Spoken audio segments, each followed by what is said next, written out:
Hello everyone, and welcome back into this lovely day of deliciousness with D&D. Today we have, tonight actually, I was gonna say tonight originally, don't know why I backed down. Tonight we are playing with Team Yellow. You know them, everyone's favorite, Team Yellow.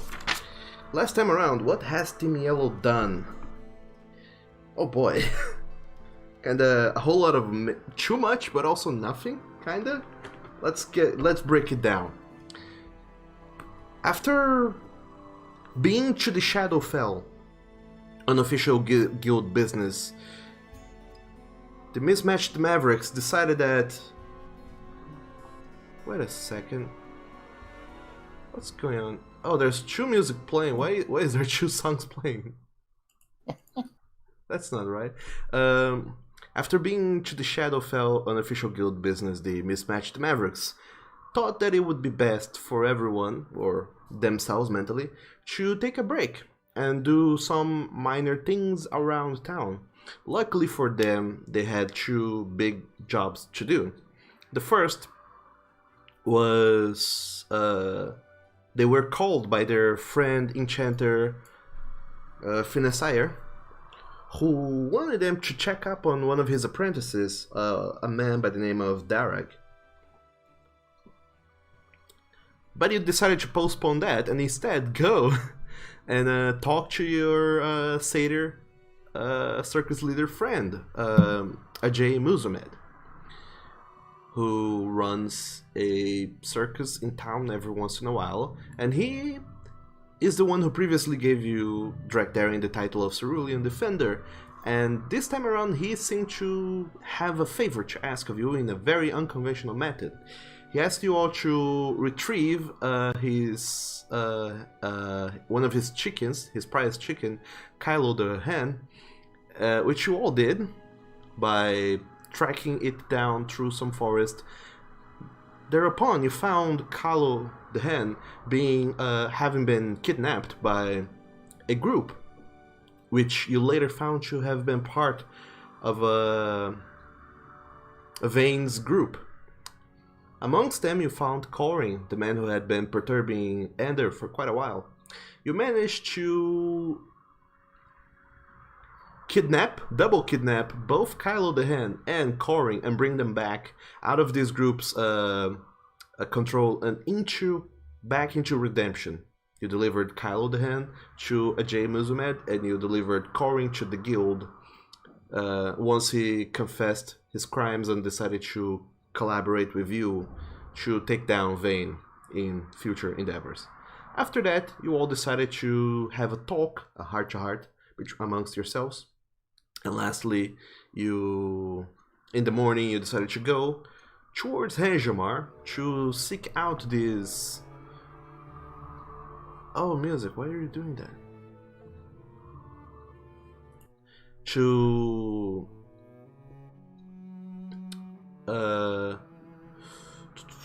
What was I saying? You decided to go to Henjamar to seek out Finessire's apprentice, Darag. Upon getting to the crossing, you also get into some problems with Stormclimb's new companion, Damocles, the flying sword, at times warhorse, at times a skeletal warhorse. And after getting in and out of trouble, you were able to continue your way forwards towards Henjamar, passing a few landmarks on the way.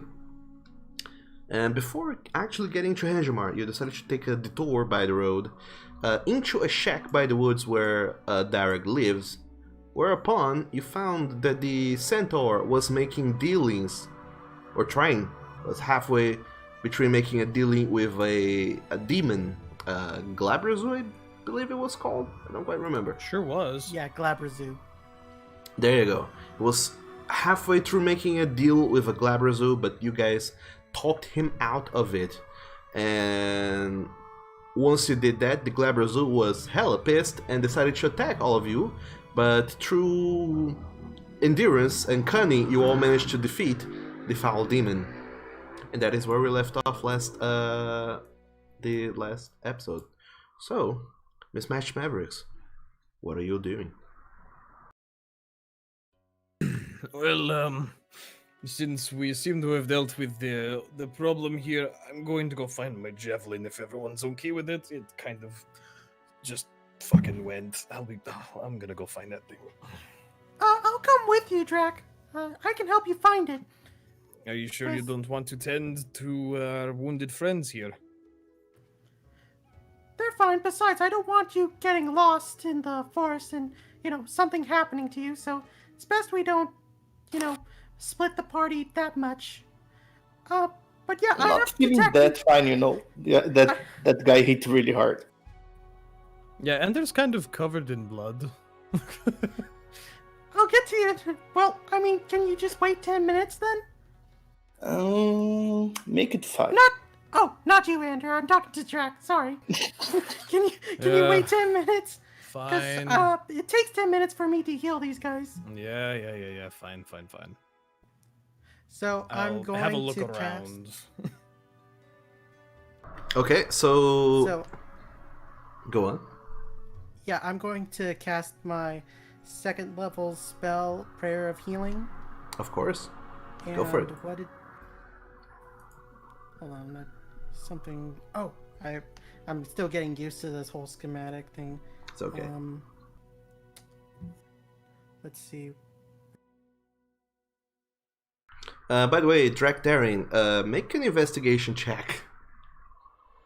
As you look around for your javelin, trying to perceive more or less where it could have gone. Ancient. Yeah, I just kind of want to get an idea. I'm not going out yet. I'm not going to just leave Stormclimb. Okay, if you're accompany me, he can. I'll wait. If you're waiting for Stormclimb, then hold off of that investigation check. Yeah, so up to 6 creatures. Let's see, you have to roll a 2d8. Okay. You just need to click the healing button in chat, and it should roll for you. So let's see. Darag and Ander get 14 HP back, if I'm got that correctly. Yep. Drac, did you get hit? I am perfectly fine. Yeah, so Stormclimb. So, yeah, let's see. How's Ander looking now, Swart? Looking great. What'd you say? Ender's fine now. It's enough. That's okay for the day. Okay, because I still got some HP to dish out. Okay, I see your health bar, so I'm going to use Lay on Hands to give you my last 10 HP. Okay.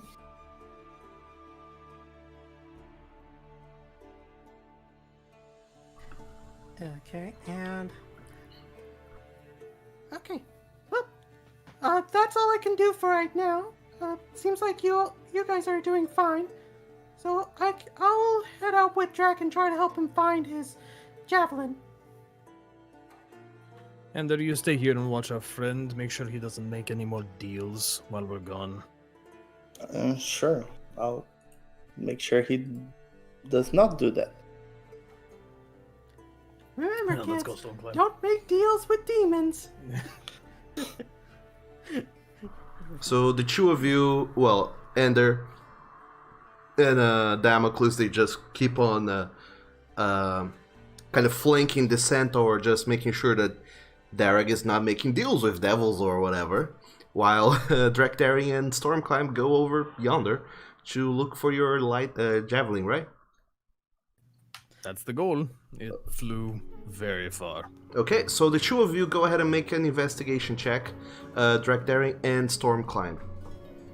Well, I want to cast first level spell Detect Magic. Sure. Yeah, I can have it. I can concentrate it for about 10 minutes. Let me just try to find that spell. Okay. Yeah, it shouldn't take too much or too long for you to cast it. So. Okay, cool. So popping things out in this is a little weird. I see. Yeah, sorry. If you hold down Shift when you click something, you can roll it with advantage, or Control to roll with disadvantage. That's what I was wondering. Sorry. Well, there's also Good to this thing know. on the bottom right that says ADV and dis. Yeah, Isn't that's for when you're making manual rolls, when you're manually setting up the roll down there. Oh, okay. So how do I do it then? For the You controls? just have to click on Yeah, you find your or investigation whatever thing. your skill is. Oh yeah, you don't have a keyboard, do you? I do have a keyboard. I just don't have a mouse.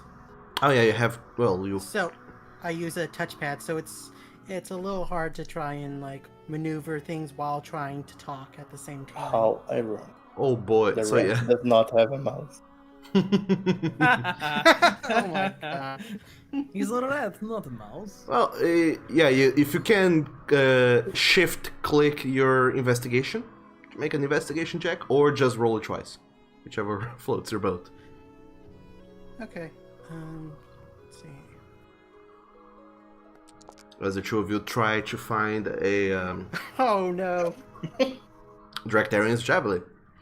Luckily, it's not too late in the... Well, it's very late in the evening, but it's not too tricky for you all to find Dractarian's javelin. You saw the trajectory made. It made a very, very memorable dash in the sky, and you just kind of go back to the position where you were when you launched that javelin and traced mentally that line back to where you think it landed. And after walking for a little while, Storm Climb, you get a ping on your detect magic sense, a evocation blip on your radar, and you just kind of follow that direction for a little while longer, and you find Dractarian's javelin smack dab there in the ground, just waiting to be picked up. Oh, Well- look, there it is, Drac. Oh, good, great. At least it didn't get lodged in something or someone randomly. All right, let's head back. Okay. I don't want to lose this. I can't believe I fucking missed with this thing. He was right there. Well- He wasn't even that far away. Yeah, it really sucked, but at least it was a cool light show. And then you did that blah Yeah. thing too. Yeah. By the way- I mean, Yeah. Hey, Drac, can I ask you something? How Sure. have you been feeling? Like, I know the Shadowfell kind of did a number on your head. Are you still having headaches and all that stuff? Do you still feel like you need to go back? I think I've been fine. I mean, going away from redemption it's been helpful. I mean, seeing something different instead of being reminded every day. I know we have to go back, but it's nice to just get away from things. That fight we just went through. I mean, I'm still on adrenaline right now. That felt great. Oh. But yeah, I think I'm fine. I think. I'm fine. Is he fine, Doug? Make an insight check. Are you fine, Dractarian? Because I generally cannot tell, but 21. I'm fine. I'm trying to not hold on to the past. That's all. yep. Storm Climb. You feel like Dractarian is doing okay. He's trying not to hold on to the past. That is all. Okay, I let out a sigh of relief, knowing that my spell protection from evil and good worked. Okay, that's good to hear. So, okay, guess we'll just head back now. Yep. And, yeah, we head back. All right. So all of you pack your things, reattach Damocles to the cart. Oh, And- we're going already? We gotta get to Hangabar. Right? It's and I dark, guess- we need a place to stay. Oh, I thought we were Damocles just staying wasn't- at the shack. I would prefer to stay in a city. And Somewhere that Okay. I know. Derek also, he just kind of looks at all of you and is like, I don't know that, I can fit that many people in my shack. And normally it does not have a bed even. So, wait, do you live out here and you just sleep on the floor? Or... Well, they don't quite... This is a centaur. Yeah, they don't quite This is a centaur. make beds for my kind, to be fair. That's fair. So, do you just have like a pile of hay or something in there? Like...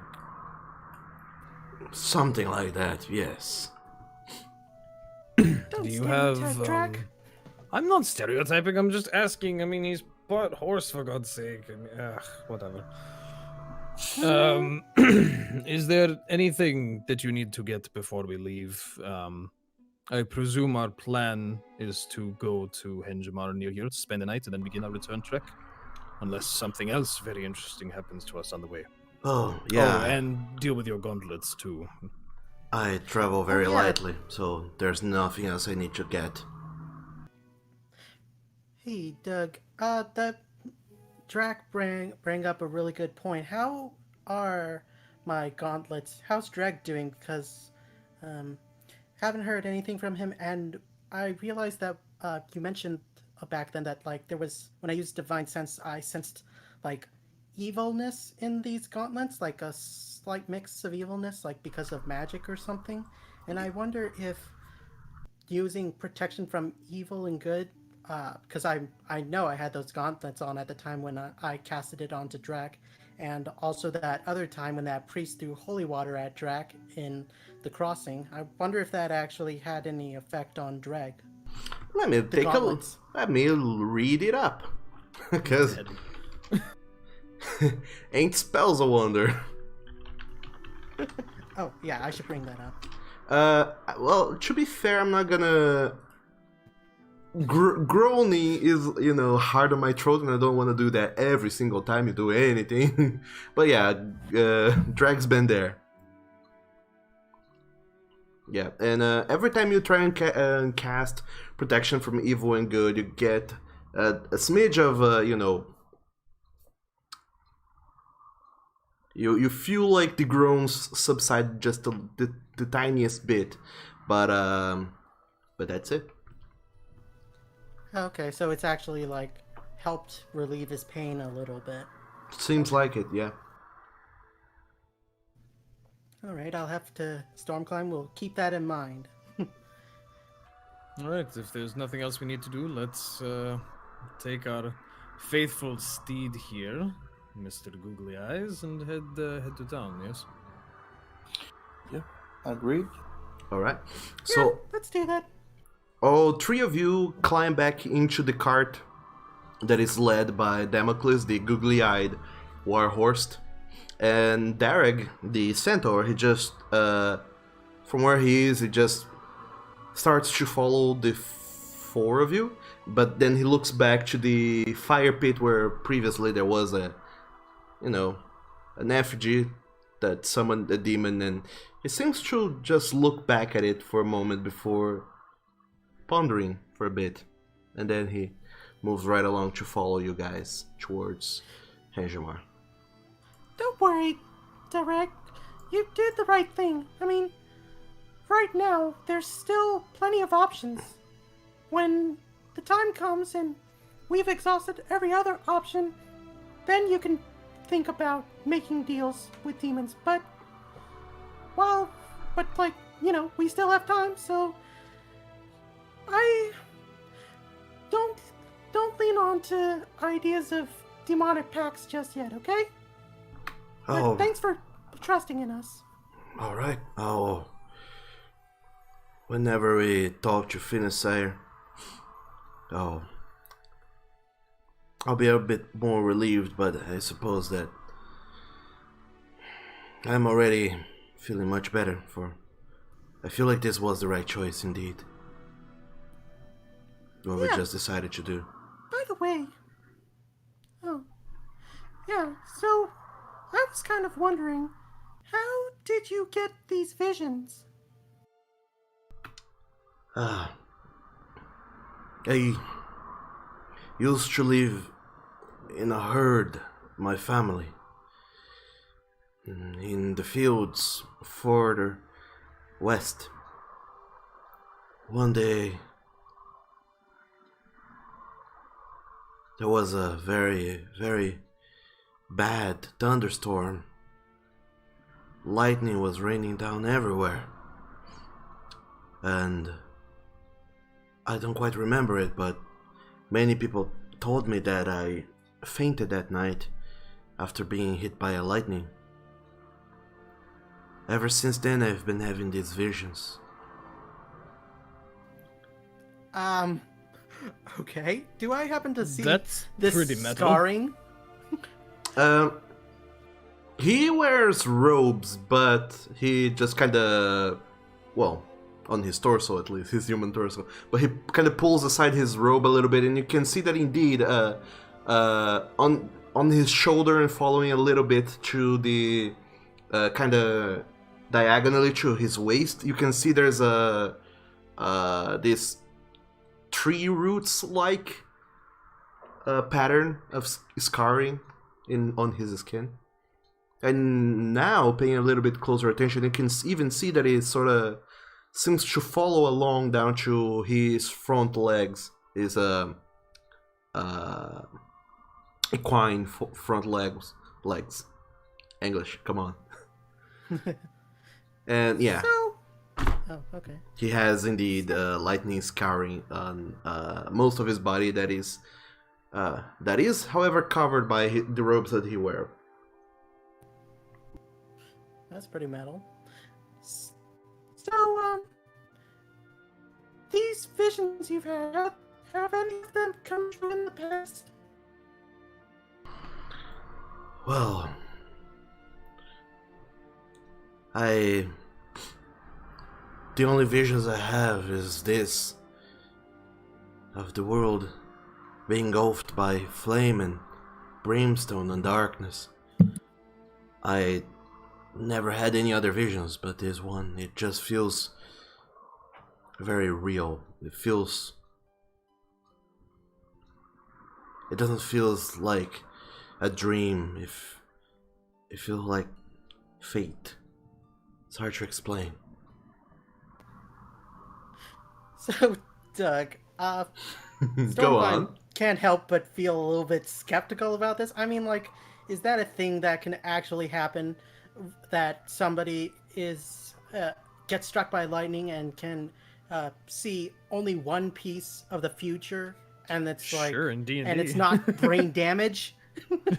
Sure, it's D&D. It's probably magical lightning. Bullshit. Stormclimb, you don't know anything about brain damage, but you do know that in this world that you are, many things are possible. You are possible. Therefore, many other weird things might also be possible. You don't know. Yeah, that's true. It's Is tricky. the Just talking that- rat judging the lightning guy now? We Well, just he's made only- brain damage canon in Doug's word. Nice. Hey, Derek is only seeing just that one point in the future of everything going to hell. He's not actually... If he were seeing more than one event, I think Stormclimb would believe him much more. But the fact of the matter is that after being struck by lightning, Derek has only seen the end of the world. And that's it. And it's just like, are you sure that Pretty it's prophetic actually... to me. But then again, this is a world of fantasy, you know? Magic. Can't Just really chalk it tell up the to difference magic. between mental illness or actual legit magic. He doesn't seem to be mentally ill, and you guess that whenever this happened, it's been so long ago because, well, if it had happened more recently, there would have been some sort of mention. And you guess that if Finn considered this man to be one of his apprentices, there must be something to it. You can't just be like, for nothing. You guess that Yeah. Finn did see something in this man that is not like mental insanity. There must be true to whatever he's saying, or at least to his magical prowess. Well, the fact that he's living the hermit life means that nobody will miss him if something happens. Wow, that's dark. You really don't like him, do you? I don't understand that why I you have to don't be. like him, it's I don't just understand that why you have to be there's- so chaotic at every NPC we meet. I'm not. I'm just saying that there's just I can't help but like feel suspicious at what is actually legit magic, and then it's like, and then Finn has been showing that he's like not 100% uh, like that guy's kind of like chaotic neutral. So it's like as long as it's not affecting him negatively, he doesn't really give a shit about anything. At least that's what it seems like. Well, in this... He's selling these weapons with souls in them, so and he doesn't really feel bad about it. I not mean, like, come uncommon. on. It's money. So, Stormclimb, as you are having this very heavy discussion about morality with Jack Derry and Ender on the cart, being followed by Derek, not too far Not behind. Ender. Well, I mean, you're listening in on the discussions. You could have waded in with your opinions, but well, Nope. okay. So, about an hour of discussing morality and other such things goes by before you guys arrive at Hanjamar. You enter the city that is a kind of small, compact city, kind of like Redemption, but it doesn't seem to have walls. First and foremost, it's very it's right by the sea, by the ocean, and when you come in, you can already see that there's a river also that crosses the city, and it seems like a very tranquil, idyllic little town. However, the roads are very well maintained all the way through, from the crossing all the way to here. Felt very good, so you imagine that these roads are well traveled, and therefore this city must see quite a lot of trade and commerce. As you step in through some fields of plantations in the surrounding areas, and you start to get a little bit closer to the first big buildings in town, and eventually you get close to what feels to be some sort of a city center as soon as you cross a bridge and into some more into an area more heavily packed with buildings. So, Stormclimb is definitely going to be hiding again. Probably. Let's see, who's the volunteer? I guess Andrew this time, because. Well, I mean, I it's guess kind that's a of- great idea.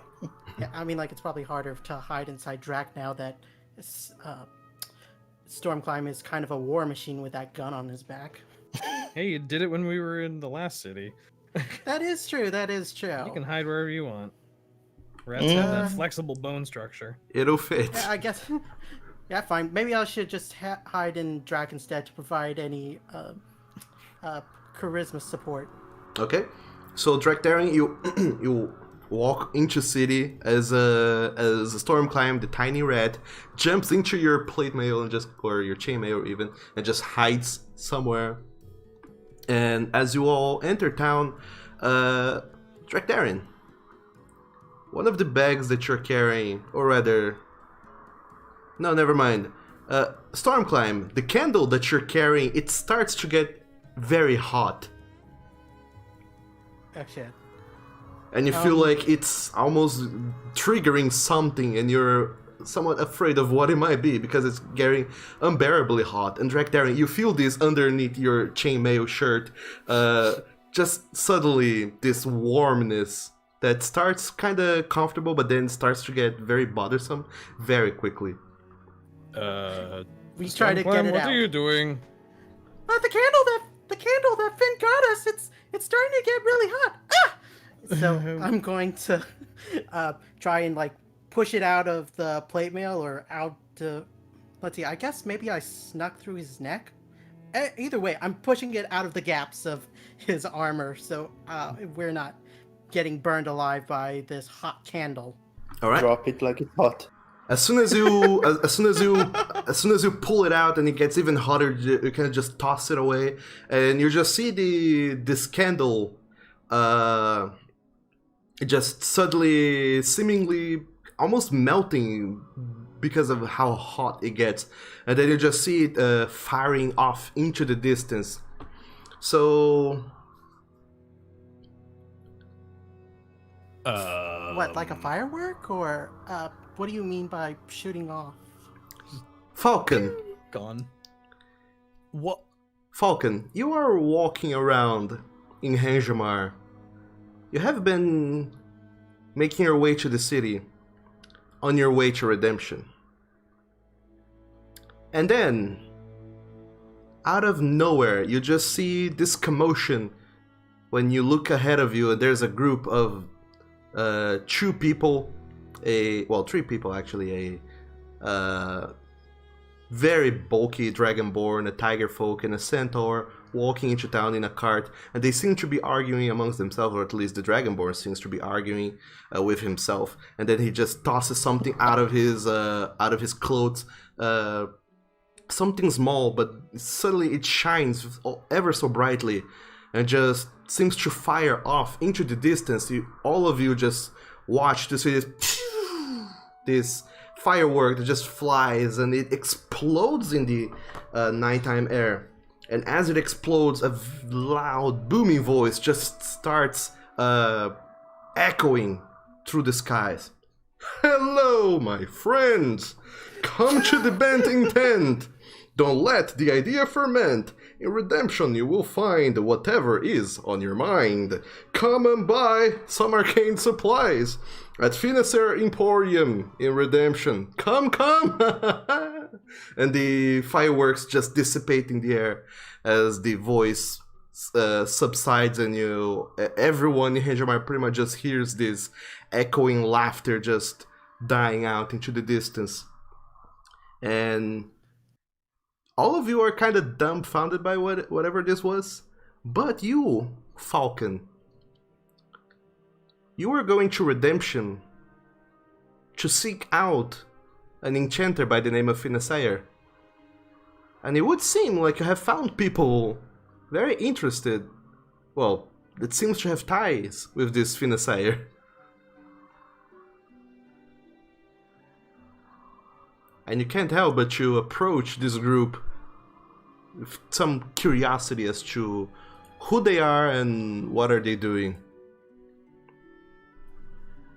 Did you just all fire off and spontaneously combust a bird throughout the whole town? Not on purpose, per se. I have no idea what the hell that was, actually.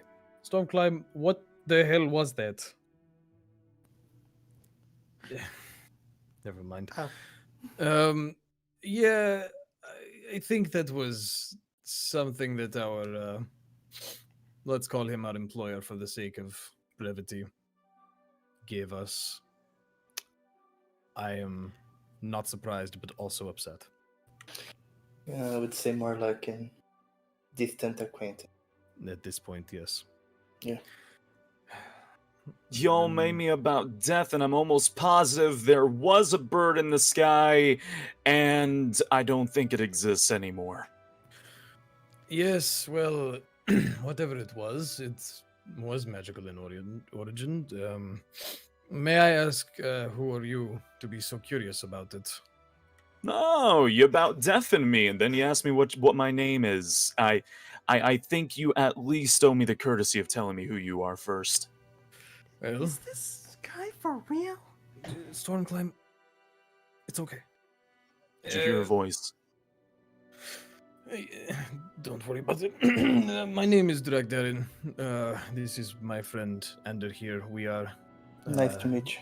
a group from Redemption called the Mismatched Mavericks. Adventurers of sorts. We were sent here to retrieve a gentleman who is just back there. And we are staying in Hinjimar for the night before we head back to Redemption. Huh. Well, my name is Falcon, and I'm looking for somebody as well.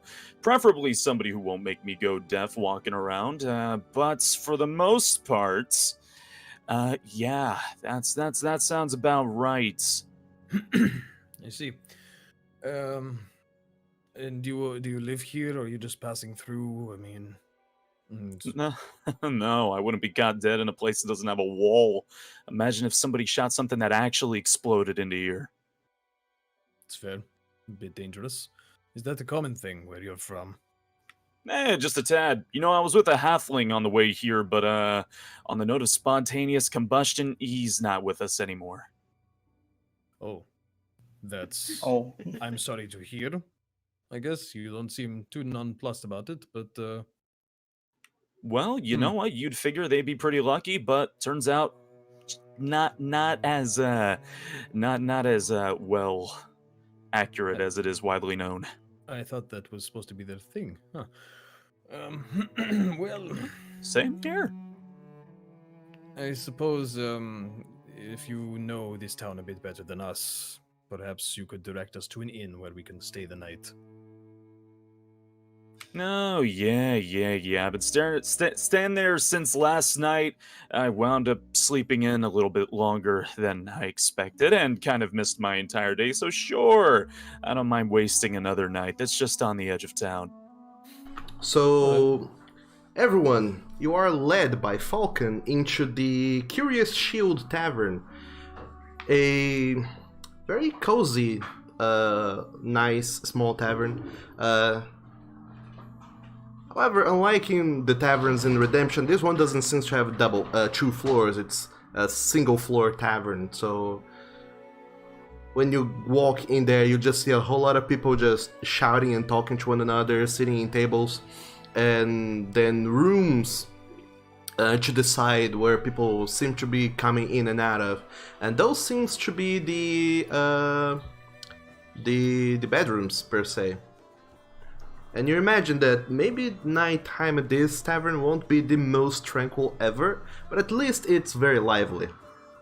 And the main feature of this tavern does seems to be indeed a curious shield that is displayed behind the bar that looks like a shield, but you, Drakdarian, knowing your weapons and such, you don't think it would work that well as a shield. It's a very big tree trunk bark, sorta, just with a collection of things attached to it on the corner, on the front, several leaves and rocks pulled together, and roots as well. So many things that makes this look like indeed a curious shield, but you, looking at it for just a moment, you get the sense that it wouldn't take more than 3 good strikes to break it in half.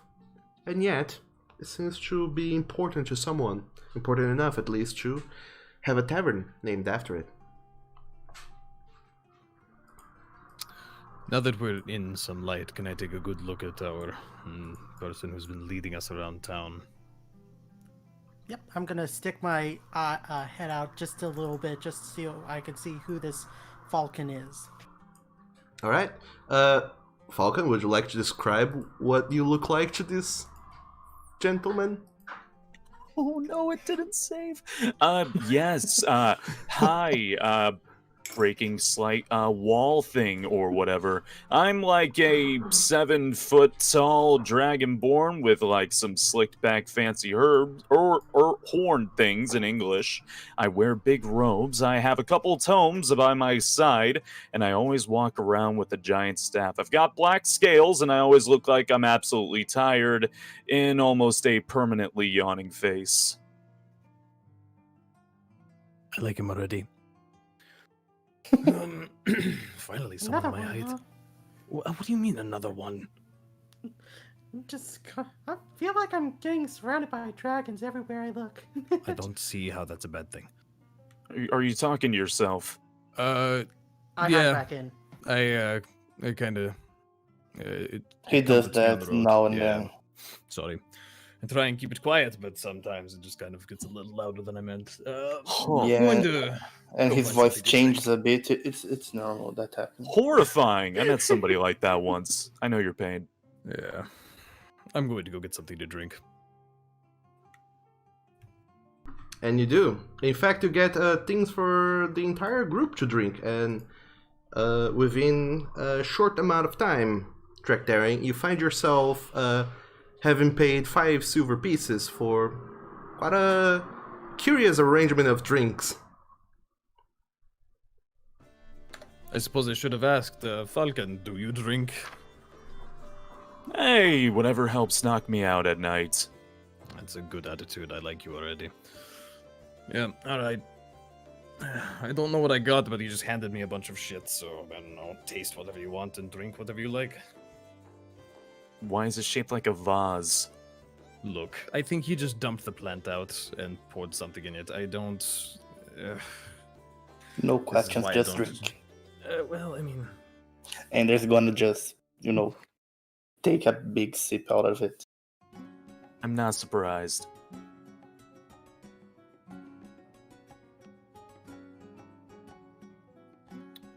Taking So, a look around, is as- there anyone else interesting in here?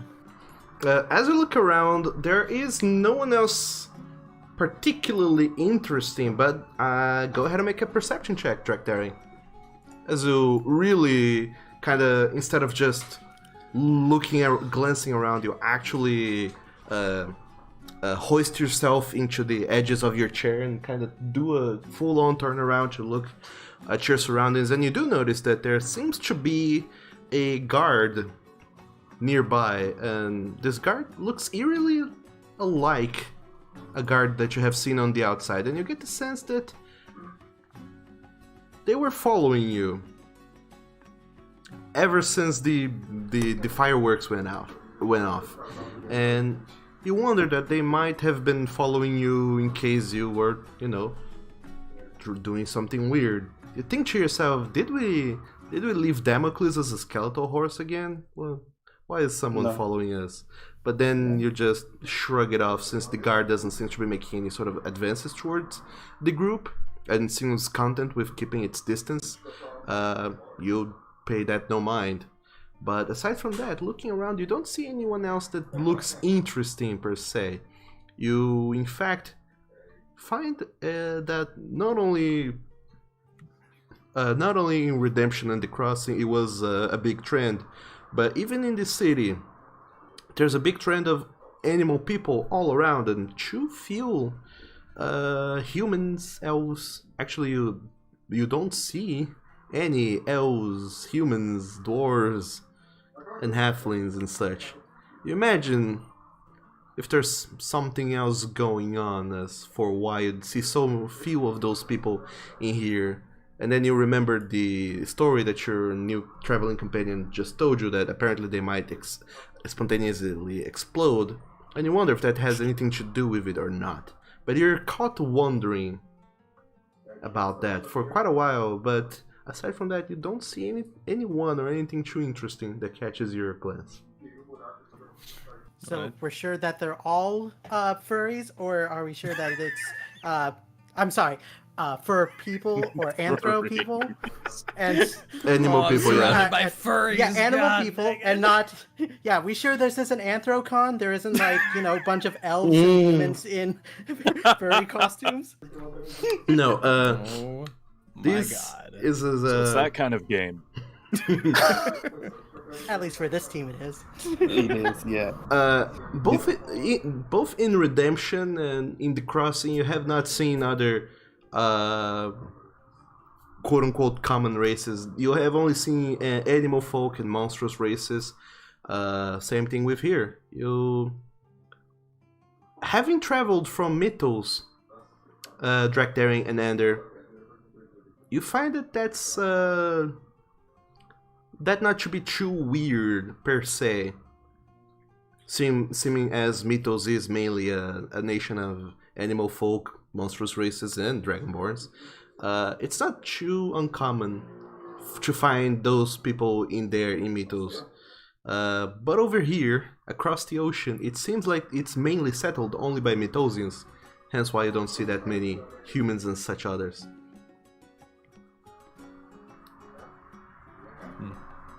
All right. Well, since we are getting comfy, and now we are drinking buddies all of a sudden. Where are you from, Falcon? Oh, some far off distant land of some sort of magical thing, I'm sure. You don't know. Mm, Oh, I do. I just don't know you well enough yet. That's fair. What is your? You said you were heading somewhere. Oh, yeah, I'm looking for some dude flown around here. Goes by the name of Finisair. May or may not have a tome or two that I may or may not need. Finisair. you may or may not almost got deafened by him. Yeah, that was him. Oh, that's... Well, I see clearly my travel has not been wasted. Yeah, he's a bit boisterous. I really wasn't expecting that. Oh, so None that of us are wasn't here. you who fired that. Right. Yeah, no. That was that he gave us a thing and it was doing something and then it turned into that, which was weird, and it would have been nice if he told us that because my ears are still ringing. All right, well, for the case, in fact, of buying me alcohol and for telling me that, I'm going to write you out of my book of grudges. You have a Much book? appreciated. Hey, I've got a lot of books. And I like this guy. I think you'll get along well, yeah. Yeah. So you're looking for Finn. Good. Are you going to be heading? You know where he is then? Oh, no, not in the slightest. Well, the halfling knew. Right, but Spontaneous combustion. right. Yeah. Yes. Well, I am not a cleric. I don't know if clerics can even fix that one. That sounds bad. Well, it might be your lucky day then, because we happen to know him quite well, in fact. Oh! So you're accustomed to being deafened in the middle of the street. Like I said, that's new. Yeah. We're usually deafened Right. by other stuff, not him. Yeah. Usually it's more his boisterous laughter that kind of leaves your ears ringing after a conversation with him, but yeah, not explosions generally. I think we need to have a word with him when we get back, because wow. Yeah. I mean, that he said he one had something planned, but that was not what we settled for. I don't know if we Oh. settled for anything. I don't know. Did we? I don't remember. I was busy. He literally, we were propositioning him with the idea of advertising, and he was like, "I've got a better idea." Left, came back, Kendall. Didn't Oh, tell that's us true. anything. Wizards, not to say wizards are bad, but they're all a little Well- bit out there. No, they're a little bit odd here and there. Yeah, doing wizardry. I know. They're just constantly causing problems. Some of them, yes, mischievous ones. I have not experienced many wizards in my time. I'm mostly accustomed to things like paladins or other people who hit other people with very large pieces of weaponry, not flinging fireballs and lightning all over the place. Cannot say I've traveled with a wizard myself. Well, hopefully Finn gives you an interesting experience then.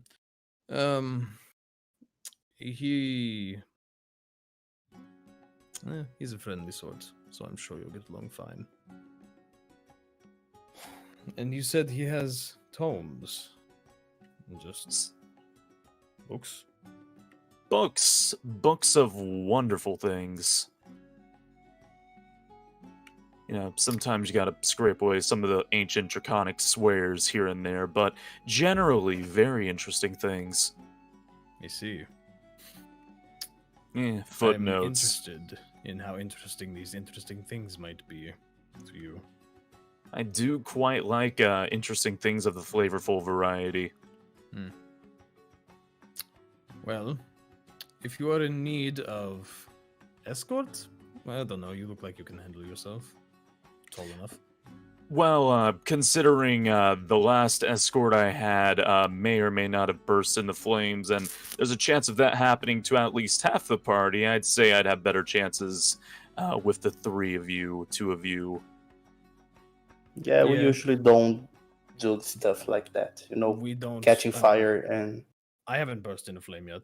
I think I'm No. pretty good. Oh, that's a good sign. I would imagine flames would not do too well of one of your scale variety. Yeah, I can't help but notice. I don't know if I've met many Dragonborn out this far. Can't say I have met many either. Yeah, I'm not from anywhere near here either. So, travelers make travelers like. No, you gotta love it, right? You know, getting lost, not having any food, getting stuck in places that you probably don't know you'll ever come back from, and the uncanny feeling of being itchy after waking up on the floor in the morning. I'm not sure. Well, I can definitely say the last one, yes, but the first one's not so sure about that. Really gets between the scales. Yeah, I mean, do you know about the nice bathhouses they have out here, though? Not quite. I have a treat for you. If you're complaining about stuff between your scales, I know exactly where to take you when we get back. If we're we get very back. bashy people. Yeah, I've slept in dirt for most of my life, so I mean, I wasn't too big on it, didn't care much, and then suddenly we found ourselves in this. I guess it's a cabaret. That's what it's called. And they just Yeah, had these whatever nice that freaking means. baths. And it's just so nice. I have never been allowed to just sit and relax in hot water. That sounds absolutely lovely. It'll be a bit different from the acid baths I'm used to, but I'd be willing to sit down in water for a bit. Oh, acid baths? Yeah, like I said, gets really between the scales. Right. Yeah, you are curious. Oh. Hmm.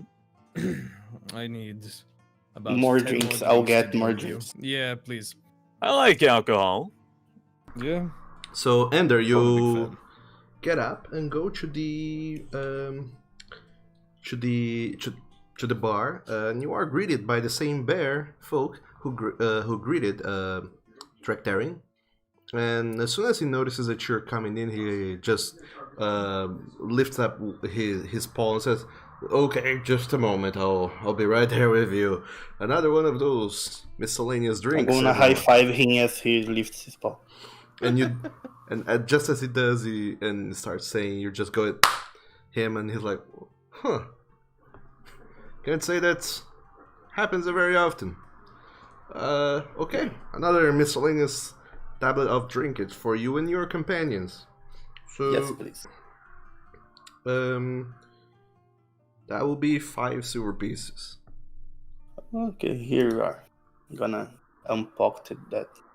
And you That just much. you just see that he picks up the mugs that you bring him, and he just kind of fills them with something behind the bar that you can't quite see, but you will notice that he seems to fill every single mug at a different location, and then puts it back on the tray and hands it off to you. Well, have fun with those. Never had anyone Well- complaining about the one in the wooden mug with the golden trim. For sure. Thank you very much. You're Back to more the welcome.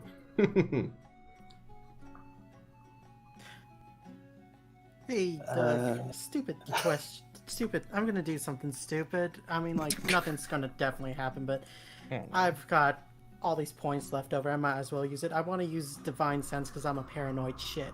Okay, sure. Are you using on Falcon or on the I beer? mean, it's just in an area. So. Yeah, I mean, everything within 60 feet of you is 60? 60? Yeah, that's fine. Let me try and look it up. The beer is less than 6 feet away. Yeah, 60 feet.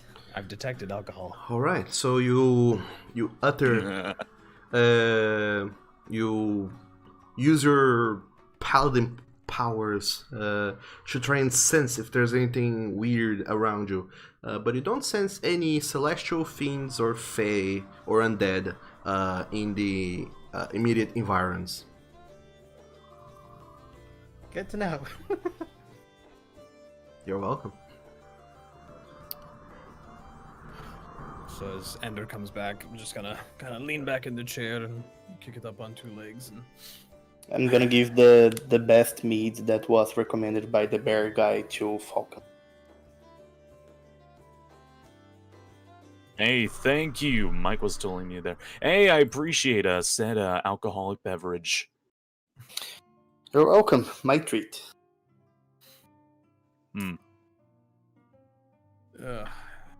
Sorry for the lack of conversation. It's been a long day. And we slept on the cart last night, and my back is still stiff. And we just fought a demon, so there's that. Oh no, I understand. Sometimes you just get those days where it feels like you gotta break your spine in 20 directions. Yeah, that's me most days, but I guess that comes as a result of sleeping on the ground for 10 years. Happens. Well, how late even is it? It's pretty late. It took you guys a few hours to walk from Derek's which, by the way, completely scampered off into a bedroom Where is already. that centaur? Well, not necessarily a bedroom. He went into the stables because Not to say upstairs. Oh my. Yeah, I'm Not sure definitely about gonna that have. If Derek's gonna stay in the stables, I'm definitely going to have Damocles watch over him there. Them kids can talk. They can have a conversation. they're definitely having an interesting conversation, which Yeah. unfortunately you're only aware of half of it. Yeah, like the most intelligent wizard around, talking with a steed, A googly-eyed steed. a googly-eyed steed. Yeah. Yeah. He's a Yep, he- gotta remember that. he's actually a sorcerer. But anyways, Oh, sorry, Don't worry, sorry, we'll my get bad. there. he's There's a lot to unpack. It is. So yeah, Derek, he just kind of stands on the stables with Damocles, which, by the way, I'm gonna charge. You better hacking believe I'm gonna charge you for the stables. Oh, I know you are. Damn it. Fortunately, How much are you gonna charge me? it only costs like 1 silver piece per night to leave something in the stables. So yeah, Damocles costs you 1 silver piece. Derek pays his own fare, which is much cheaper than a bedroom because you guys are gonna pay 5 silver pieces per person Oh, good. to stay here for the Alright. night. Stormcloud is Oh, wait. like, Sorry, I was a tenth thinking of like a person, so Are you gonna Wait, so it's haggle?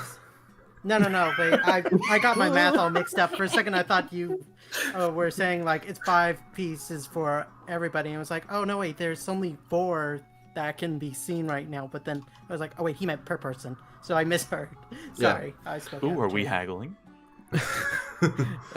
everyone according to Stormcloud. I hope Um, not. So yeah, you pay 5 silver pieces per person to sleep the night. However, you only pay 1 silver piece for Damocles to stay in the stables, and Derek pays his own fare on top of all the drinks. So do the math. But yeah, it's pretty late. It took you guys a while to get from Derek's shack into Hanjamar, walking into it, meeting Falcon, and coming to the bar and drinking and talking for a few hours. It's about 10-ish in the evening. Well, I don't want to cut drinking short because it is one of my favorite activities, but I should probably polish my axe and do a couple of things before we turn in. I'm guessing you already have a room, Falcon. No, yeah, it's up there to the right. Hopefully a drunk doesn't kick on it tonight. Oh, was that last night? I've been there, man. You just gotta kick Oh. back. Yeah, kick back with a nice quarterstaff to the noggin. Ooh, that's a good choice. Good choice. Yeah, I'm going to head upstairs. Ender, Yeah. whenever you want. There are no guessing- upstairs. Oh right, There- it's one floor. Ah. One whole floor. One That's whole like floor. it's like 8 steps or something. Wow.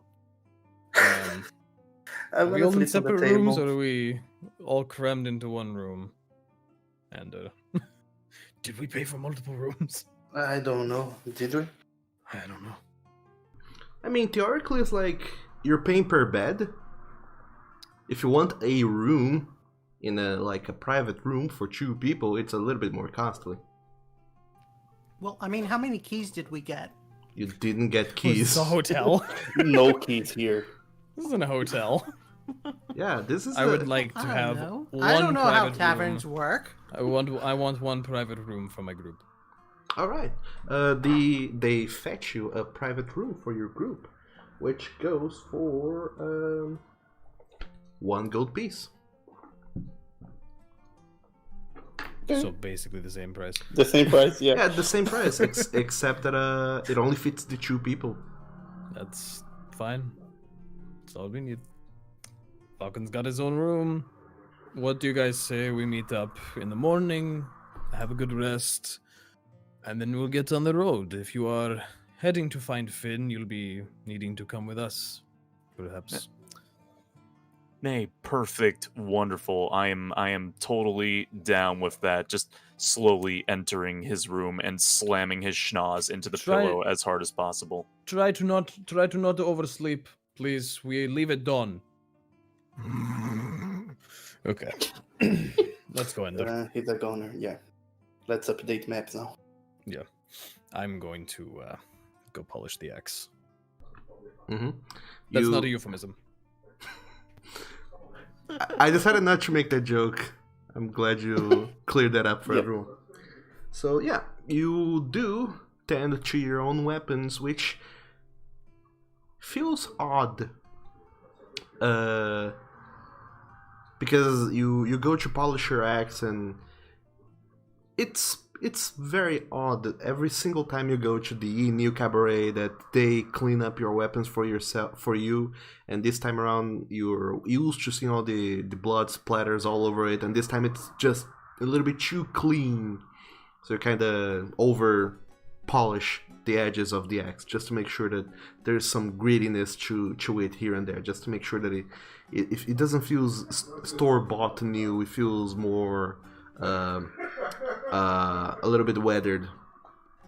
Kind of use one of my claws to try and etch like a little bit of a notch into it just to mar the silver, just because I'm not used to having such a nice weapon.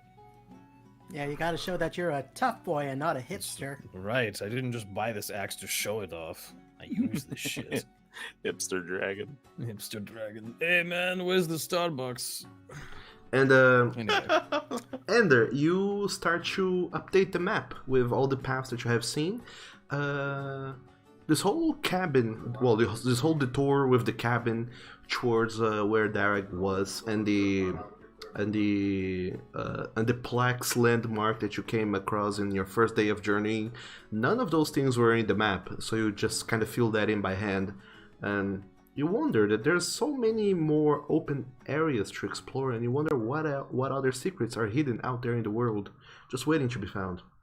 I actually do. I want to ask a question. Did I get any kind of sense or direction from the cabin to whatever could look like an ogre settlement or something like that?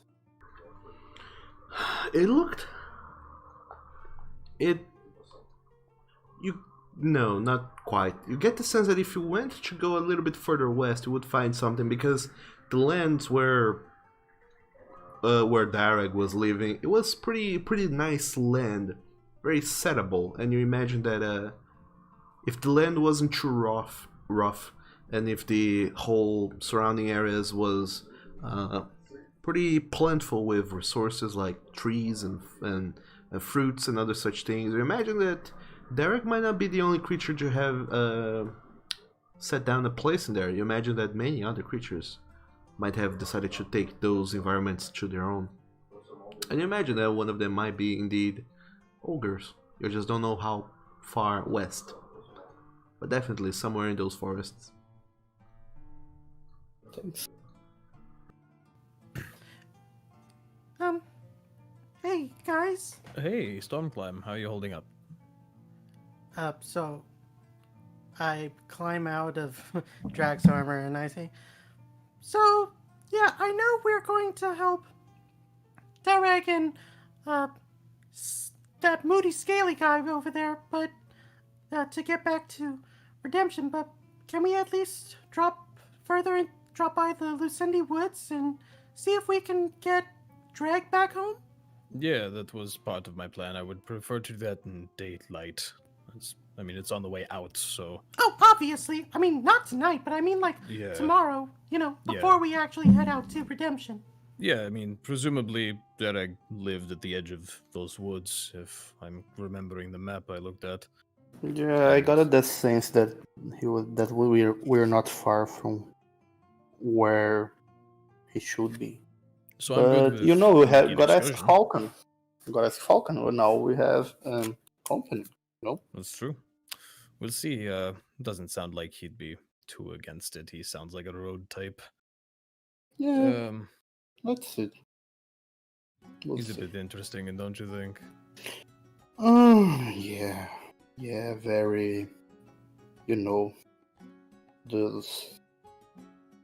strong opinion guy. Slamming open the door to his room and looking like absolute death and kind of just staring at you all with absolutely dead eyes. Oh, hey, you're not asleep? I thought you were asleep. I slept. Are you still asleep? Is this now morning?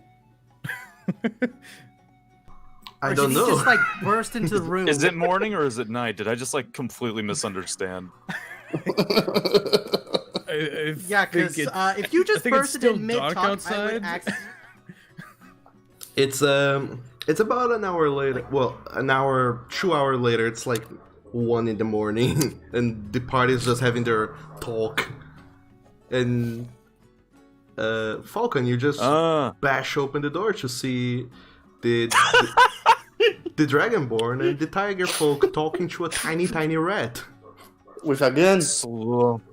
Slowly closing back the door. Yeah, we'll get you in the morning. Oh, okay. With a very tired face. Yeah. Yeah, Sleep because I was well. about to fire off my Ring of the Ram if we didn't immediately close that door. 'cause I was super surprised. I don't even know what time is anymore. I'm just. That's okay. It's okay. I'll get you in the morning, man. Just sleep. Jeez. I lost my hourglass and. Character. Oh man. Anyway, let's. We should probably turn in unless he's going to show up every 2 hours. So. Oh no, another night taking turns. Yeah. So. I'm not watching for him. Come on. Hey, Doug. Yeah. Just wondering. I don't think we ever talked about this, but what does Stormclimb know about ogres? Okay, or just we never actually made that kind of check. I just realized. Make a history check with disadvantage. How do you make let's see what disadvantage? somebody once told me. You Well, hold control and click. Ender, if you would like to make the same check, you can make it a straight roll. Speaking of checks, before Okay. How do I do disadvantage? hold down Ctrl and click the check, the history. It should do Okay, it thank you. at disadvantage.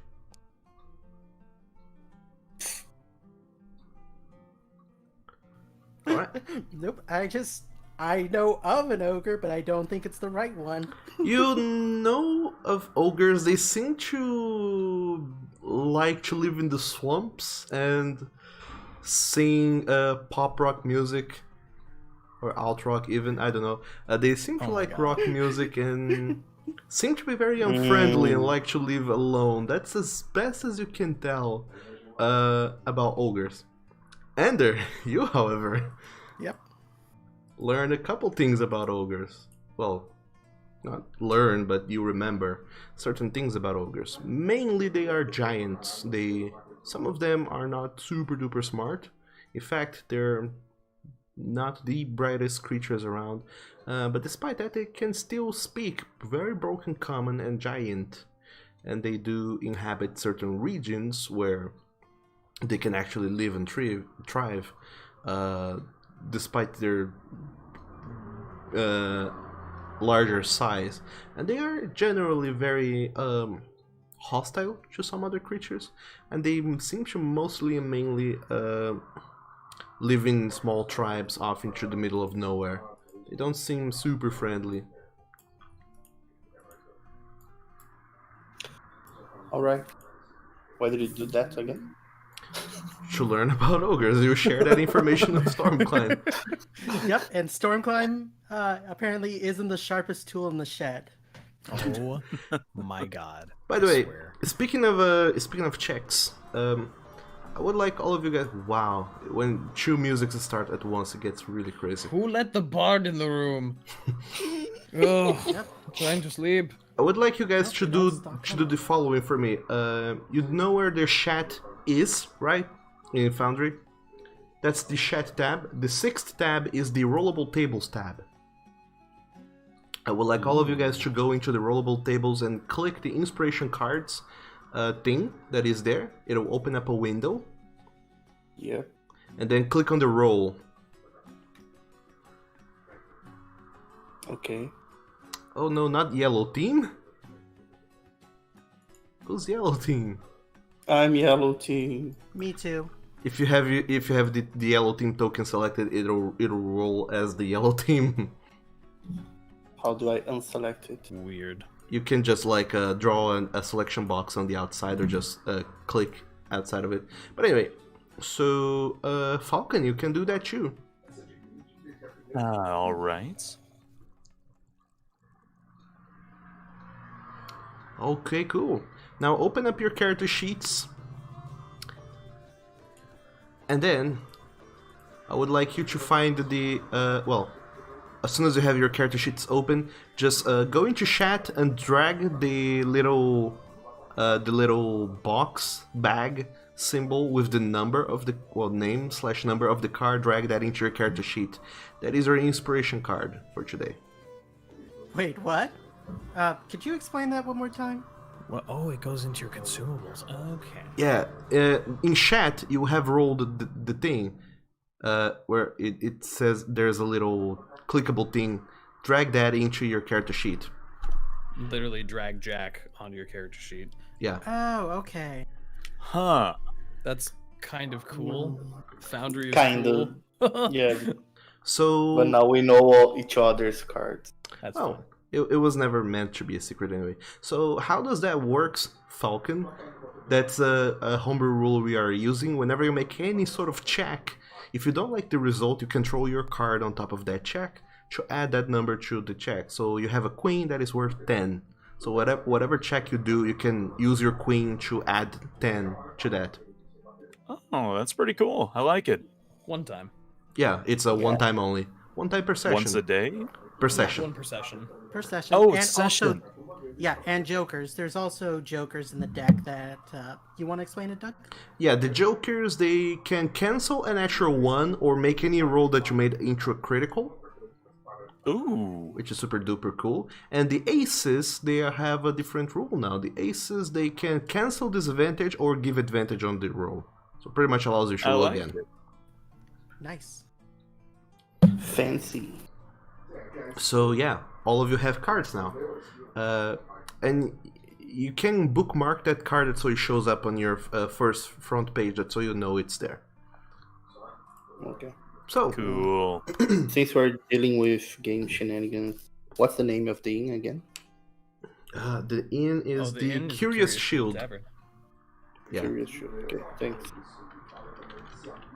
the Curious Shield Tavern. I can't write, but anyway,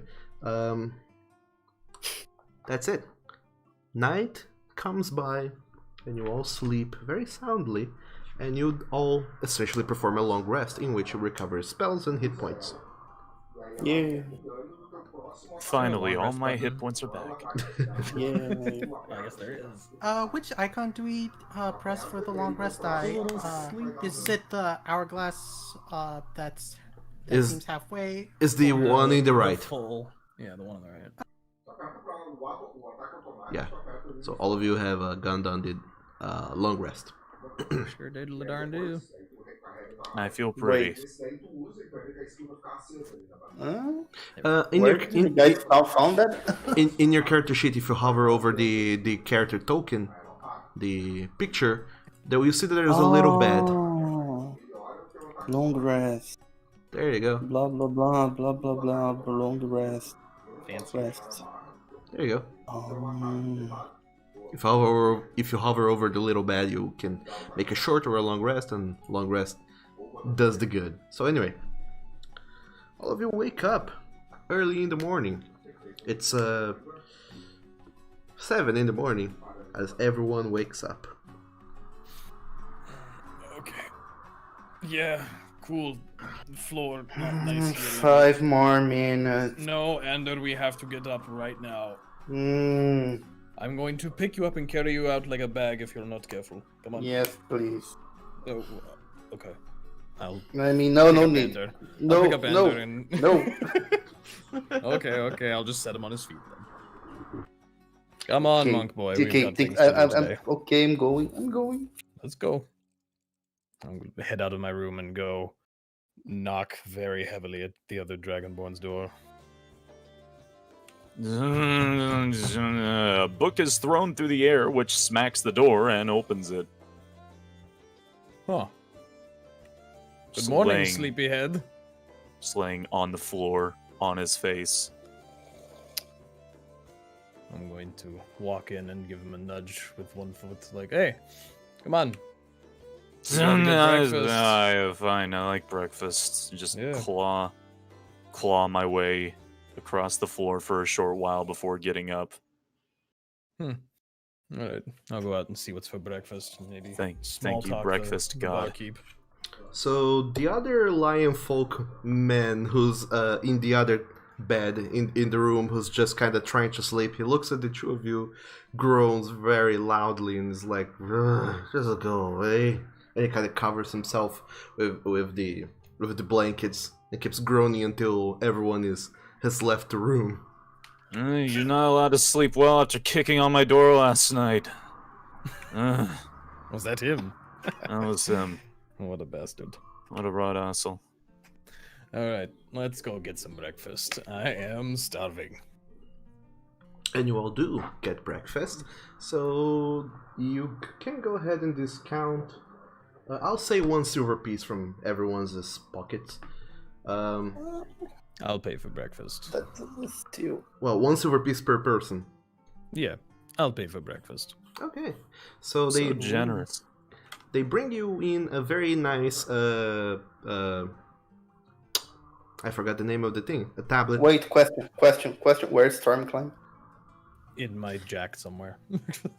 Okay, sure. Probably. It's Or gonna he be could. funny I to mean, see you sneak food through there. Yeah. I Okay. collected my things, my axe, my chainmail, my rat.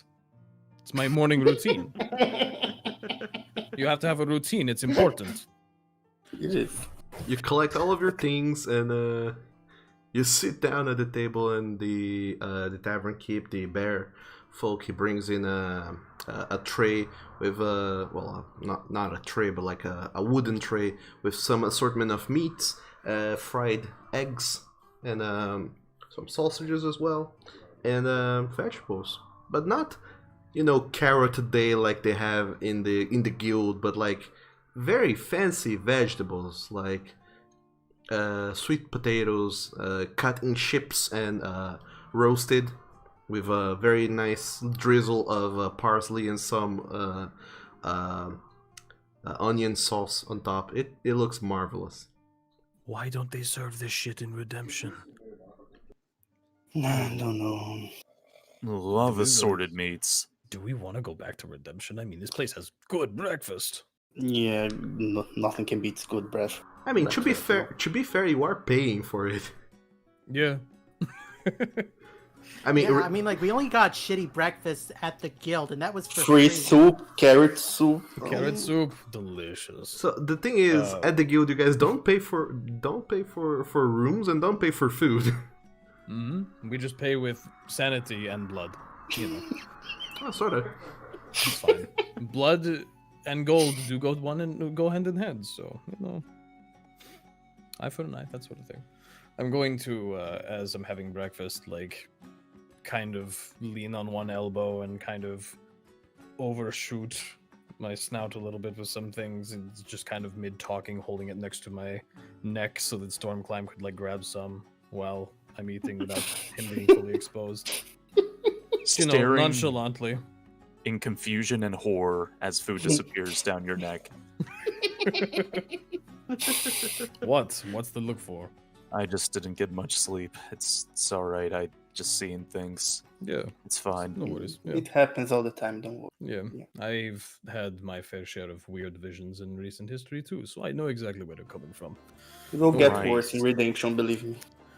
That's you're really not selling it well, Ender. No, I'm not supposed to. You're right. That's not your job. That's Stormclimb's. All right. I'm going to have morning ale, and then I'll go get the carts. And you can Ender. Have Falcon meet us out by the cart. And, Sure. Just Falcon. Today, keep an open mind. That's all I'm going to say. An open mind. Just try not to be too surprised by certain things. And I'll pat him on the shoulder and pat Ender, and then head outside. I'm taking the potato with me. I'm just gonna eat it as we go. All right. So, all of you make your way outside, wherein you see Derek waiting in front of the tavern with Drek Daring, and the cart that is being pulled by the same war horse with googly eyes as he has done before. Whoa, what is wrong with this horse? That's a really long story. Can it see? Yes, We don't actually, know. it can also do a couple other things, can't you? While just staring at the warhorse, like, what the fuck is this? The war horse looks at you, Drek Daring, right into your eyes, but then it looks down a little bit where its sights lands on your chest area, and then you all just see as the googly eyes they're focusing on there, and then they just start spinning wildly. And as they do, Stormclimb, you hear in your mind through telepathy, Masteru Stormu Kuraimbo. Should I speak in the middle of this town with these many people watching? Or should I keep my mouth shut? It's probably best you don't say anything yet, because I'm still in hiding as well. So I don't want you to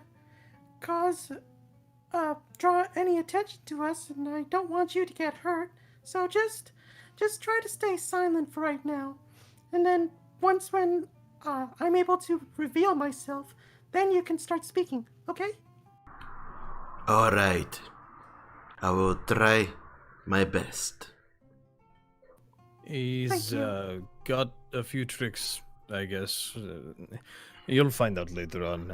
And Come then on the the googly eyes stop spinning, and then they just look back at you, Drek Daring, and then at Ender, and then at Falcon, and it seems to linger for just a little while long on you, Falcon, before just turning to face the road as the party is loaded into the cart, I imagine. I'm I'm drunk. I never woke up. I'm drunk. I'm gonna pat Damocles on the cheek and just be like, "All right, horse, let's go." And hop up and yeah. Believe me, Falcon, you woke up. It took me a while, but yeah, here we are. I'm gonna combust, aren't I? You'll be fine. You'll be fine. All right, everyone on board. Derek, are you going to get on the cart or are you going to walk? I don't think I can fit comfortably in the cart. Besides, I weigh quite a lot. I imagine I'll be better just following along. I'm used to long treks anyway. All right, fair. Works for me. Yeah. Yeah, I mean, like, can he even... He's a centaur, so it's like half horse. Is there even any room on that cart after fitting two big-ass dragons and a tiger man I in mean, there? I'm sitting on the front of it to drive a horse. Yeah, That's fine. Yeah, Drek Daring is kind of in the very front, just driving the horse, and well, Falcon and Ender kind of take a big portion of the whole cart. There would not be room for Derek to get in. I'm liquid. Pretty much. He's a That's cat. He fits fine. anywhere. But yeah, Derek just notices that it's probably gonna be more comfortable just walking than trying to ride the cart somehow. So he just stands there, traveling alongside your wall as you make your way. Where to? Can I check and make sure that there's no guards following us out of town? Sure, Darren. You look back, and you do notice that the guard that was seemingly following you the last night, he seems to still be wary of you, but he doesn't seem to approach or do anything weird until you're out of town. At which point he just kind of turns back to business as normal and pays you no more mind once you're out of town. You get the sense that you get the sense that, you know, letting loose fireworks in the middle of town just seems to get attention. But that was don't like that level of attention. Yeah, that was about it. So where are you guys going? So I'll kind of turn around. Falcon, we have a bit of a detour on the way back. First, we're going to take a stop into the Lucendi Woods. Are you familiar with the area? No, but it's fine. Don't worry. I've got plenty of time. Good, good. I would hate for you to miss your date.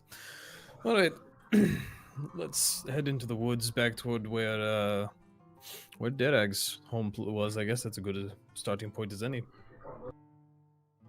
So all of you start to make your way towards a little bit deeper in the woods where Darag's shack was. Takes you about like an hour or so to get back there.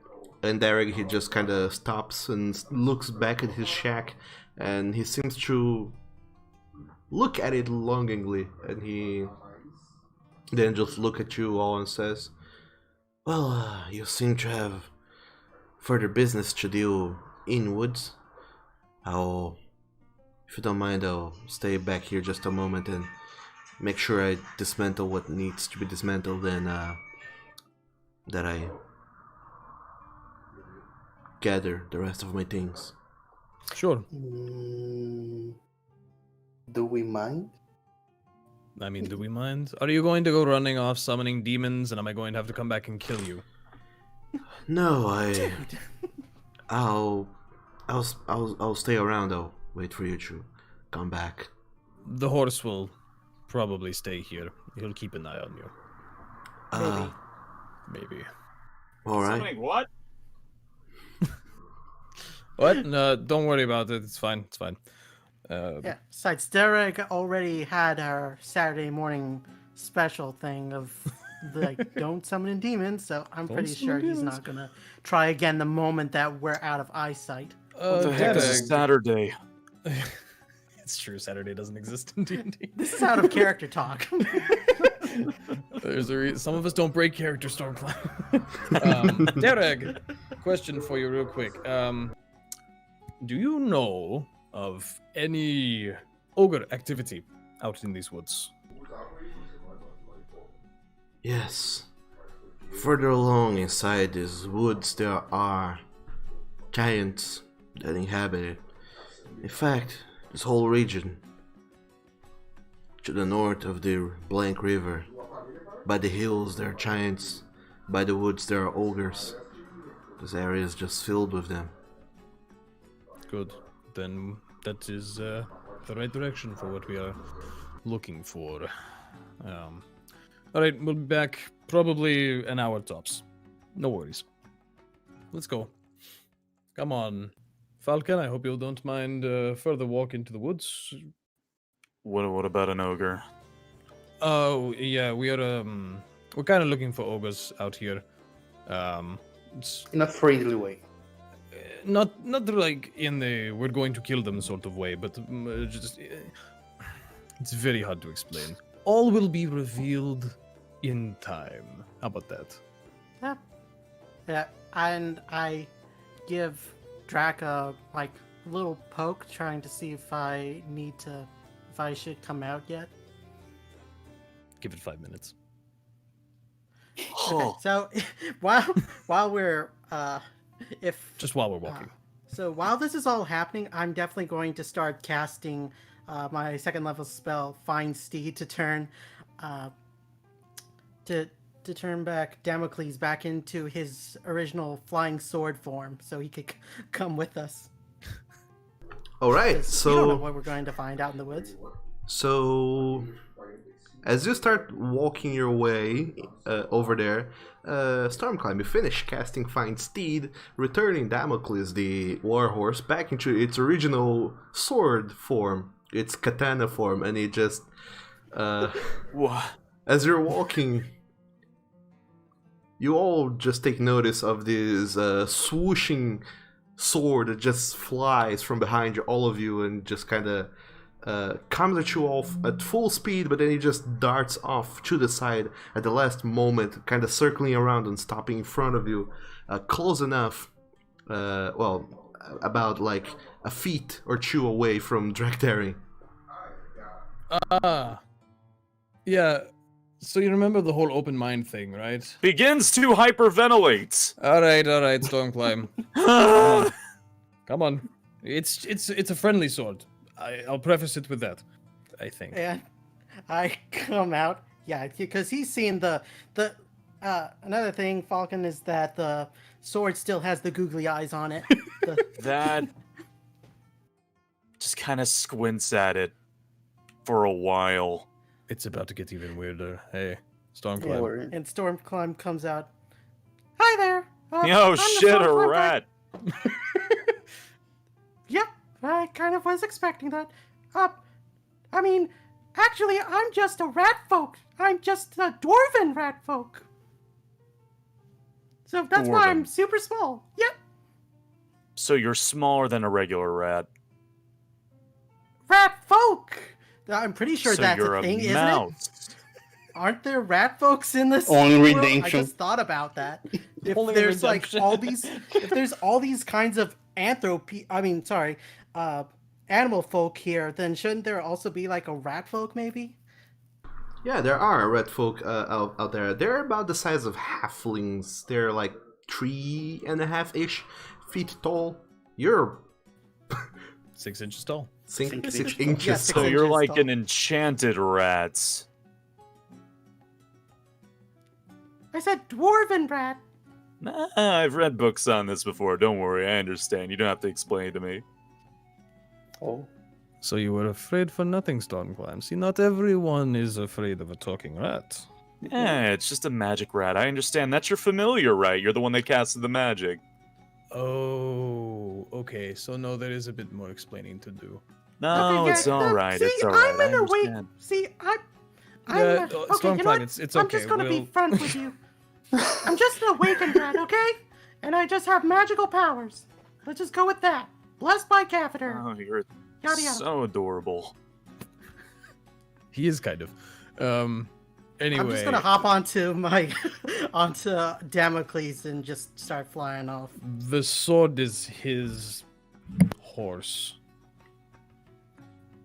His name is Yes. Damocles. So you see how this is kind of weird, right? I hope I'm not the only one. Alright. You know what? I've seen things. I've seen a halfling on the floor screaming on fire. So, you know what? I think I've seen enough this week. Yeah, okay. We'll just keep checking things off the list as we go then. Right. Alright, so Stormclimb, obviously Ogre's Woods. What are you planning on doing again? Well, Drake said he just wanted to go back home, and I didn't feel it was right for me to keep holding on to him. So I figured until we know a better way to save him, perhaps we should just try to return him home like he asked for, just to alleviate his pain for a little bit. And Presumably we're going to need a pretty powerful magic to fix whatever has happened to him. I don't Yeah, know so- if ogres possess that magic or not. I don't know Probably if not, I've ever but- met an ogre. But, it couldn't hurt to just. If. All I know is that he's in pain and he just wants to go home. And that's the best I can do for right now. So, until we know something better, all I can do is just try to hear him out and just fulfill his request, It's like when you're dealing with a sick person and you can't really find a way to cure them, and like all they want is candy. It's like the best you can do is just give them candy because at the very least, emotionally, you can help them if you can't help them physically. Yeah, fair. So to catch you up, Falcon. He's got a pair of gauntlets I hold him up. that were made from a sentient creature and kind of talk. So tiny. Yeah, they're very small. It's very hard to see. Oh, right. Should we like have these gauntlets attuned to somebody else so they're more regular size? I mean, if 'Cause you take them I off, don't think an ogre would. Okay, yeah, I'll they'll just take maybe him off. they'll return to normal after like an hour. Yeah, but Wait, would it? Because I just remember that it only started talking once when Stormclimb attuned to it. When you punched a tree is when it started making noise. Yeah. That is true. When you actually, as soon as you attune to it, is when it started talking. Yeah. So, Do you want me to attune to it, or do we just want to throw it in the bag until we get there? See what happens. well, I just want it in a presentable size so that the ogres can actually see it because it's super tiny right now since it's on my tiny little paws. Yeah. I think I can keep them if you guys want. Yeah, let Dander hold on to Yeah, them while okay. we're walking. Yeah. Let's go ogre hunting. So, Ender, are you attuning to them or just Finding. holding on to them? Attuning to them. Okay. yeah, because we're trying to get them to a better size. So as soon as Stormclimb takes the gauntlets out, you see that the face of an ogre that is engraved on the back of the gauntlet, tiny face of an ogre engraved in the back of the gauntlets. It seems to have a little bit of a shine to its eyes, and it seems to dim and dwindle until it's completely gone. And then Ender, you pick up this smaller than a penny-sized gauntlets, and you kind of just hold them in your hands as you walk, and as you're focusing on them, they start to enlarge and grow into an actually usable size until you're able to actually put your hands into them and close the clasps.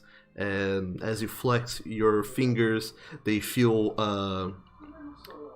they feel right. They just kind of fit, and you feel yourself being empowered by their ogreish strength.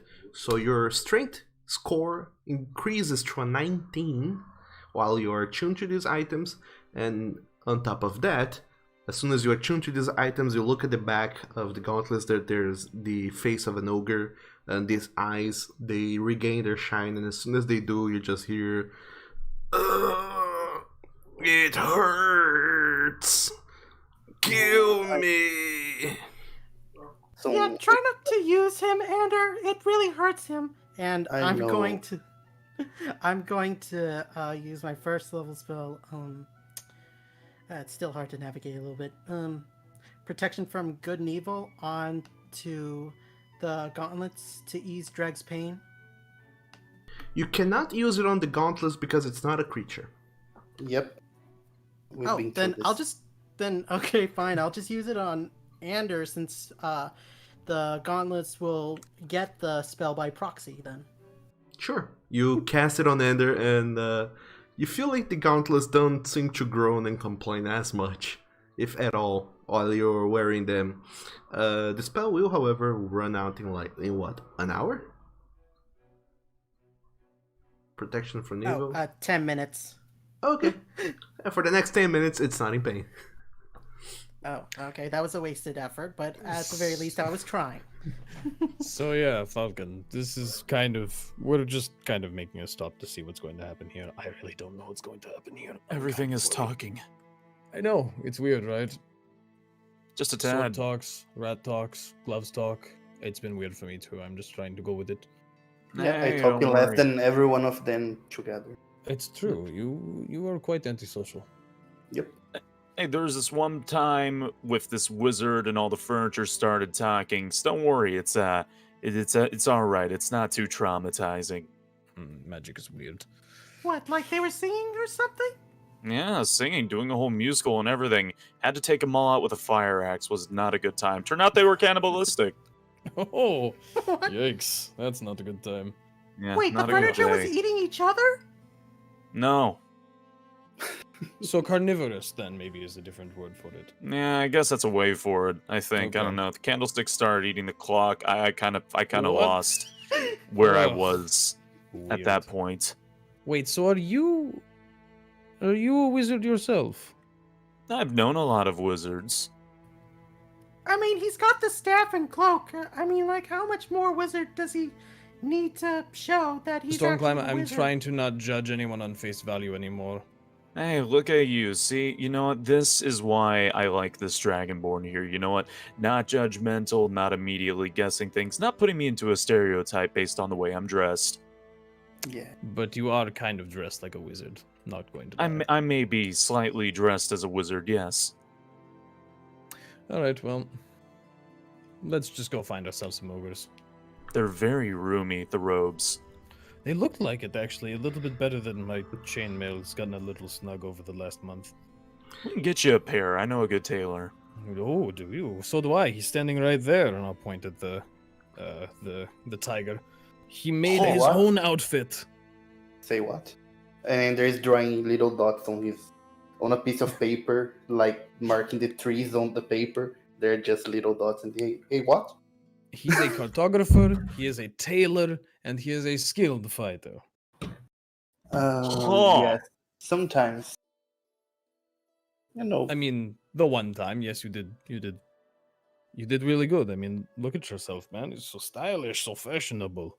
Yeah, Don't that forget I about yourself, cannot Drake. argue.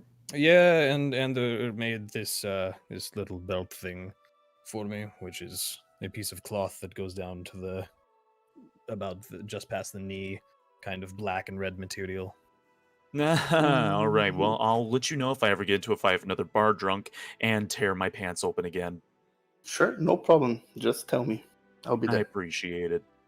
He's very handy. So I would like whoever's leading the party to make a survival check. Me? Okay? Yeah. Should I be Map maker asking man. mats for ogres? I think we'll find ogres just fine. They're ogres. So Ender, make a survival check. Huge. Oh boy. Okay. 14. So you do not lose yourselves or your party as you travel through the forest, and you are able to mark the path, the trees, and most landmarks as best as you can to the best of your ability. You go marking every single thing that you see, and you are absolutely certain that you're very, very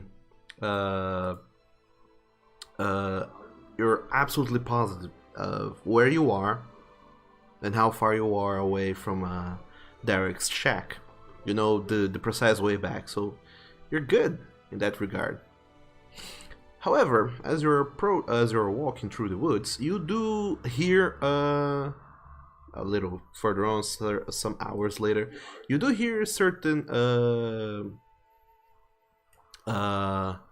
shouting happening. And I would like everyone to make a perception check as you halt boy. yourselves immediately and try to pay attention a little bit more to see, or rather hear, what these loud noises are, this shouting, or what in the world is it even saying? Can this also involve smell? No, you can't. You cannot. Always trying to smell them sounds. You cannot smell the shouting. I mean, maybe they have bad breath. Storm climb. Oh my god. Hey, there you go. Just smell the corpse. Ugh. If they've No. got breath bad enough to smell them coming from a mile away. Oof. No, I will say that no, you cannot. You cannot. However, albeit it's lost on you, Falcon and Stormclimb, the two of you, Drectarian and Ender, you do hear the voices, and you don't quite understand what they're saying because they're talking in a different language that none of you speak. Unless you, Drectarian, or you, Ender, speak Giant. I speak giant. Oh, he does. Ooh! How the Unfortunately, tables turn. Unfortunately, you're a little bit too distracted at first by the talking rat to even pay attention to what's going on. Until your new traveling companions just kind of shush the side conversation that you're having and kind of call your attention to it, and you hunker down with them and try to pay very close attention to what's being said in Giant. You unfortunately missed the very beginning, but you get the end. And there's just a bunch of people, several voices. Drek, Daring, and Ender. The two of you recognize these voices to be 4 voices. All of whom are just shouting very mean things along the lines of, you defect, you should not have even have been born. We will send you back to the earth, smashed and in pieces, like you deserve to be, and you will never find your brother again. He ran away because he was so weak he couldn't withstand the things that we have to do. And you can hear that there's a whole lot of, just brutality going on as you just hear sounds of punches and kicks connecting. And then you hear this other voice, that is just kind of shouting for mercy, coming from a few feet away from where you guys are. And as you dare approach a little bit further, you all see a ogre being punched by 3 other ogres, while one seems very content with just like standing beside and watching this whole thing go down. We need light. Yeah, I don't see anything. It's pitch I think black. it's I'm just loading seeing for him. berries flying around. It's loading for him. Sorry. There you go. There it is. Oh, well. Oh, a face So a mother close. will love. I don't know what they're saying, but they're kind of beating the shit out of that one guy. How's Drag look? How is Drag reacting to any of this? He can't quite perceive the world around him, being in a gauntlet and all. Okay, so game plan: jump out, kick ass, or jump out, try and defuse the situation. Well, did Falcon tell us this? Yeah, you're all sharing information with one another, I would hope. Falcon It's up can to him. make that decision. Yeah. There Yeah. is, one of them is beating the hell out of the other one. Something about you're a disgrace or something. I'm pretty sure they're about to kill that guy. Do you think we should intervene? Do you want him to die? Probably not. Then let us do the intervening. All right, cool. Wait, so you can speak their language. How about you do the talking? Lead us in. Oh, right. Yes. Okay.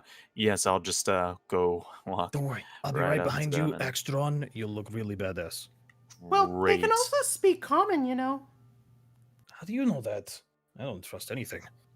Well, I mean, like, I thought that's what Ander told us. Did I? Oh, wait, that was the That was a DM trying to different figure thing, out yeah. if if any of us spoke the language. But when Stormclimb first tried to talk to Yeah. Drag, yeah, okay. Sorry, didn't mean to accidentally do that. So I come walking out behind Falcon, axe drawn, over the shoulder, just trying to look intimidating. Okay, wait, are you walking out into the open? Looks like we are. I Wait, so we're suppose actually we gonna are. try and talk to them? Okay. Alright. We can lead in with talking. Talking leads to fighting a lot around our group, though. So That does it now. yeah. Oh, you aren't afraid of fighting, are you? No, I'm no, sure. Good. Well, there's 4 ogres there. I mean, do we just want to, like, do we actually want to talk, fight, or maybe scare them away like we did last time with the, Okay. those bandits? Here's our options. We try and talk to them. Falcon can speak their language. or we just kill them, except for the one that's getting beat up, because he seems like the weak one of the bunch. Or we use mix and match magic and try and create a diversion or scare them away. Worked before. Well, that's So- 3 plans. I want to try and get a look at these ogres. I want to try and see if they actually... They're beating the shit out of this other ogre, and it doesn't really seem like... Do they actually seem like the type that would actually want to talk things out and try to be civilized? Make an insight check, Stormclimb.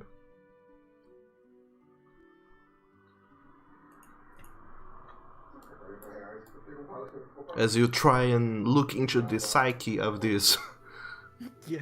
gigantic 12. beings. You get the sense that they're a little bit too violent, and they might not, be the kind to be reasoned with. They are having none of that. Yeah, these guys are kind of filling out that whole dumb, violent giant stereotype. I don't really think they are going to want to try and talk this out. No offense. Okay, so scare and kill. Those are the options. Yep. So, Do we want to You- try big scary gargoyle again? Yeah, I'm what do up you for think, it. Last time- guys? I like the idea. Okay, I guess we'll do. Falcon- Okay, make sure to back me up, Ander. Sure. So Unless, Falcon wants to use some magic to help us with this. I am very content in seeing how you all handle this as my first experience with this group. cool. Let's try spooky gargoyle then. It's a good plan. Worked last time. Okay.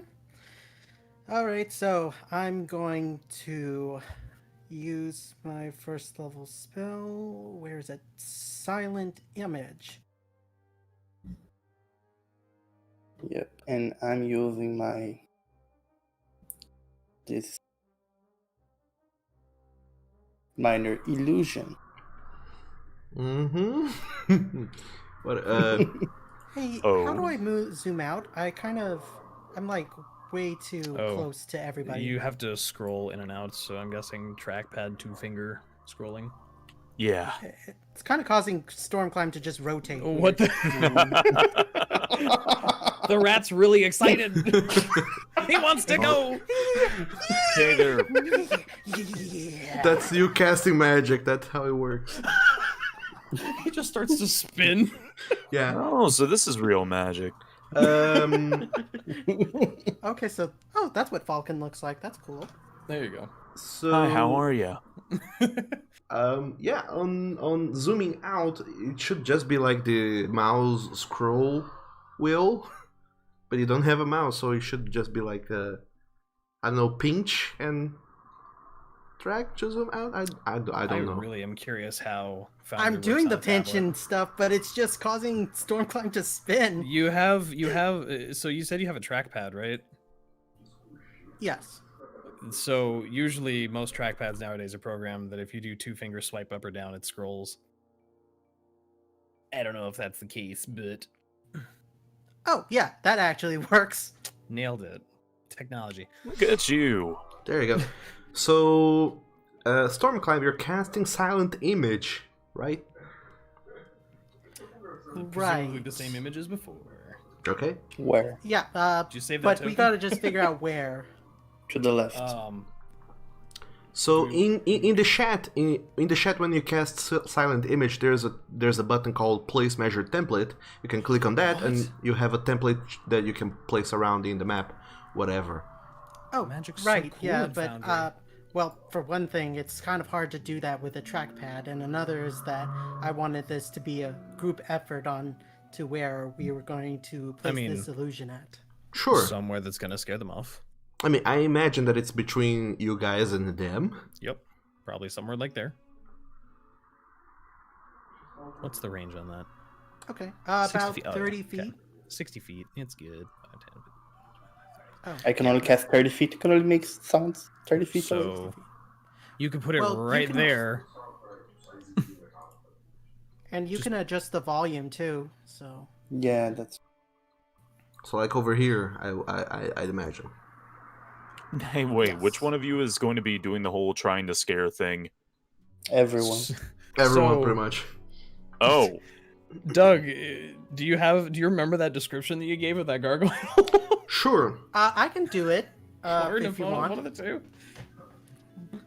Okay, It's metal so as fuck. like last time, it starts out very subtle, just this fog creeping through the ground, and then all of a sudden, wait, is Ander going to be?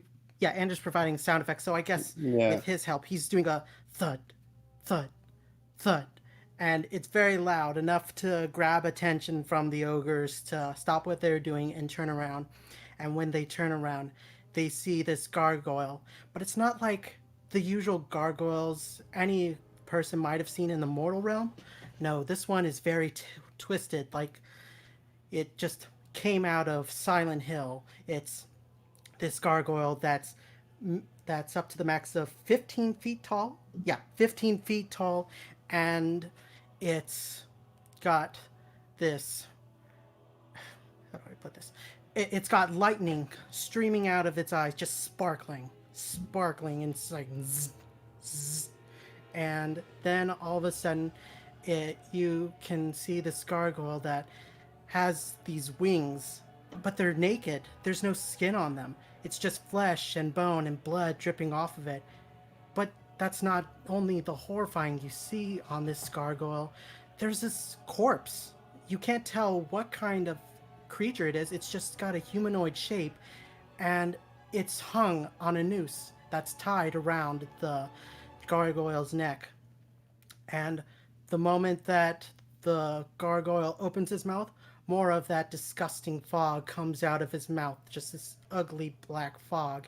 And then a second later, a hand shoots out of it, and it's just wilding about like a tongue. And when the hand opens its hand, when the hand exposes its palms, you see an eye, and it just stares out. You don't know where it's staring, but it just feels like it's looking right at you. And it's just this whole terrifying scenery. And I guess maybe Ander could try and do a sound effect, like a scream, like. Yeah. Yeah, I don't even have to describe it. That was awesome. Perfect. I think that works. And The sound. The farthest I can cast the sound is the circle. That's fine. okay, so you cast that image, Stormclimb, and it looks just horrifyingly disgusting.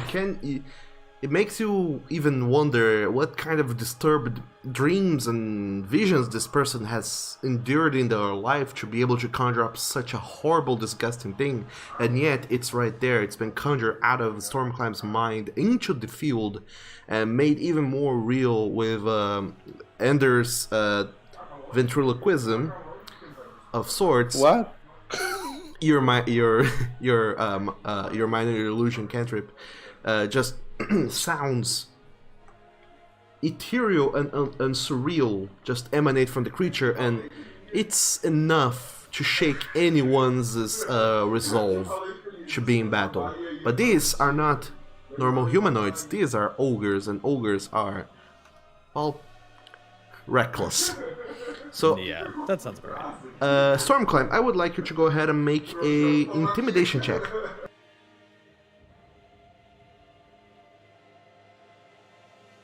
Actually, you two, Ander. The two of you make an intimidation check. Sure. Oh, okay. Let's see. Just trying to find that. Nice. Okay, we really need this to work, so I'm going to use my card. Oh, that's Let's true. see, where's... I'm gonna Yeah, also let me use just my try and- card. Okay. It should be in your inventory. what kind of card do you have? Number 3. Maybe you should hold on. No offense, but maybe you should hold on to that, because... No offense, but that's low. Okay. I'm not I mean, crying. You can if you want to, but I No, just no, don't... I'm not crying. I want you to... Oh, Ander. I'm fine. No, but that's okay. Fuck you. Sorry. So that's a Like, 22. Holy dang. I'm gonna go ahead and make a bunch of wisdom saving throws for them. Wait. Yeah, wisdom saving throw should not be frightened. They do, however, get advantage on that because you know they're big and burly. They outnumber everything. They believe they can take this on. So well, it kind of sucks because they have a -2. They don't have to wisdom. wisdom. Yeah, they're all All brawn, no brains.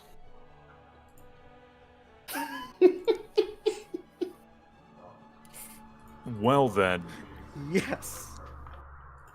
oh man, look at this. This is terrible. This plan's fucking great. None of them beat a 22. There wasn't even a way they could beat a 22 unless they had a natural 20. But BUTT, they are brave enough to not run away, but they are considered to be frightened, which means they cannot approach the illusion, and they have disadvantage on any attack rolls or ability checks while within sight of the illusion, so long as you know the illusion stays there. So tell me a little bit more about minor illusion storm climb. Is it a concentration spell that lasts for a minute, or what is it even? I'm scrolling back up. It is. Nope. It just seems to. Silent be image is just 10 minutes. 10 minutes, but it doesn't seem to be concentration. Yeah, but minor illusion in the sound is just 1 minute. Oh my goodness. So, looking that they are not running away, It is concentration, yeah. Yeah, it's VSMC, and the C is concentration, I'm guessing. Oh, okay. I missed that. Yeah, Sorry. besides, Okay, it should be in your character sheet somewhere that says, oh, it's a concentration spell. Oh, yeah. I see it now. I'm still getting used to this system. It's okay. So yeah, Stormclap, you are concentrating on that, and while you are concentrating on that, you know, they have another target to strike upon. But all these ogres just seem to suddenly see there's some weird shit going on, and you see that they stop kicking and punching this other ogre that is fouled on the ground. They get their clubs out, and yeah, they're gonna try and do some shit to all of this. And this doesn't seem to be working. Let's charge into the illusion and fight with it. I'm going to That go way around the they could illusion. Sorry, what did you say? I'm gonna go around the illusion because they look angry at it, and I don't want them to look angry at me. I'll protect you. Sure. So, Okay, so then I hop onto Darren. okay. Oh, shit. So I would like everyone to... What is that? I'm just learning how to measure things, I'm sorry. The okay. cross of fate. I would like everyone to go ahead and roll for initiative. In here, it's different. You don't roll initiative. Whoa. You don't roll initiative from your character sheet. The second tab, besides the chat, there's a little closed fist. That's the combat tracker. You can right-click on the combat tracker to pop out the window. That's so you can track the combat while looking at something else. There's a fist? Wait, fist? Click the fist. Where's the fist? And the upper right. Besides the chat window, there's the chat and then there's the fist. Why do I roll so shitty on my initiatives? I hate everything. It's right next to the chat window in the upper right. Oh! Did you find it? Oh, And then there yes, should be a I little have dice found button the in there that fist. lets you roll your initiative. This is so fancy. There you all go with your fancy schmancy initiatives. So Dice on the screen.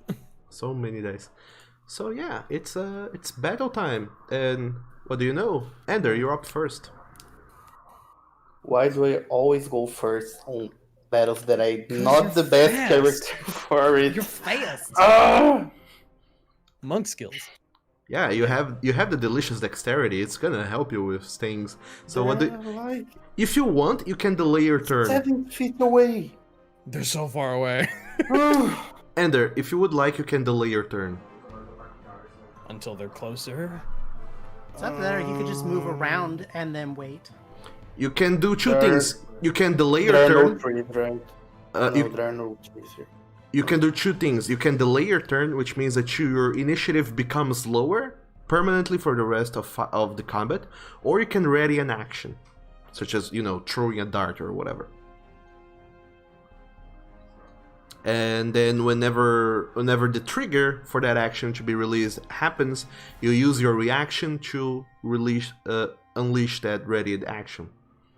So you can say that you want to ready a dart for whenever anyone is close enough. Okay, I wanna walk. I'm still behind the illusion if I walk here. Oh, what? Sorry. So here, and I'm gonna ready a dart. Okay. If they come in less than 40 feet. from Okay. it. As soon as anyone comes within 40 feet, you're gonna throw a dart at them. Okay. Fair enough. And this is my turn. Okay, alright, you're ready in action. So this big boil over here, it's gonna approach the illusion and try and attack it. Dart throw. Dart throw. I'm guessing since we're in combat, I can't have the illusion realistically try to react to the hits. Huh. You can, you're concentrating on that.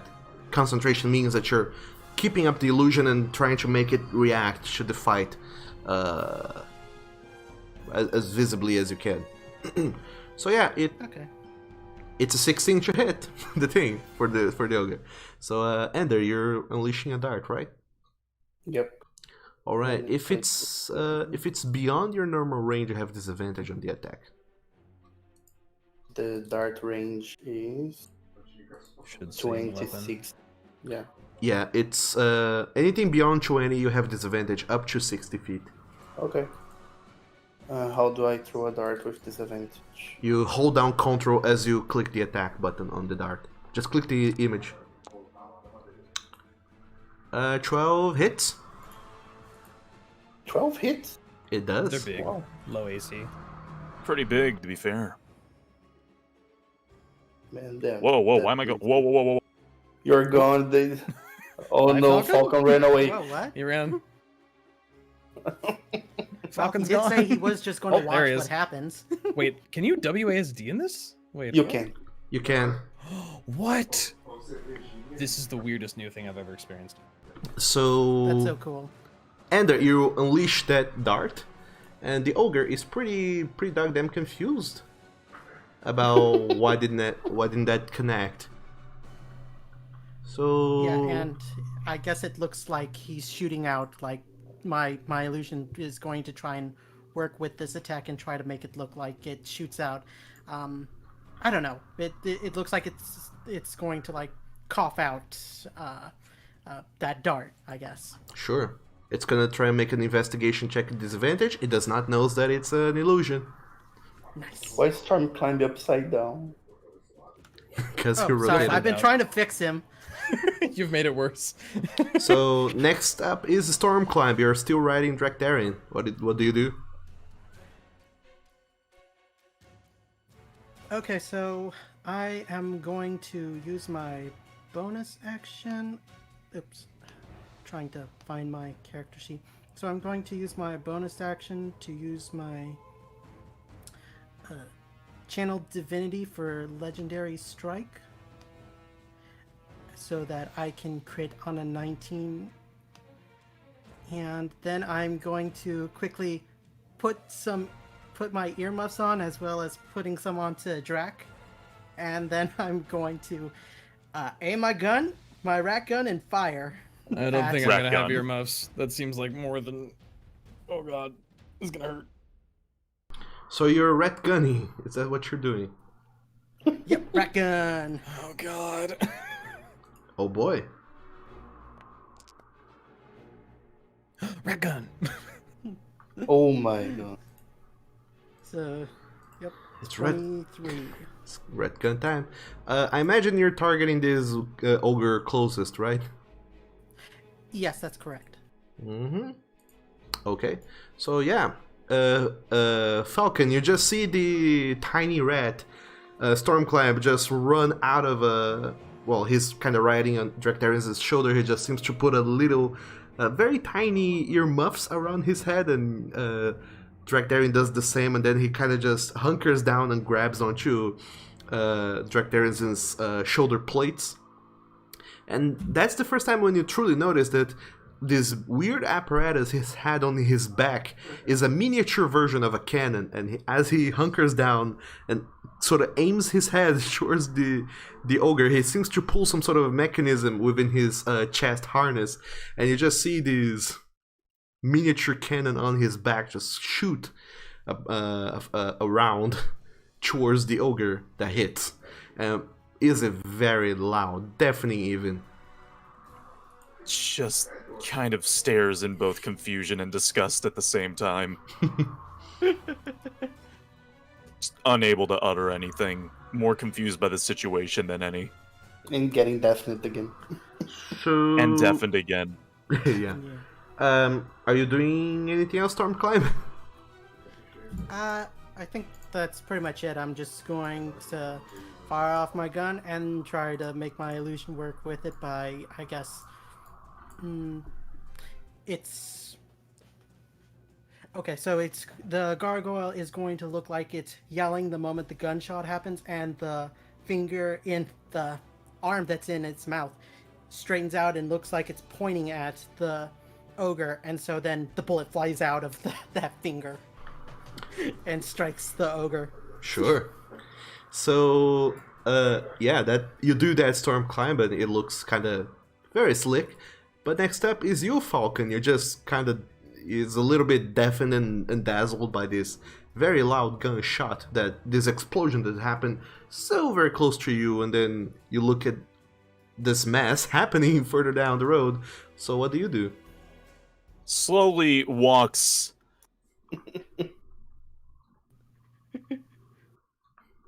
just as far away as possible and lifts up his staff, aiming it towards the ogre from very, very far away, and casts Magic Missile. Okay, go for it.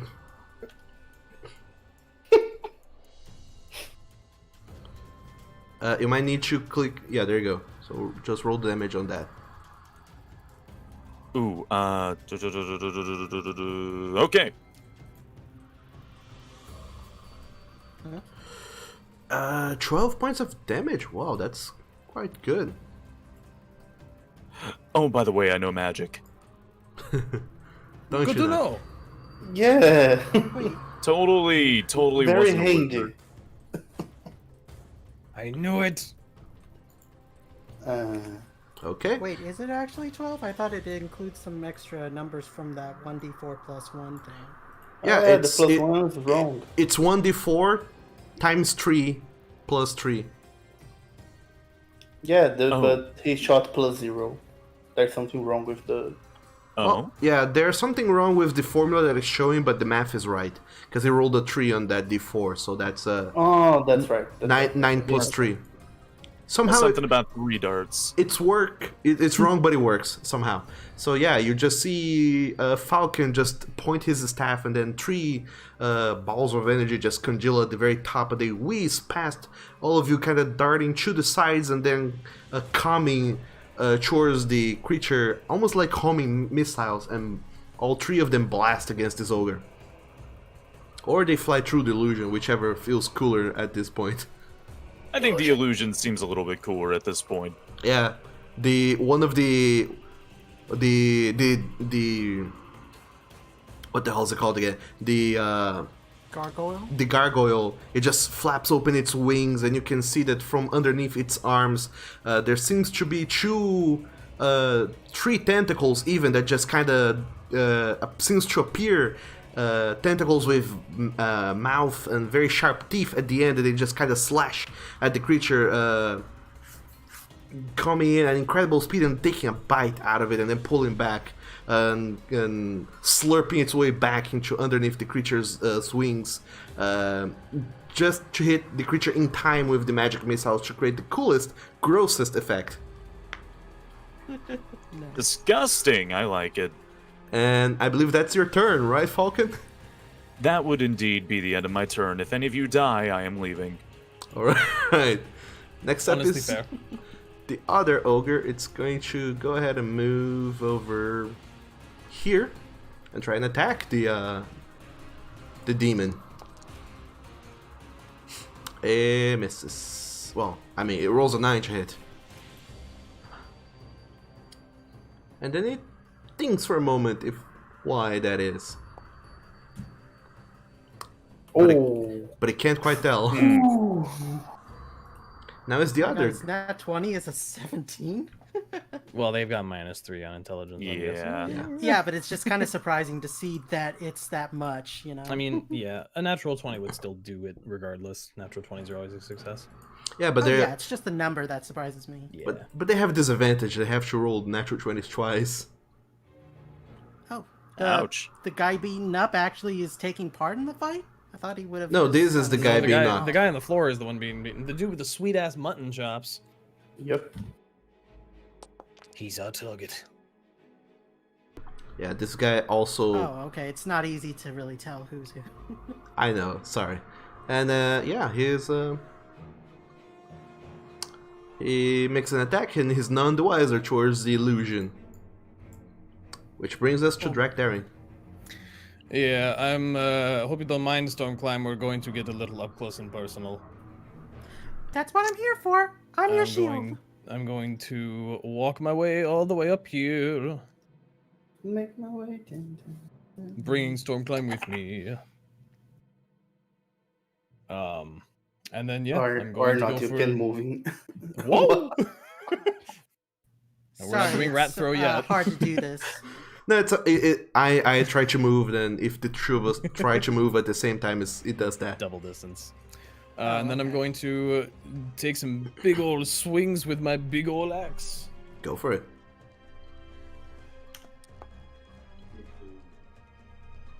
I hope a 28 hits. It does, yes, it does hit. The creature suffers 8 points of slashing damage. Why is my character sheet not coming back up? No, give it back. Oh, I forgot I could attack twice. I totally forgot about that. Do you have extra attack? Yeah, I actually do. I totally forgot about that since I just Bang, hit bang. level 5. Yeah. You could have. This is 1d12. Plus what? This doesn't show the pluses. What are you looking for?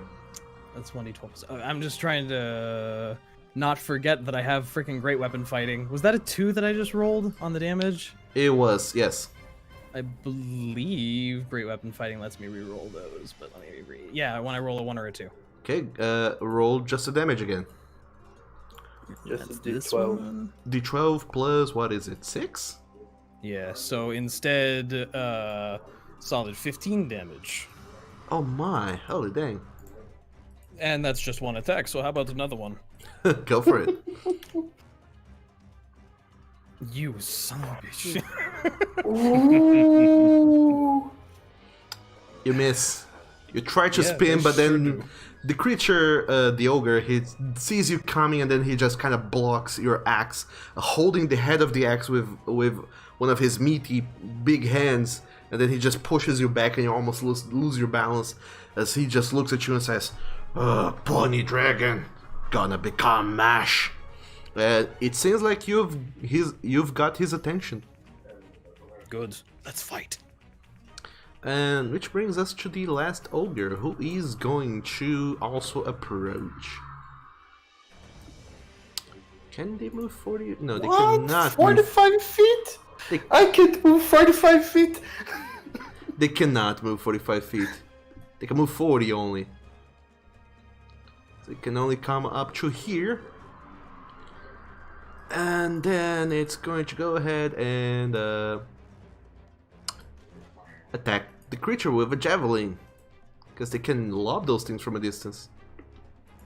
Like 5 feet away. And yeah, it misses.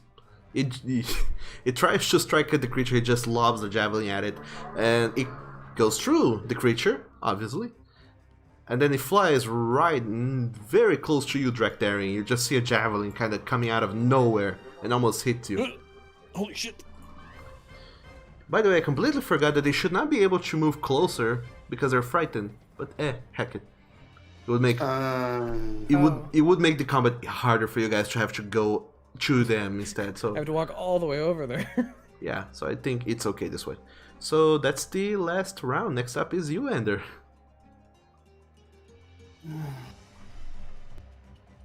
Okay.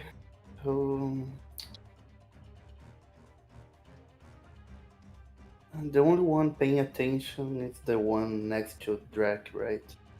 Can I move there? Let me see. That's 30 feet, 35. No flanking. If I was to flank, no. Big no. No flanking. Let's move here. Okay. Let's move here. Here, here, here. Here is fine. Let's attack. So, I'm gonna quarterstaff him first. Okay, go for it.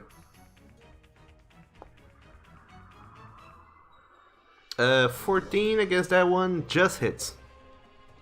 Okay. So I'm gonna spend a key point and go for. Oh, I have the pounce effect. Can I activate the pounce effect? Yeah, I sure. just walk 35 feet.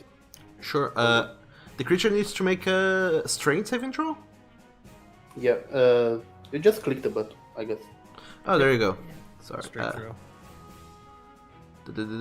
It makes it. It makes. So spend the key point and go for. I don't know how much health this guy has. Go for. Wait, can't Let you me try- attack twice, Andrew? I want to try something. Yeah, I can.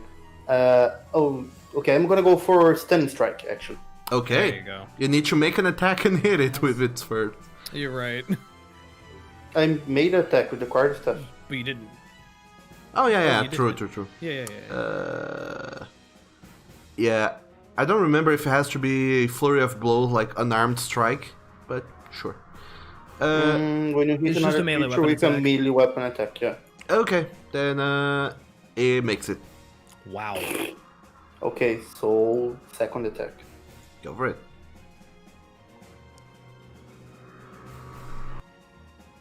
Worst attack ever. It hits for 5 points of damage.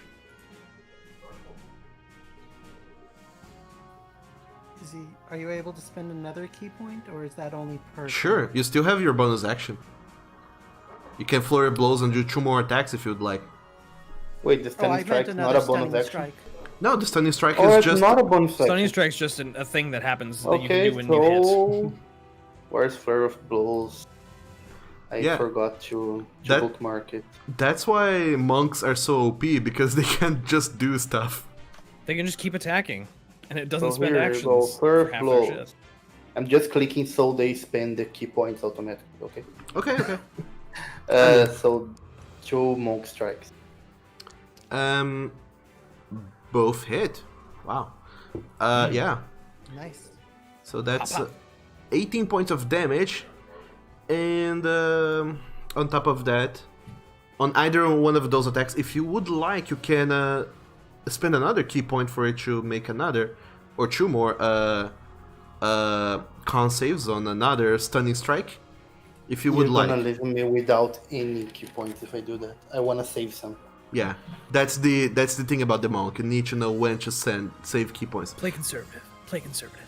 Just letting you know, you can do that if you would like. By the way, if you guys hover over the creatures, you should be able to see their condition if this guy is badly injured. Oh, that's very Oh, okay. No, I did notice that. handy. Injured, badly injured. Okay. So you Wait, can, so does that mean he's bloodied? yes, pretty much, yeah. Badly injured means blooded then? Yes, badly injured is bloodied. Okay. That's your turn, Ender, I believe. It is. I made a lot of stuff. Okay. So now is this ogre here. It's gonna... not even gonna roll attacks for the thing. It's just gonna go straight for the investigation check. Which it fails. Man, this illusion is such a thing. Storm Climb, go for it. Okay, so what I'm going to do next is, let's see, we're already close, but could I call, what was, sorry. Could I call Damocles to fly up and land behind the ogre we're currently fighting against? Or, I mean, like, is that possible? It's not... Well, yeah, I guess. I don't know that you can control it, like, for free. Well, I mean, like, it's more like I just tell it to, and I just didn't know when it's able to move. Oh, okay, sure. Yeah, it moves over there, but if you would like it to attack, you will need to command an attack, and that will cost you your attack action. No, I just wanted to land in the ground so that it looks like just any other normal sword. Because that's part of its ability, is that if it stands still, nobody can discern it that it's actually a magic sword. It just looks like somebody just threw a regular sword and it just missed. Sure. Okay, it's there. So I wanted to do that to do flanking, and then I am going to... Does that count for flanking? Yeah, for it to be flanking, it needs to be flying and actively threatening the creature. So it can't just be disguised as a normal sword. It needs to be actively disrupting them. So it needs to look threatening in some way. Okay, then I guess it can just do what any other steed does and just take the dodge action to, but still look like a very threatening, googly-eyed katana. Yeah, it's threatening them. It's totally doing that. Okay, and then I'm going to... Let's see, I'm definitely going... Now that I'm up close, I'm definitely going to attack. And let me see. There's something else that I'm forgetting. Oh, right. I've got pack tactics, so that gives me advantage since I've got people close to it. Alright, so what kind of attack are you doing? Oh, I'm going to attack with Martini. Okay. So that's a 21 to hit. That hits. Is that enough? Okay, I'm going to attack. Yeah? No, yeah, just go on. Okay, well, if it hasn't died yet, then I'm going to attack it one more time with Martini. Okay. 3. Ah, god damn. How's it? Let's see. And I'm guessing it's still alive, so I'm gonna try and end this quickly and use Divine Smite. Sure. Let's see, where is... Oh, okay, there's the spell. Ah, shoot. It's flying everywhere. Let's see. Where did I... Oh. I'm sorry, I'm still getting used to this. It's okay, don't worry. 9. Okay, 9 points of radiant damage. Radiant. Is enough to make the creature go kapoof. It collapses on the ground.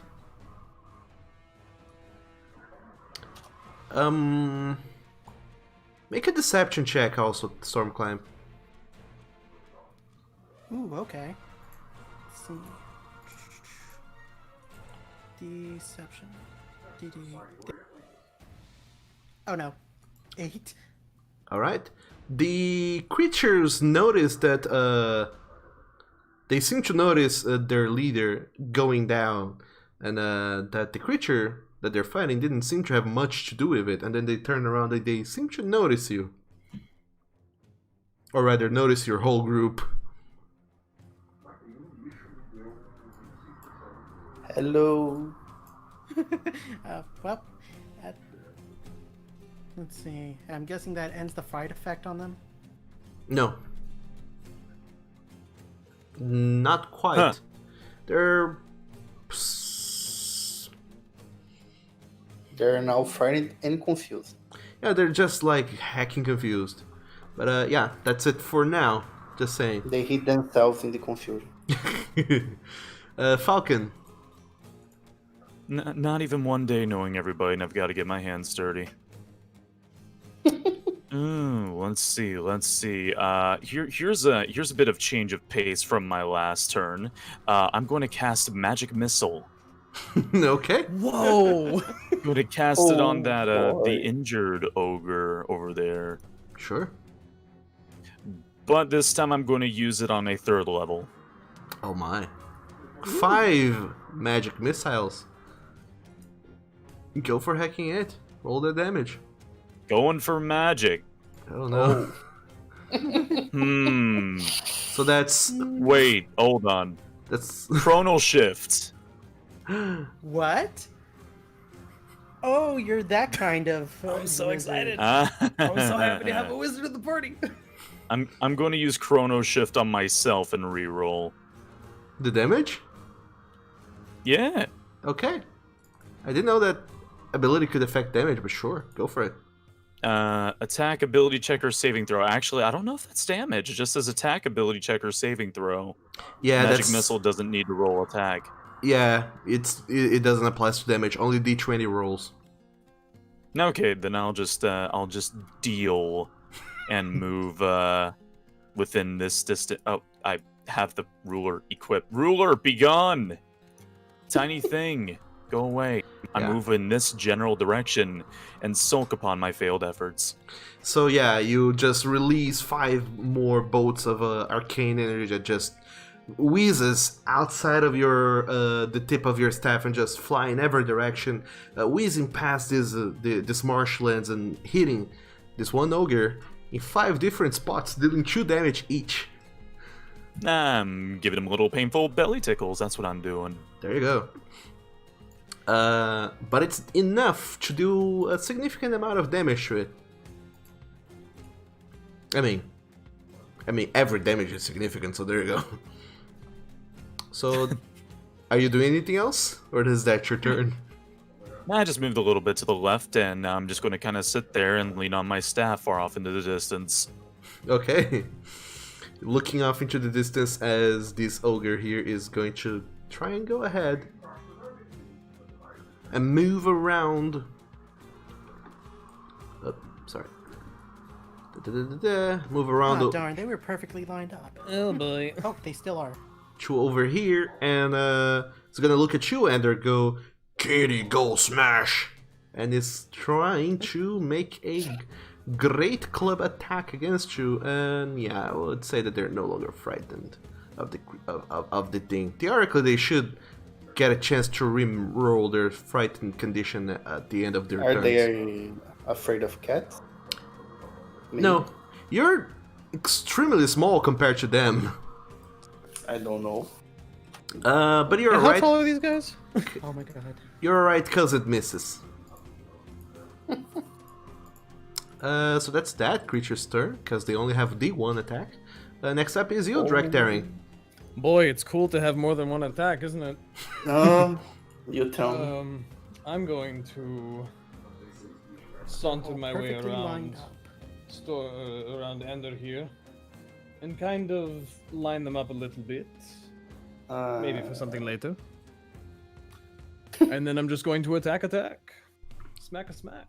Go for it. That hits. That also hits. 25 damage. Alright, that's a lot of damage.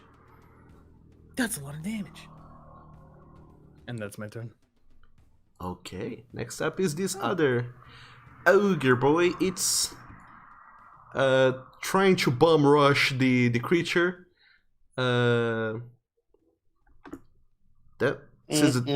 Since the creature isn't there anymore, then looks back to see what else is there, and it sees you, Ender. So it's gonna go ahead and attack you. With flanking, but it misses. Also, One, this baby. is not normal. Well What's then. happening? Wow. It Double tr- ones. it Deja tries vu. instead of punching forward, it tries to punch like from above down below, like to try and smash you against the ground. So you just dodge out of the way, and the creature just pounces the floor and kind of injures itself a little bit, shaking its hand and looking at you, snarling and just letting out a roar. And you can feel that fetid breath permeating across your face. But you're more than glad you have dodged that out of the way of that attack. Which brings us to the third round. So, Ender, what are you doing? You are flanking which this one with the sword, by the way. Yeah, I'm taking advantage of that. And also, since I'm still full health, I'm fine. I'll just stay here. Try to kill this guy. Let's attack him. Okay. So, Quarterstaff. I don't have the flanking bonus, but that's okay, I guess. Yeah, I thought you do because of. I forgot to add to my. we can do it by head. Plus Oh, 2 I is not totally too hard to forgot. calculate. So yeah, that hits. I'm gonna 4 damage. Hit 2 more with Flurry of Blows. Okay, go for it. You Maybe have your also second some normal attack. extra attack. Oh yeah, that's true. So more. This is Flurry of Blows, 2 attacks, and the second attack is this one. So many dice. Nice. All the attacks hit. It takes a hacking beating. I know I 30 don't do damage? enough damage. Maybe it's not that yet. 30 damage? That's a whole lot of damage. Or no, 31 damage, sorry.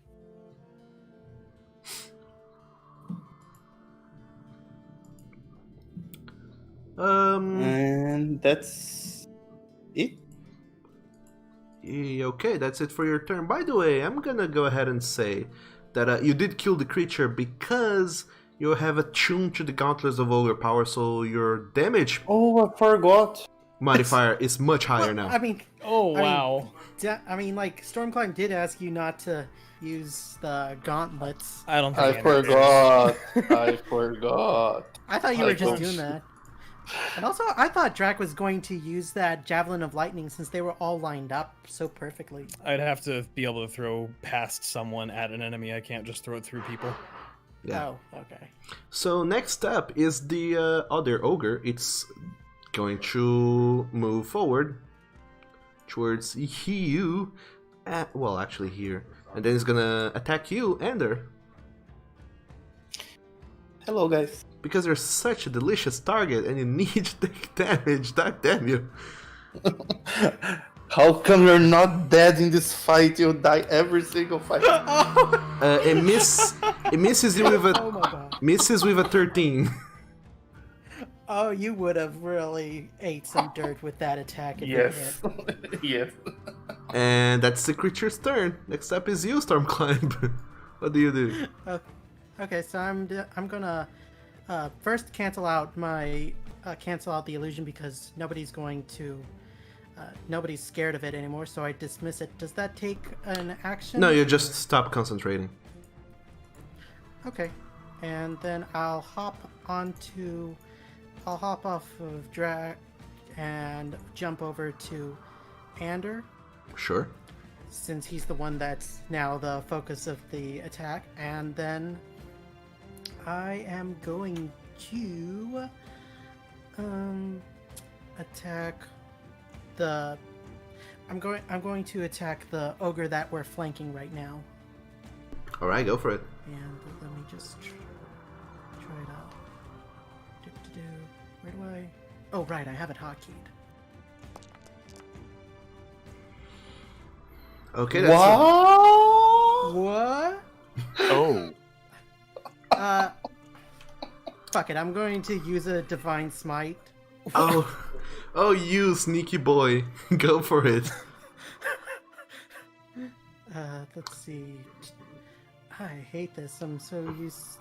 The damage is doubled because it's a critical, so... Oh yeah, but I'm I'm still trying to navigate this, so I keep on accidentally closing out Stormclimb's thing, and then when I realize, oh, it's not, this thing isn't hotkeyed, I actually have to open this back up.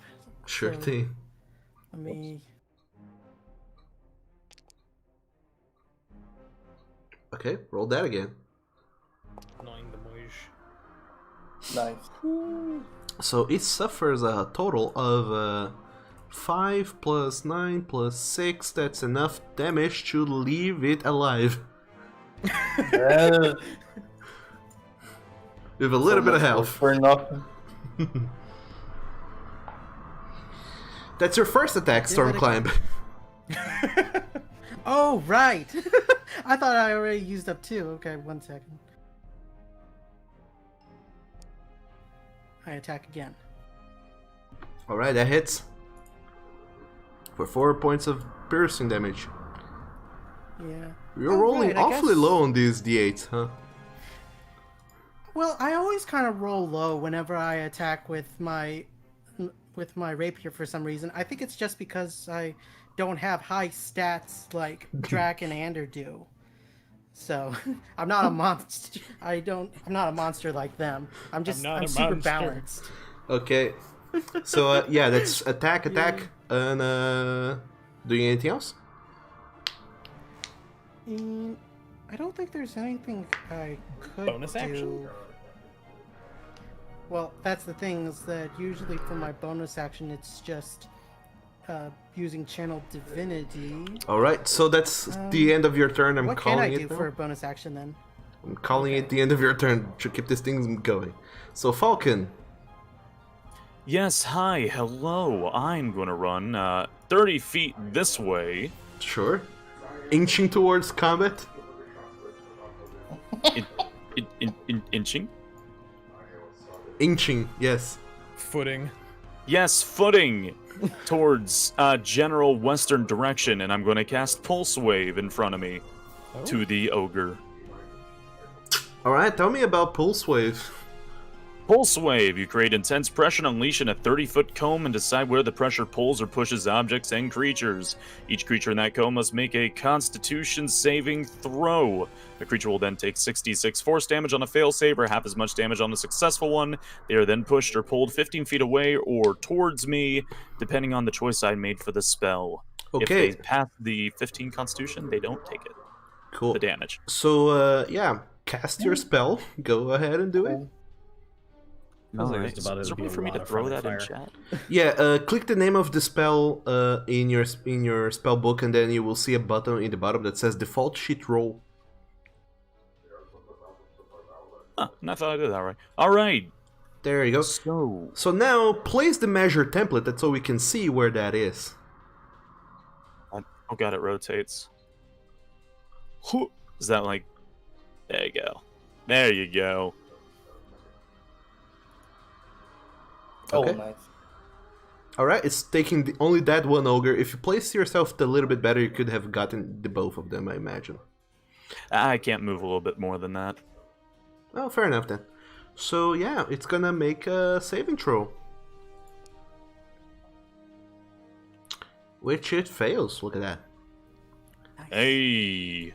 Roll me some damage, Give me please. damage. Lots of them. Oh my, There's my dice. my goodness. Six. Wow. Oh, it's 66. Yeah, you take a big chunk of health out of this creature, about 1/3 of its health. Spoilers. Oh my. And I guess you can also choose to push or pull the creature 15 feet. Oh, push. I'm not getting that anywhere near me. Oh, push. Okay. Hands down. Oh no. You push the creature 15 feet away from you, and that's your action and movement. You have your bonus action. Bonus? Yes, I do. I want to cast Misty Step. Okay. And yeet myself in a... Oh god, what is exactly 30 feet? 30. And I'm going to hide over here like a coward. Okay, sure. Oh. And cast Misty Step, because I gotta do that. Yeah, you position yourself in such a way that there's just no way these ogres can get you through your party mates. Well, your traveling companions, more like. And that's, Protect me, meat shields. and that's your turn, Falcon. Next up is you, Drakdaring. All right, I'm going to do the thing that I'm really good at, and I'm going to ask them a question. Okay. Starting with the first one. Yeah, but that's a 1, so I'm gonna re-roll that. Yeah. Reroll the damage. Spoiler alert, 7 is exactly how many hit points he had, so he dies. Well, I dealt 8. Plus 6. So 14. overkill is underrated, damn it. Yeah, it goes into shock as it loses enough blood and limbs as you completely destroy that creature. Good. And then I'm going to walk up to the next one and be like, would you like to answer my question too? Damn it. That hits. Oh my god, 11 damage. Yeah, these guys have like shitty AC. I've noticed. It's really great. I still don't have any bonus actions, so that's my turn. That's your turn. I'm sorry, but it seems to be your turn. So, yeah, now it's the ogre's turn. The last one alive. It just looks at you, Drakdaring, with anger in its eyes, seeing as you killed 2 of its friendos. Boys are gonna try and kick your teeth in with a great club. Bring it. Bring it. But it can't hit for shit. And he misses. Nope. No. Easiest fight ever. Right?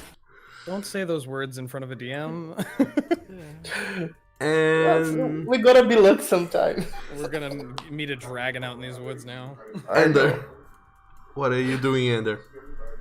Walking over here. Here is okay, right? Let's hit. I'm flanking, right? Yes, you are flanking with Drakdaring.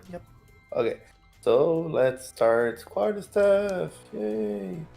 That hits. 12 hits. Oh my god! Quarterstaff again. That 10 misses. Oh, finally. I mean, you could toss in a card if you want. Oh, that's true. I'm gonna toss in the card. Okay. 13 hits. Oh my lord. How do I delete this now? I don't know. I'll find out later. Okay. Okay, how much the damage is that? 15. 15 damage? Yeah, 15 total now. Is he still alive? He is still alive, yes. I'm gonna not spend my key points and just... Martial arts! Another attack! Okay. Go for it. That hits. Ooh. And with that, because you're still using your dexterity to calculate the damage, I forgot to change that. if you were into strength, it would have dealt additional 2 per attack, so that's 6 extra points of damage. The creature dies. So, Anders' kill count is still high. Ender, you whack this creature on the head and then on the side with your quarterstaff, and when you kind of pull it back, rotating it as you do and kind of just lock it behind you and digging it into the ground about a feet to give yourself some support, you use it as a sort of a push off surface to go with all of your might into a very, very powerful punch right into the jaw of this ogre. And as you do, you can just hear the bones breaking in the ogre's general head region, as you just see it kind of spinning around in place, and as the head just goes to the side and blood just platters all over and it collapses to the ground, completely mobile after a very powerful punch to the noggins. Right. And with that, Ender, you look around, all of you look around, by the way, and notice that there are no more ogres trying to attack any of you. Holy shit, we didn't even take any damage. Why do people keep fight saying these ever. things? Stop talking. It was not those the equivalent fault. of It was saying- just so much luck. It's It's the equivalent of saying it's quiet, too quiet. Well, it's just that we haven't really been that lucky in our past sessions until like recently. And I got the No. feeling we're going to continue being unlucky. Okay, so I guess do we want to search the corpse or check how You that guys guy's can search doing? the corpse. I'm I'm the professional looter here. I'm gonna search Yep. the corpse. I'm going to go see With how your- this guy got. The guy was getting the shit beat out of him. See how he is. Okay, Ender, go ahead and make an investigation check as you try and loot some corpses. Why don't you? With advantage because of Why? weaving proficiency, like no clothes. I am. Just to find hidden pockets. I forgot about it. Sure. Investigation with advantage to loot these That ogres. shift click. Yeah, shift click. Yeah, and I'm going to accompany Drac. Mm-hmm. 16. All right. Oh, wait. Ender, we need those gloves for a second. Oh, the glove! I forgot about them. Oh, you were beating was- the shit out of people with them. That's true. And I'm looking at Drag's face, like, oh my. Ooh, it must look super bloody now. Um, Can you but- clean it up with your stone? Yeah. That's- Drag, can you have the stone, please? Oh my goodness! Just give me the fucking gloves. Here, I'll yeah, use take the gloves. stone. I've given Where's the, the freaking gloves angle? away. Let me change my strength back. It's always 14, I never change. I'll use that. Oh, what was it called? Cleansing stone? Yeah. I thought Ender Yes. had it on him. It's No, like no, the that- size of a football. It is? Yeah. Yeah, it's it a is. huge rock. I mean, it needs to hold in the cleaning power somewhere. So yeah, I'll just reach into the bag of holding and pull out that stone and just kind of focus on it until all the crap comes off me. Yeah, all of the gritty just kind of just gets expelled out of your body into the Okay. air. You pretty much all the dirt in you just kind of poofs into mist around you and then falls to the Dirt. ground. Blood, you know. So, Ender, as you look around these ogres, they seem to have small pouches and bags with themselves, but they also seem to be carrying around bags. Like very big bags with them. Investigating the bags, what you find, Ender, is 43 gold pieces, Mm. 501 silver pieces. What? Random. Nice. Yeah. 2 potions of healing. Wow.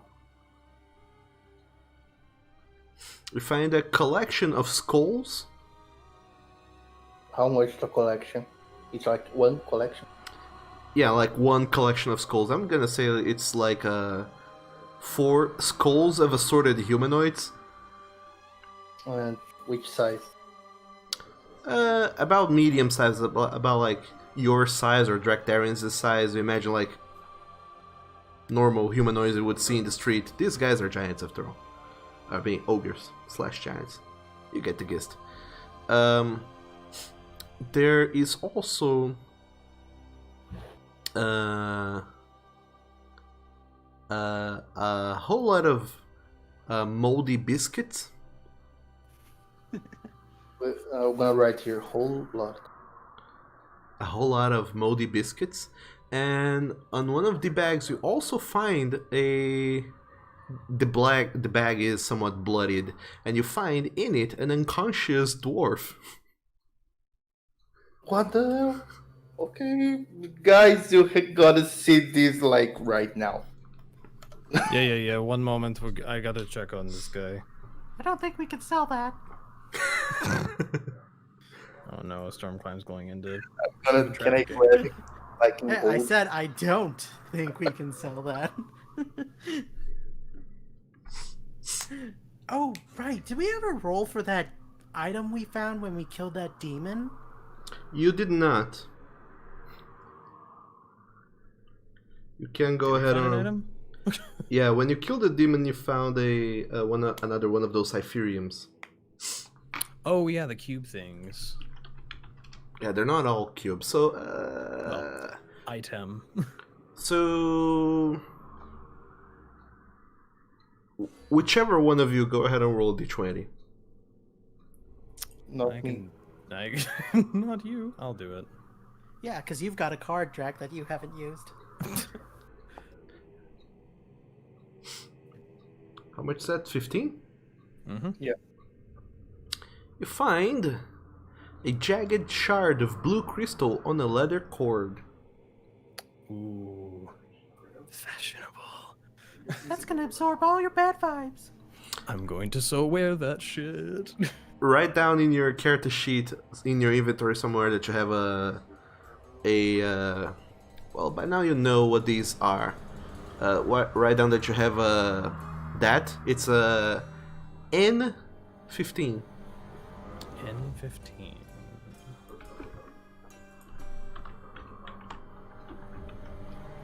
It's gonna really clear up your chakras.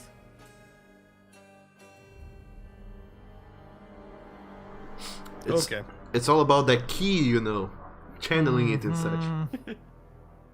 Yeah, my fighter knows everything about that. Not. So, you approach the guys that's on the floor, I imagine. Yep.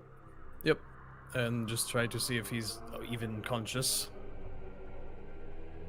Alright. As you approach, he just kind of groans a little bit and looks at you all a little bit frazzled and kind of hurt.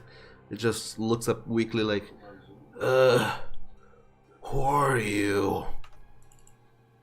Just a group of adventurers on their way through. You look like you've seen better days. Good thing we came along when we did. Are you friends? Are you? I would say we are friends, sure. How beaten up does this guy look? Very. Yes. And... Okay. Very yes. Yeah, I was just trying to figure out how much... is there... Can I figure out how much lay on hands I'd have to do to get this guy to full health?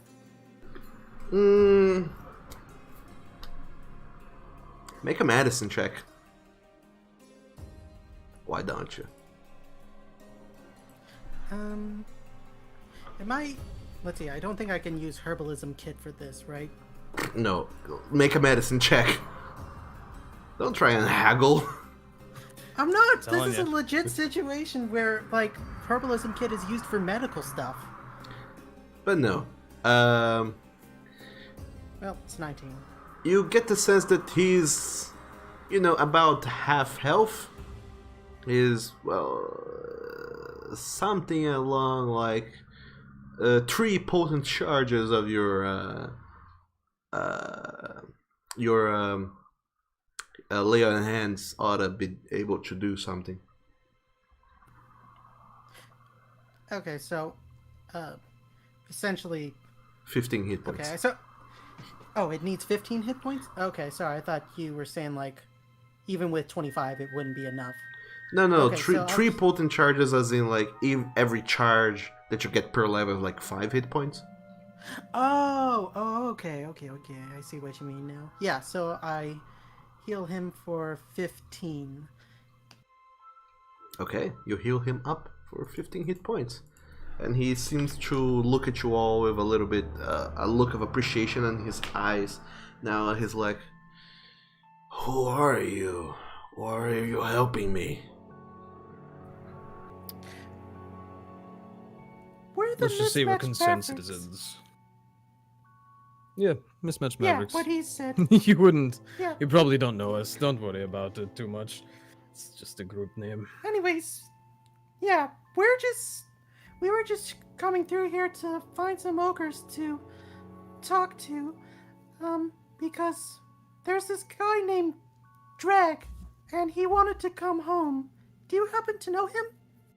As soon as you say that name, you just see his eyes widen, and he looks at you, and you see a little bit of desperation in his eyes as he says, "Have you seen Drag?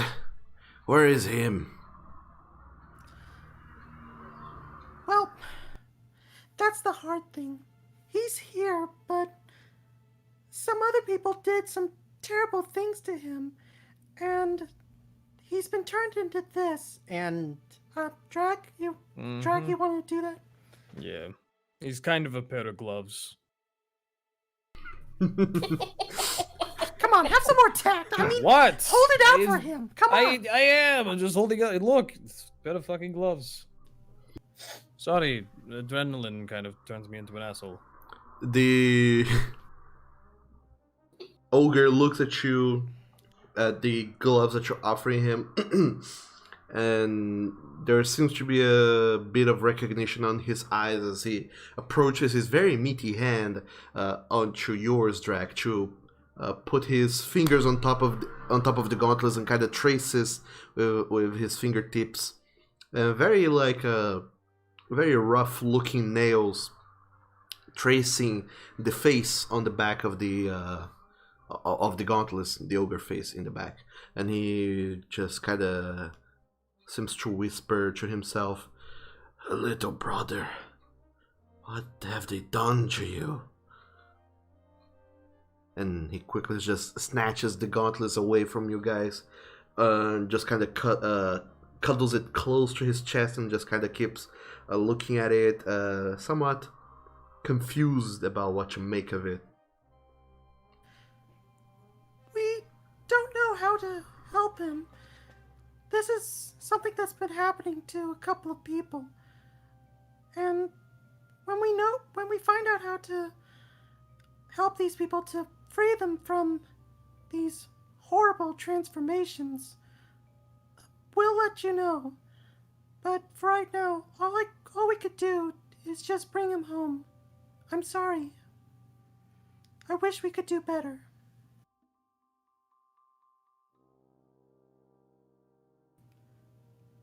The ogre here seems to nod a little bit. Make a persuasion check, Storm Climb. okay.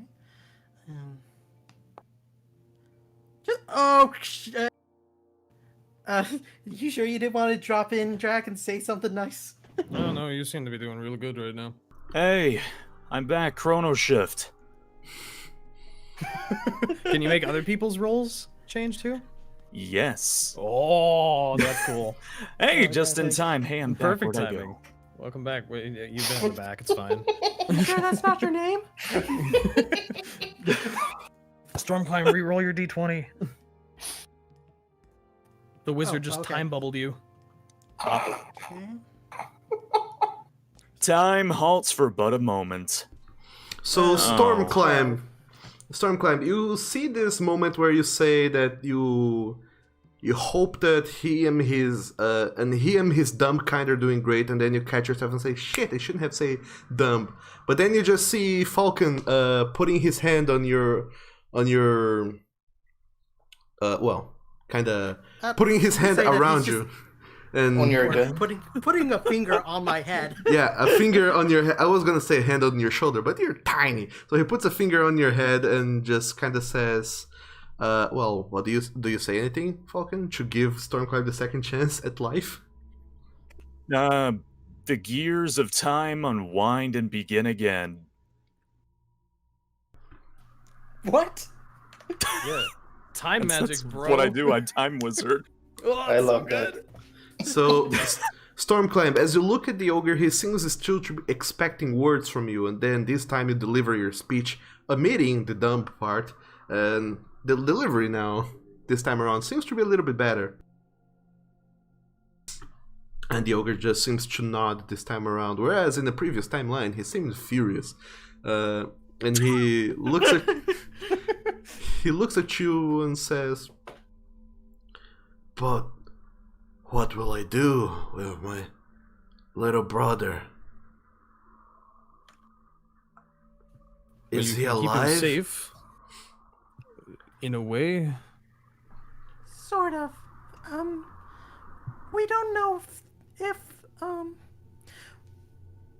we don't know if we are able to properly undo this, if he'll turn back to normal or not, but all I can say is that if we were to try and break those gauntlets right now, something terrible might happen. We don't really know enough. Right, Drek? Yeah, I mean, we're still trying to figure out what kind of magic did this in the first place.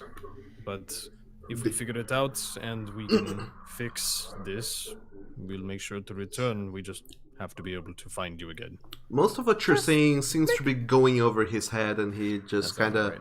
nods and says, Just "My little make brother." sure not to use. Of course, he's not gonna do that. He just looks at you all and then back at the gauntlets and kind of just keeps rubbing them gently and says, "Ah, Drag, you always wanted to go to Greyford. I'll take you there. Thank you, friends." And he Yeah. seems to turn around and starts walking away from the group. And I shout out to him, Just make sure not to use him for any strength stuff. It hurts him when you try to use him for magical stuff. Make a persuasion check again, Stormclan. what? Yeah. I'm trying to be nice and tell him not to. Persuasively kind. He's an Yeah. idiot.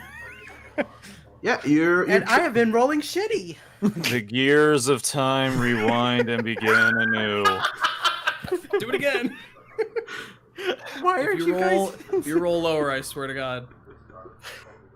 Oh, thank God. He seems to completely not understand at all what you're saying, and then, Stormclamp, you realize that you're using complicated words on a very simple man, and then you just change the way that you're talking to be more simple speak, and he seems to nod and grunt. "Thank you. I'll remember you and what you have done for my brother." And he just turns and leaves. You know, we never really got his name. No, it's probably or something like that. They're ogres, man. Probably like, or something like that. I don't know. I've never been around ogres. How am I supposed to know? I don't think they name each other. I don't know. Yeah, whatever. I'm going back to the cart. We've done our good deed for the day. Do you want to speak with this guy here first? With who? Who? And I'm gonna grab the dwarf and lift here in the air. Like, this guy! Oh, right. Okay. Oh, where'd that come from? What the? What in the? Okay. He was yeah, sure. kinda kidnapped, I guess. Or dwarf napped. I don't know. Right. Dwarf napped. Is he awake? It doesn't look like. Smack I'm me. gonna shake him. I Yeah. wanna shake him a few times. Yeah. So, Ender, as you were looting the giant's bag, you found this dwarf stuff inside a bloodied bag. You pull him out. He seems a little bit bruised here and there. Then you shake him awake, and you just see as he just kind of jumps up, alarmed with wide eyes, and says, "Oh wait, who goes there? Ah, which one of your filthy kind did this to me? Who? Says who? Says who?" And he kind of seems to try and look for his waist to find weapons, but he can't find anything. So he kind of just lifts up his fists and just starts shaking them in your direction. "Oh, come on. I can Those punch you." ones? I'm gonna point to, with my other hand, point to the ogres on the ground, like, those ones did stuff to you? And he looks at the ogres, and he's like, those bloody mongrels, the things that'll do to our kind. Well, I suppose you're my saviors today, aren't you?" It looks like. Yeah, I think you're lucky to be alive. He stands up and spits to the side. Don't expect any kindness. You did only half the job. These folk here, they need to be burned alive. They need to be crucified. And their heads need to be put on stakes. That's a little extreme, don't you think? Oh yeah, I did not sign up for this. You want to explain the why of that, or are you just really into decapitation? This filthy mongrel still. I was with a hunting party. And I don't see my hunting party around. Where are they? They just find two big hobgoblin around? Guess not. Don't think Didn't so. see anyone. Definitely Is not around Anders here. is Anders still holding on to those skulls, or did he just? I didn't pick up the schools. I left the schools. Okay. And he You're gonna just... try and make him identify his friends by looking at his skulls, like, ah. That's Here, are these dead bodies yours? Hello. And he just kind of shakes his head and says, "Ah, you're good for nothing. If I want a job well done, I'll do that myself." And then he looks up to the sky, just sort of see where the sun is, and then kind of looks around, trying to find himself in this path. And then he kind of just straightens up his pose and says, "Well, see you around." And he starts walking off into the distance. Whoa, hey, whoa, hang on there. I don't See think you're ya. in any condition to be just wandering off into the forest full of ogres. It's a dwarf. They will be fine, Drac. Believe me. Was he fine before we found him, though? He was in the bag. He'll be fine. What? Ender, you have too much guy's an confidence in asshole. people. The guy's an asshole, man. I just, Why you know, bother? dwarves. They're very sturdy. They can take care of themselves. I know Hey. a couple, you know. Dwarf man, if you don't come with us, you're probably gonna die on your own. He looks back to you, Falcon, and kind of sizes you up and says, "What do you know about keeping alive, scrawny one?" Oh, you'd be surprised what you can do after reading a few books. Make a persuasion check. Why don't you? All right, I use forceful presence then. Oh wow! I'm guessing you're not really the charismatic type. Sure. Not go the for it. most. I don't know. He seems pretty charismatic in a What is certain way. how do I? Advantage, you can hold down shift.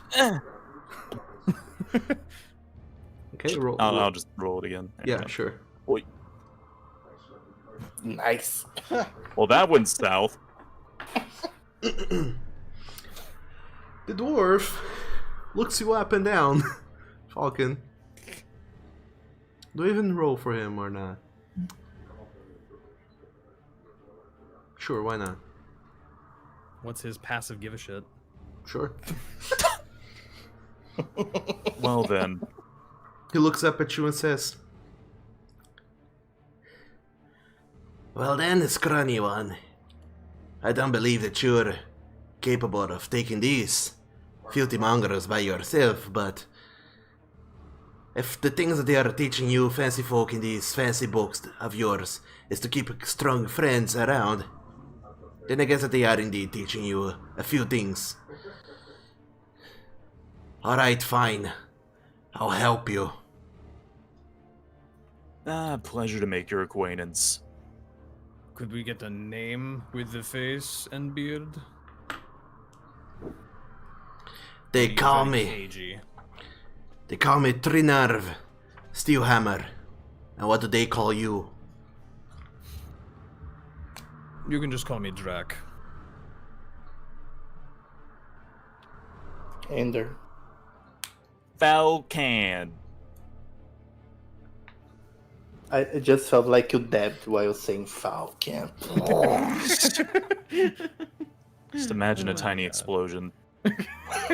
In the distance. And Stormcloud's so- not gonna say anything. Sure, Are you- Stormclimber, just kind of stay there on your own. Are you planning on killing more of these things? Are there more of these things? Like, What's your plan? My plan is to kill every single one of them that comes my way, while I try to find my hunting party. Are you coming along or not? It sounds a lot like we're becoming fast friends because I do enjoy killing things. Yeah, I'm not but- really into committing genocide. We're not committing genocide. There's plenty of other ogres. They're How about we monsters. go actually to the nearest town first and have you taken care of? What do Like, you mean, uh, have myself taken care of? Healed up, sorry. Bad language. I'm pretty fine to go, as it is. I'm not soft like you folk. I don't need to sleep down in soft, comfortable beds. I can just keep on going. And I will. Watch me. And he kind of turns around and starts leading the group. Or rather, You don't want a health potion or anything? That's how you got in the sack. I'll be fine. Come on, we're wasting daylight. Alright. Better hope nobody has a burlap. Yeah. Wait, Wait, is he not heading back into town? He's just going further into the woods? He seems to be kind of just sort of wandering. You can tell, Ender, that he seems to be going northwards-ish. Should we go east? I like east very much. Do you even know where your hunting party is? Is a better question. Well, no, I don't know. Because these filthy mongrels knocked me out unconscious. If I knew where they were, I would go there straight away, but I do not know. Alright. Wise one, lead the way. Ender, I'm the wise one? you sure are. Oh my god. Okay, so let's follow my map. And I start leading us east, back to the cabin. Of course, he doesn't know that. Okay, fair enough. So you seemingly quote-unquote recruit this dwarf into your band of merry men, and you start making your way east, back towards town, hopefully. Almost my favorite direction. As you're walking along, he doesn't seem much for small talk. But are you guys saying anything to one another, or trying to make up conversation with him in any way, shape, or form?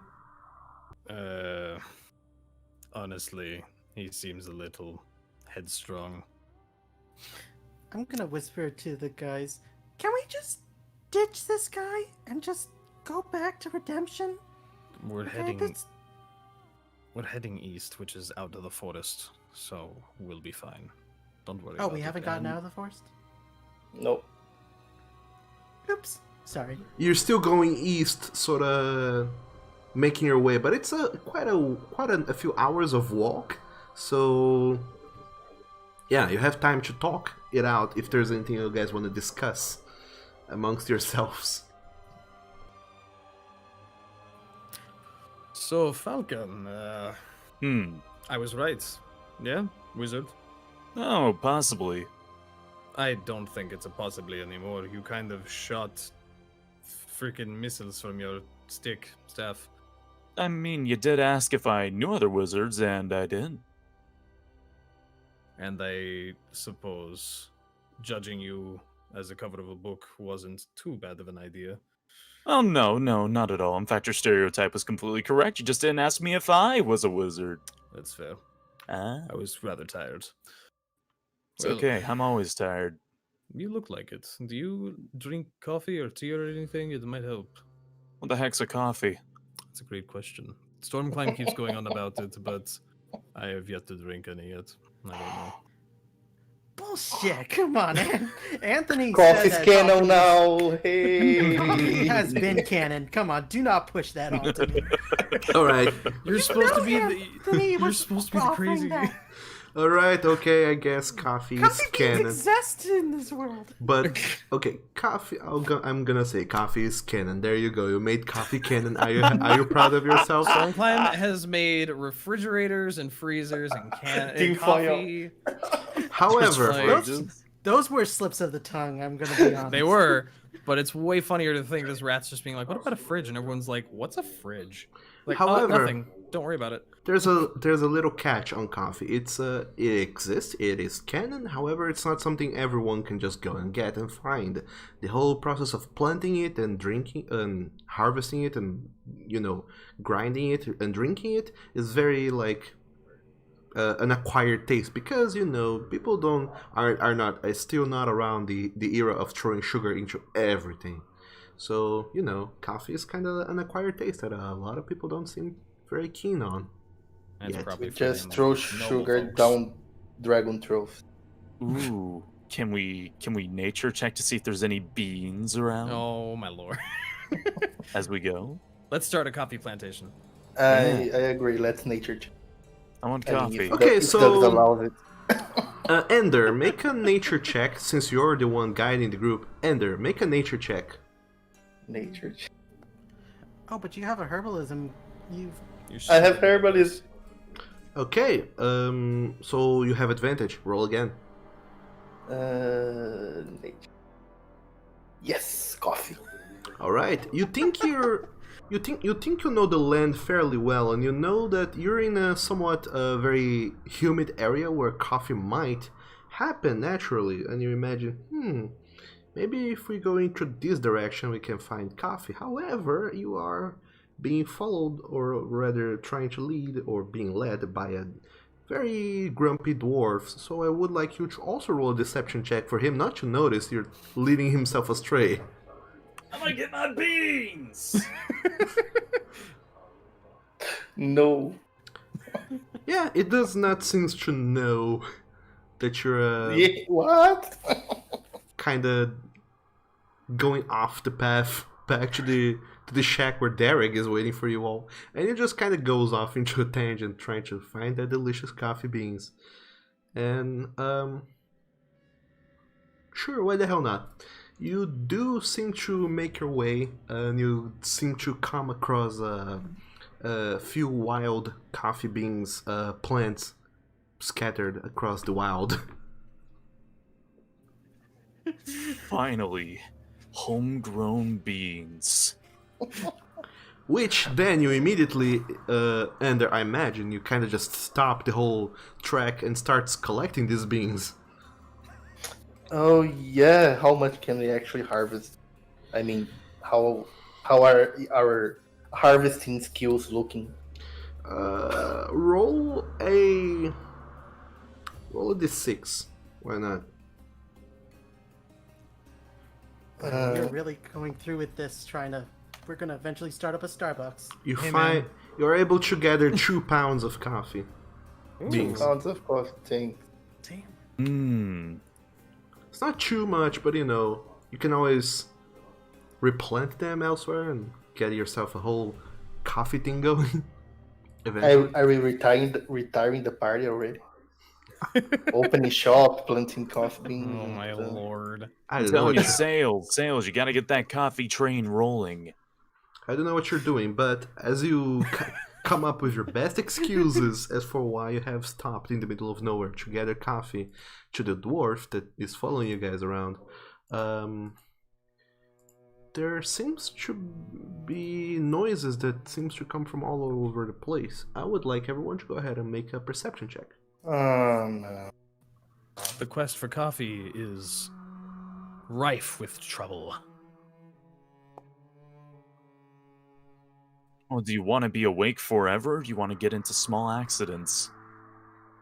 Yeah, well, you have a good point. I guess I hear everything.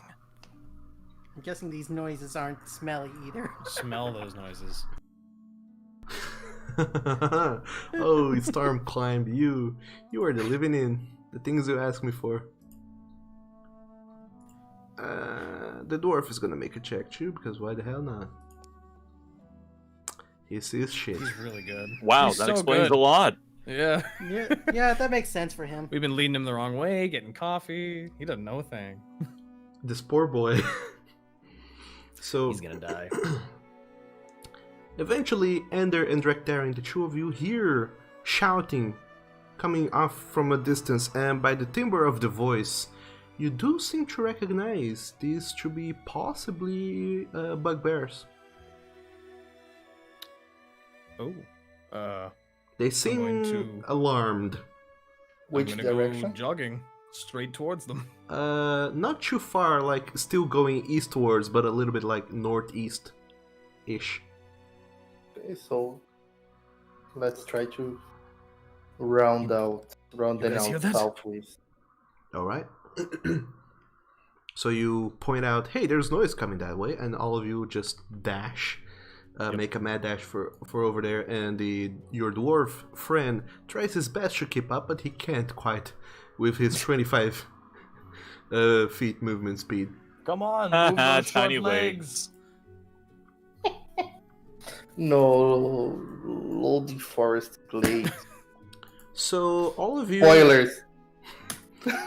all of you find yourselves in a nice little forest glade, and you see in front of you two bugbears that seem to be trying to fight off 4 lizardly things that seem to be trying to bite them off, but they seem to be fighting in a very odd manner because they're like they have their arms crossed over their faces, almost as if they have been blinded or covering their eyes with their arms, and they just kind of start swinging their weapons wildly. Hey Doug, can we get some tokens on this map so we can see? Sorry, you can. Just a moment. It's so Cast dark. darkness. Ah, my eyes! Oh, there we go. Just use your imagination like the old ways of D&D. Yeah. I do, but I also, yeah, I like to see things. Can you guys see any ground? I can see the future. I can see everything. I can see just a white canvas with token. Look with your Oh. special eyes. Yeah. My brand! So Can you not see the map, Ander? No. Oh. Ah, dang it! It was happening for me too earlier. I don't know. Should I quit and reload? Or something? Yeah. Try reloading. That might help. Because, I guess that my internet has to upload the map file into the cloud and directly into your guys' computers through peer-to-peer connection. Hooray. It's not the best. Lovely peer-to-peer connect. So, you see these 2 bugbears trying to stave off these lizards that are trying to bite them and attack them and such. So, as soon as you see them, the dwarf that is following you guys along, he just points and shouts, "Ah, there they are, my hunting party. Ah, I don't have my axe, but come on, to glory."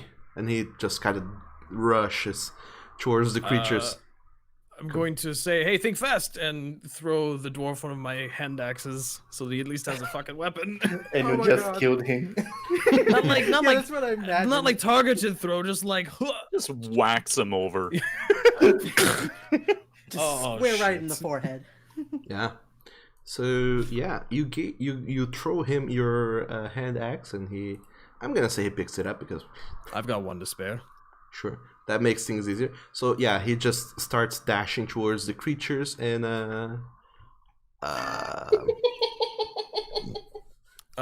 can you Huh. I guess I'll also go running in because, like, what the fuck are you doing? can you see the map now, Ender? Yeah, it's fine. Okay. It's alright. So yeah, are you all joining him? Well, first, do these lizards look like anything I've fought before? At all? I don't know what you have fought before. Are they Or your would they have cousins? been native to the northern part of Mythos? At all? History check. History check? Can I roll history? Make an Arcana check, all y'all. What I've the fuck? seen this in my books. That's interesting. I've seen your face in my dreams. Just kidding. I didn't see shit. Bro, I ain't seen shit. Stop. Wow. The rolls. What are these Wow. single digits? Yeah, Ander, that you makes have to sense do a double. Oh my god. Yay, Oh, double digit. Ah! Okay, so half the party is single digit boys. Okay, Ender and Falcon, you have read quite a lot. Ender, you growing up in a monastery, you read quite a lot, and so did you, Falcon. Favorite pastime. Except that you didn't grow up in a monastery, I don't know. But yeah, you did a whole lot of reading, and you recognize these very evil-looking lizard faces with multiple legs, like 4 pair of legs. You get the sense that they are not your normal kind of lizard. They are lizards with like special abilities, magical abilities that people talk and write about, but you're not entirely sure exactly what. But you get the sense that these are not just like bite and ouchies kind of lizards. You get that they have some sort of, magical properties that would not be fun to be subjected to. And all of you guys rush in, I imagine, into combat. I would like. Mm, Yeah, I want to throw my javelin. I want to throw my javelin. I was about to say I'm not running up front. Okay, so instead of, just running up front, I'm gonna say that everyone go ahead and roll for initiative. Yeah. Why? It's Yeah, time for initiative. I don't care for the dwarf with the what of Let's fight. get initiated, son of a bitch. Let the NPC die. Oof. Real tired of these single-digit rolls down here. Oh god, all the dice make it stop. Oh my god! Stop. Stop. There's so much dice on the screen. Why are all these? They're so fast. They're so cute. They kind of look like they're wearing tiny little sunglasses, honestly. That's all I can see. What? Instead of eyes, they look like they're wearing like blue reflective sunglasses to me. What? Oh yeah, I see that. They're just chilling. They I don't see it. That's how you know they're magical. The blue, I'm like way zoomed out, so like the blue is everything's a little pixelated, so Just like I don't see it. Sure. Stormclimb, Are can we you re-rolling? roll for initiative, Stormclimb? Yeah, I did. It was weird. I thought I. Hmm, Yeah, weird. I remember getting a 5. Oh, 7 is better than 5, so there you go. Yeah, I'm gonna say that your flying sword has the same initiative as you do, just in case you want to do something crazy with it. It's gonna Yeah, be I Now was we got just a gonna flying get. sword. I was just gonna. Yeah, I was gonna get on to Damocles. Right when this fight started. okay. So you are riding the sword. Yep. I can show you them. Sorry, I'm gonna. Just to make this easy, I will throw the flying sword command control over to you. That's so you can, do your crazy stuff to it. You own a new character token sheet. So yeah, if you open up the Team Yellow folder, you can see it now. So, Neat. yeah, combat begins.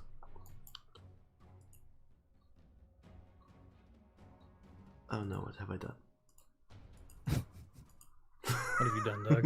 What have you done? I have done stuff I should not have had. Yeah, No. they are first. The bugbear.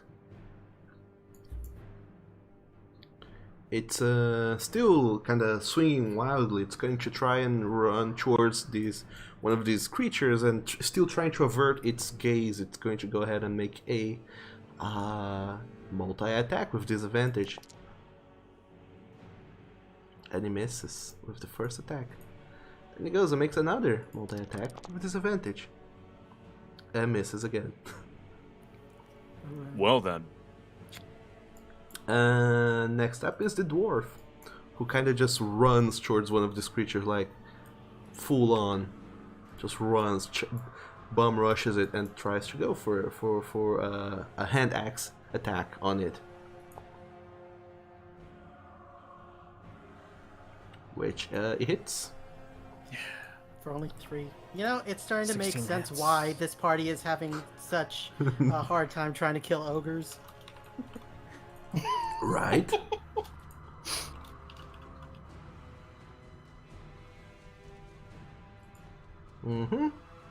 However, as soon as the dwarf attacks the attacks the creature, it seems to look directly towards the dwarf instead of looking up at the bugbears, and well, that's going to turn into something. So this one here that was just attack, it's going to go ahead and do the bite.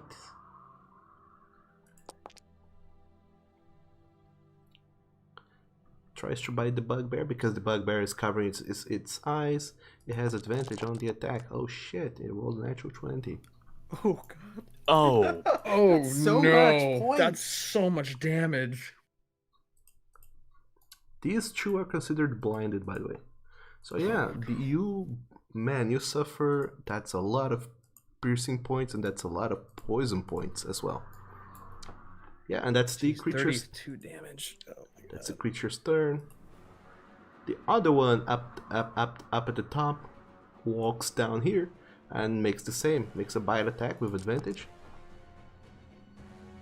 Hits with an 18 and deals some damage to the bugbear, who's looking very bad. And next up is Ender. Your turn. Let me check something.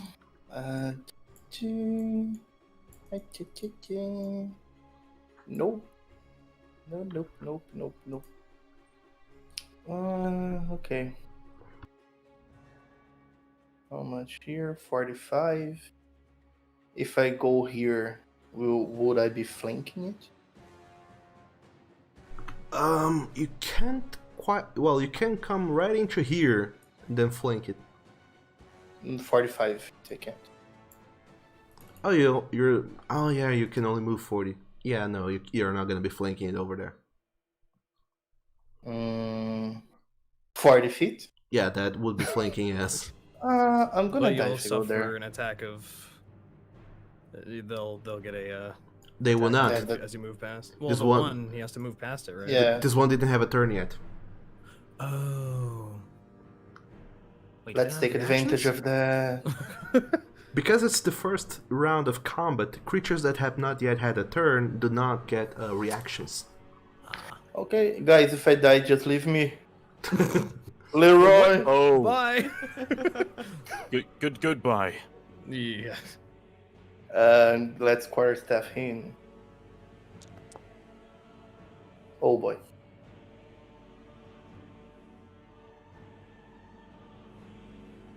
It's a 14.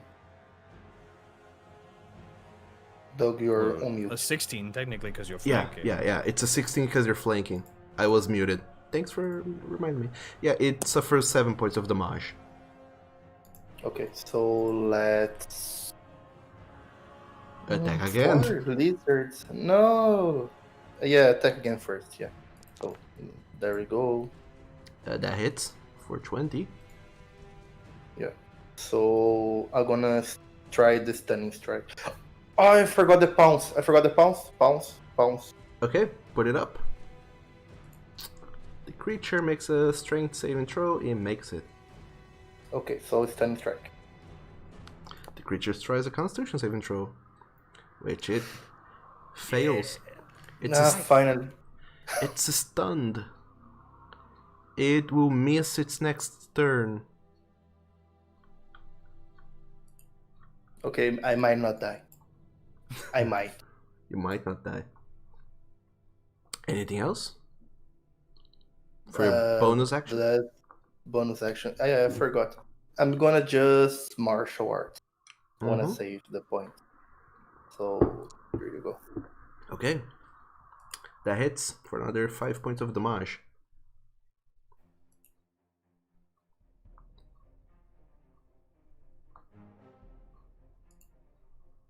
And that's your turn. Next up is Falcon. Yeah, hi. Let me just get my magic Crayola ruler out if you want to. A little bit over here. Okay, so I'm going to try and click to drag myself over to this location, standing next to the other big dragon dude, and I'm going to wrap my arms around my stomach and look really sick for a hot second and breathe acid in a straight line towards the basilisk thing. Okay. How cool is that? Yeah. Dude, Breath what are weapons, you right? eating that gives you acid reflux like that? they just kind of do that storm climb. It makes a what? Dexterity saving throw? Dexterity. 8 plus Constitution modifier plus proficiency. So that's 9 plus 3, 12. Never mind the coffee. My gosh, eat some chalk. It fails somehow. It's dex save, and it takes the full acid damage. Because it's not resistant to acid, apparently. I don't like doing that very often. Yeah, that was kind of gross. Yeah, sorry. Black scales. Yeah, I'm aware. Yeah. That's your action. Bonus action, anything? Yeah, yet. Okay. So that's your turn. That's it. That's my turn. Okay, the bugbear that's covering its eyes look back towards the stunned basilisk and is gonna make an attack roll. It has disadvantage because it's blinded, but it has advantage because the thing is stunned, so it's just gonna go ahead and make a normal attack. And it hits.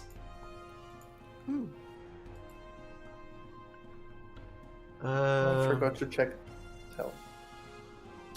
By the way, if you're gonna stun something for the extra damage, it's always interesting to do it on your first attack because your subsequent attacks have advantage against a stunned creature. Oh, okay. Thanks. Just so you know. So yeah, it does that, and then that's it, because it does not have multi-attack. Next up is a storm climb. Right, so I'm going to move. Let's see, I'm flying on him, on Damocles. I'm not used to actually having all this movement, so I just realized, oh, I actually should have been measuring stuff. You can actually move now. Yeah, I've got 50 feet of movement now. So, let's see, I'm going to move him. Let me get a ruler. Let's see.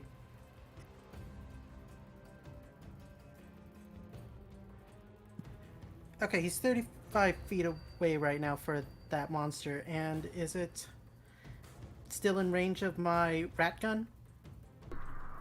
Mm-hmm. You know, I'm just gonna do it. The red gun I don't- first range, I believe, is quite long. It's 40. Yeah, 40 to 120. Yeah, you're within 35 feet of it. Okay, so Please don't Then- miss. I'm right behind him. okay, if it makes you feel better, I can move. I think right here, maybe? Sure. And then I'll use the rat gun, and I don't think pack tactics activate for this, right? Because Ander isn't that close enough? No, yeah, he's not adjacent to the creature. Okay, then I'm just gonna fire off a shot. Sure, go for it.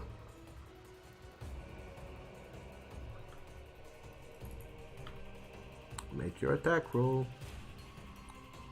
Sorry, I'm trying with No, the... I'm just still saying. getting used Besides, to it. I'm trying to think about pack tactics. Okay, that hits for 12 points of damage on the first hit.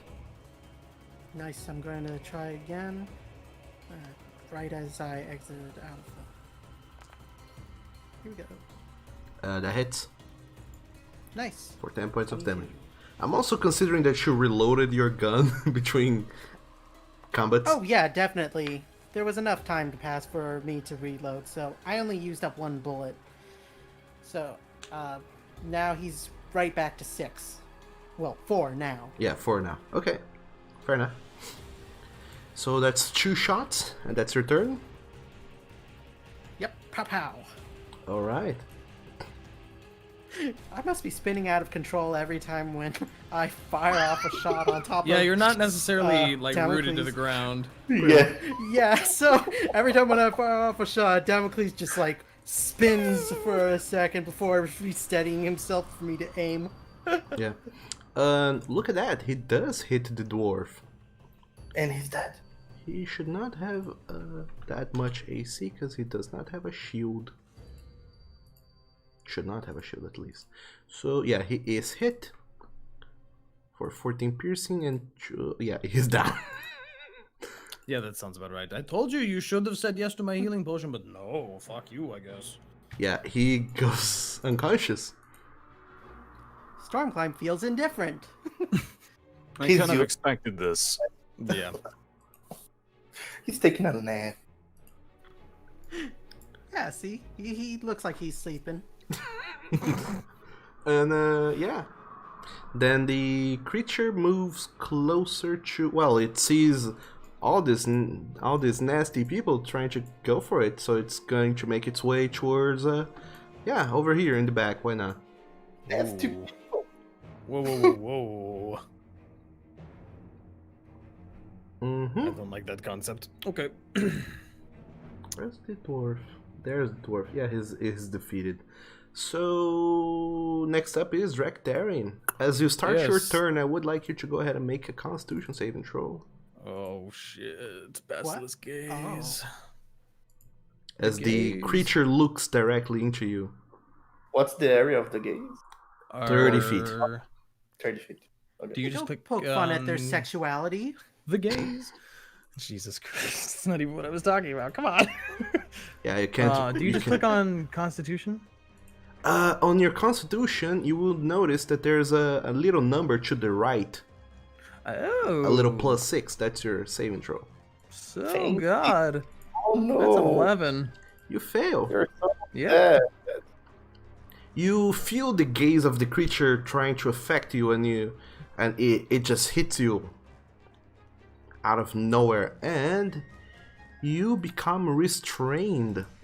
Actually, can I use my card? Because I just realized I haven't this whole time. Oh, sure, go for it. It's a Joker. So That's a critical save. Nothing happens to you. So the creature is stunned now. I stare back. I was a mirror. He never saw it coming. Except no, you don't stun it, but you succeed on your saving throw. So you're good. Cool. Proceed Great. with your turn. Fuck stuns. Fucking Oh, my strain. heart. I'm gonna walk. Excuse me, sorry. I'm going to deal with this. Hi. let me hi. I'm going to, just to be part of the dragon party. I'm going to kind of take a deep breath and just focus and electric crackling around my teeth before true dragon breath, straight line. Ooh. Between you and the and there. Oh no, the other About one. that long. Okay, Can I react to that? sure. How? Oh wait, no, that's not a reaction. Never mind, I can't use that. Never mind. I mean, you can give a facial reaction, you know? I just want to misty stuff. My So Which they is, oh boy, do I have that attack set up on this? they make a what? A dex save, right? It's a dexterity save. All right. The farther one it fails. Holy shit. The closest one also fails. Good. Dragon party. Dragon party. Damn it! That's not it. Most lightning damage possible. That's not your lightning damage. It's much Is more it? than that. Oh, it's 46 now, isn't it? Yeah, that's right. Wow. Okay. So Wait, it's what 46? happened is the old breath weapon overwrote my other breath weapon. Cool. So I'll just. Do you want me to? I'll just roll 2 more d6s on top. Please of that. do. Please do. You have a better breath weapon? I sure do. God fuck. Ones. going on. My God. Crit 5! How amazing! This is literally every time I've ever used this fucking breath weapon. I'm truly sorry. I'm upset. Breath weapons okay. are cursed, it's okay. They really are. So that's your whole action. Yeah, sure is. And then I'm just going to kind of wipe my nose and be like, that didn't do much. Fuck! Nope. And that's my turn. Okay, now it's the other one, boy. This one that got hit by lightning and such, but it's gonna move over here and it's gonna hit you, Ender. It's not as smart to think of flanking you, so it's just gonna go for a bite. And I'm dead. And it misses with a 15. And that's the creature's turn. Starting up next turn is the Bugbear Boy, who's still shielding his eyes. You guys can choose to do this if you would like, by the way. Do we actually notice that these people are shielding? Have we made the connection yet that the reason why these people are shielding their eyes is because it's got something to do with the basilisk's stare? Right now, after Drakdarian's been subjected to this, he probably noticed and probably shouted it out for all of you. Did he? Oh yeah, shield it out. I imagine that Drakdarian noticed, like, oh no, it looked into my soul and tried to do weird shit to me. Don't do that. Don't have staring competitions. Bad idea. So it's gonna try and do 2 attacks against the boyo in front of it. Holy shit, it hits with disadvantage. Hits twice, holy damn. Ooh. But that's its turn. Next up is the unconscious dwarf. He makes a death saving throw. He fails. That guy's gonna die. Yeah. If he has a Hey. hit die, he should probably use it. I'm not gonna apply that rule to NPCs, because that's dumb. Yeah, There are his, people, NPCs. is just. I'm not gonna apply this rule to that person. That's You people. dehumanize my NPCs. Next up is this other basilisk here. He's gonna go ahead and attack the bugbear with advantage. 8 crits. Oh no. Oh. So, This other bugbear is also unconscious. To be fair, none of us have taken damage, so it's okay so far. Thus far, yeah. And then it's going to use its movement speed to come up here to Ender. Next up is... which one is this? Is this one that you were hitting, Ender. It's a stun, so it does not have a turn. can I cover my eyes before my turn? Or did I miss the opportunity? You have to declare that on the beginning of your turn, so yeah. Okay. You cover your eyes, so you are blinded. Attack rolls have disadvantage. But it's your turn. What are you doing, monk boy? Monk boy. Yeah, it's kind of been a pickle here, you know? Do you have key points left? Yes. Not enough. Step of the But wind yes. would get you out of there. I can just disengage, honestly. Yeah, 3 attacks of opportunity. Holy shit. Yeah. I mean, Just disengaging sit tight. is an action, right? I can choose. Yes, Not attacking. disengaging is an action, but you can use a key point to do that as a bonus action. Because I have that monk feature.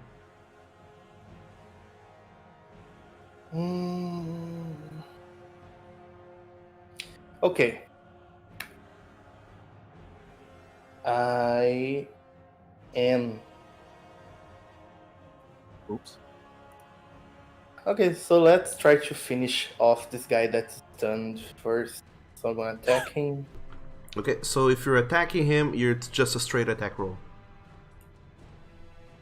Because you're Okay, blinded, straight but he's attack. stunned. Damn it! Worst attack roll ever. That misses.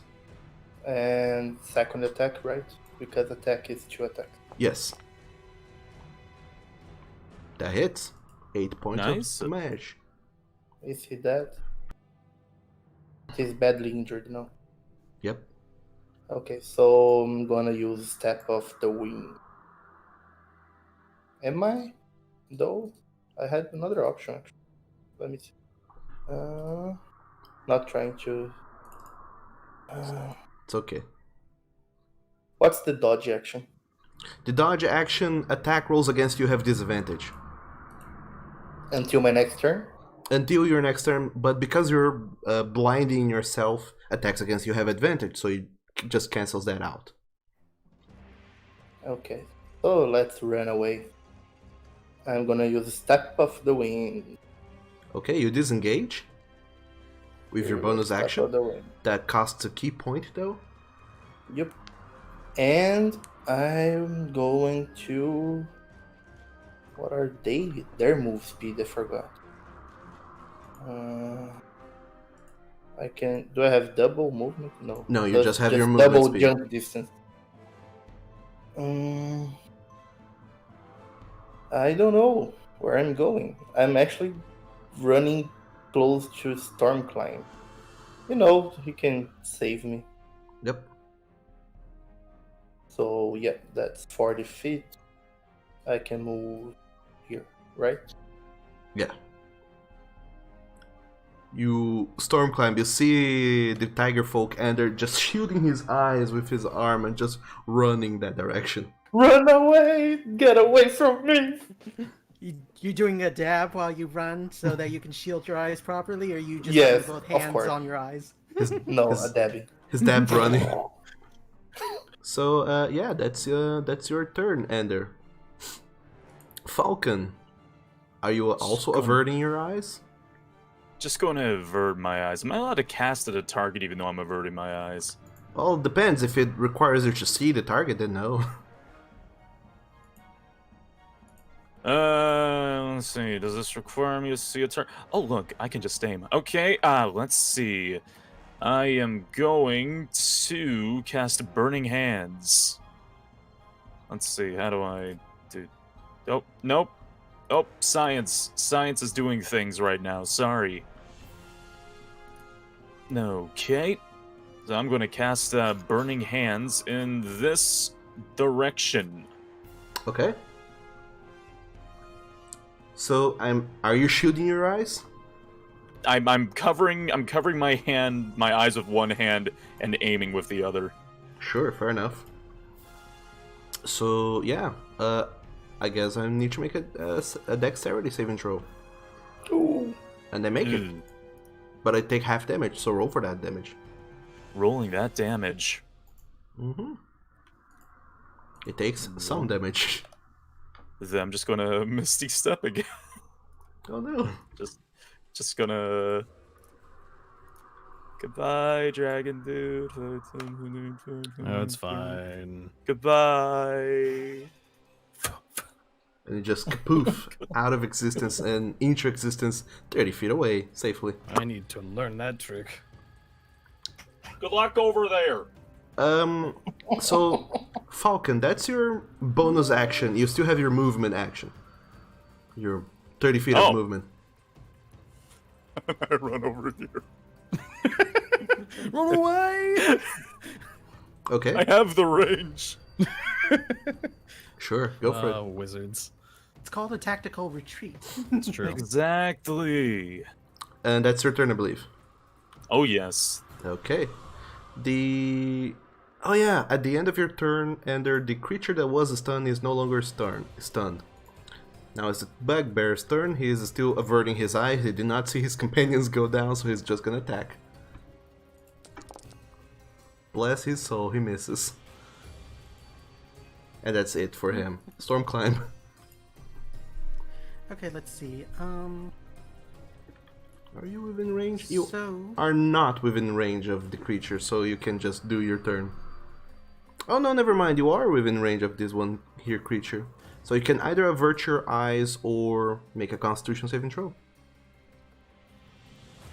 oh, you mean I have to make a Constitution saving throw right now? Or avert your eyes by blinding yourself. How about can I have Damocles instead? Because it's a reflective surface, isn't it? I mean, it's got its blade. It should be shiny enough to be reflective, right? It was described as very, very, very shiny when it was created. Sure, yeah, it's reflective, yeah. What of it? Okay, so I wanted to get in front of me and to try to see if it can reflect back that gaze, because it's stated in the basilisk. I mean, I'm pretty sure this is metagame right now, but Yeah. and you can say no. But Look up I a was- stat block. No, it said so right in the description of petrifying gaze. Sure. So I wanted Damocles to get in front, try to reflect back that gaze so that Stormclimb wouldn't have to make the check, or at the very least, You do. Damocles can guide. I mean, Damocles is shielding your vision, but if you wanna peek out to try and attack the creature or do anything, you will need to have sight. Yeah, and I was hoping to rely on Damocles' blind sight to tell me where to aim, since we have a telepathic link, and he could, like, I don't know, send pictures in my head, since you can think thoughts of images. He can tell you things, but he can't send you pictures. That's not what telepathic entails. It just can't communicate words to you, so no. Okay, so It's just a Well- voice package. No data. okay. Then could he at least help to give me a helping hand by directing me where to say where to aim? Okay. As the basilisk looks at Damocles, and you're using Damocles to kind of shield yourself, it fails with a natural 1, and it becomes a stone, or rather, it becomes restrained. Ooh, nice. Restrained is this here condition here.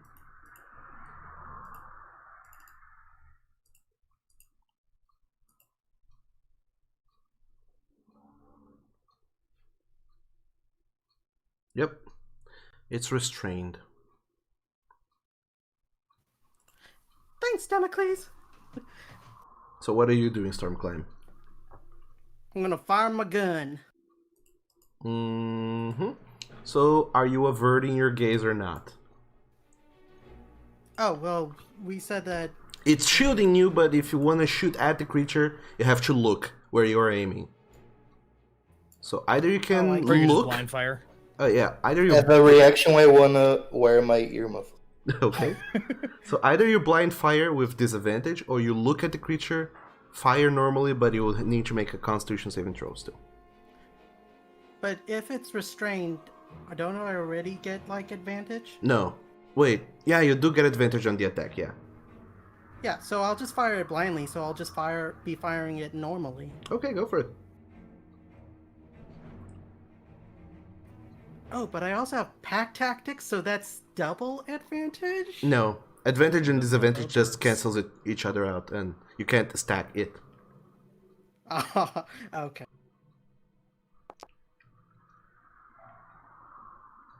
That misses. I fire again. That hits. For 4 points of damage.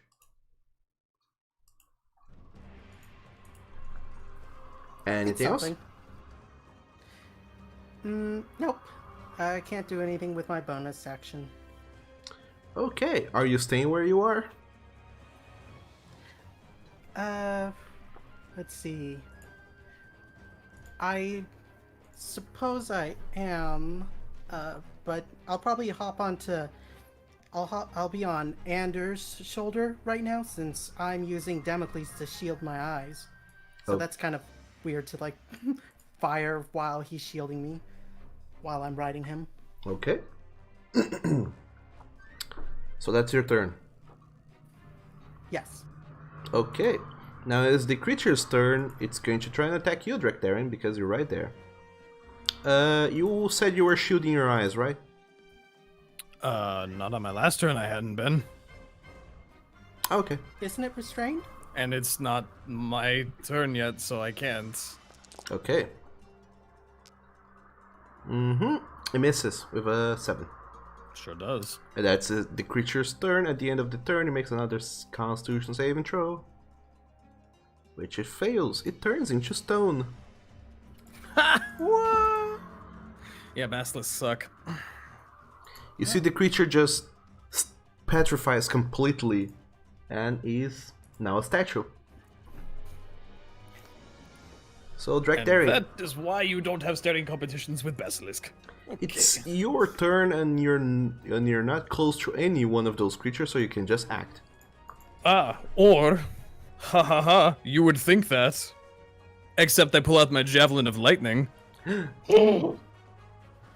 And kind of run one of my hands over it and say, Maruks, and lights up in lightning and fire it all the way back at this one. So a streak of it turns into a bolt of lightning 5 feet wide that extends from me to it, and then turns back into a javelin to hit it, Okay, which I have to roll the attack for. Yeah, make an attack roll. But even if it doesn't, there's still a 5 foot wide bolt of lightning. Sure, go for it. Oh my god, how much damage is that? That definitely misses. That misses, yeah. The one that is on the path does make it save, so it suffers half damage from that other damage, which is the 4d6. Yep. Which was 11, so half that, I think. Yes. And yeah, your target is missed, so it suffers no damage whatsoever. Yep. And then I'm going to... That's one of your attack actions. It sure is.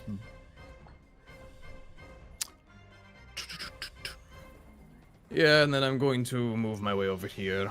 And be like, oh, that fucking javelin, I goddamn hate that thing. And then I'm going to pull out my axe, the actual trusty weapon, and straight down on top of the head. Okay, are you shielding your eyes as you do? Yes. Okay, then you have disadvantage on the attack. Disadvantage. Roll again. 4 plus?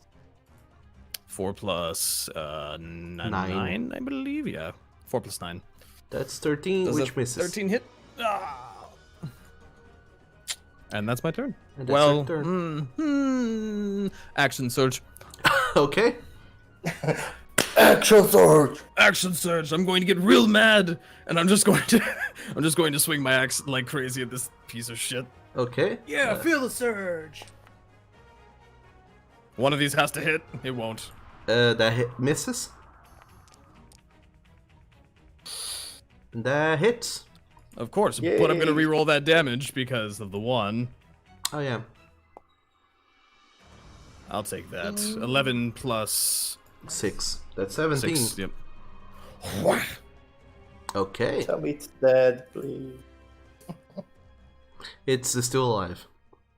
That's definitely my turn. All right. Now it's the turn of the creature you just attacked. It's going to try and attack you, direct daring, with advantage because you are blinded. It hits you for 15 points of damage. 8 piercing, 7 poison. And that's that creature's turn. The bugbear makes a death saving throw. It fails 2 saves.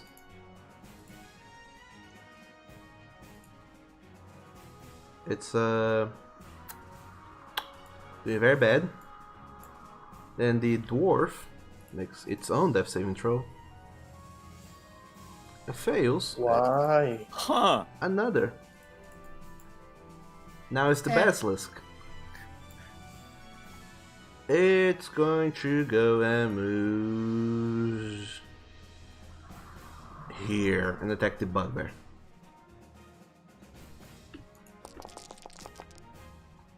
The bugbear goes down. What is the with these hell? criticals? What is with the crits? And the crit max damage? Like, what's happening? Oh no. This shit's rigged. This is because Ander and Stormclimb fucking... Ah. Oh, that was an easy fight. That was... No one died. Nothing happened. We Yeah, did I'm upset. it. We killed the we hunting didn't team. die.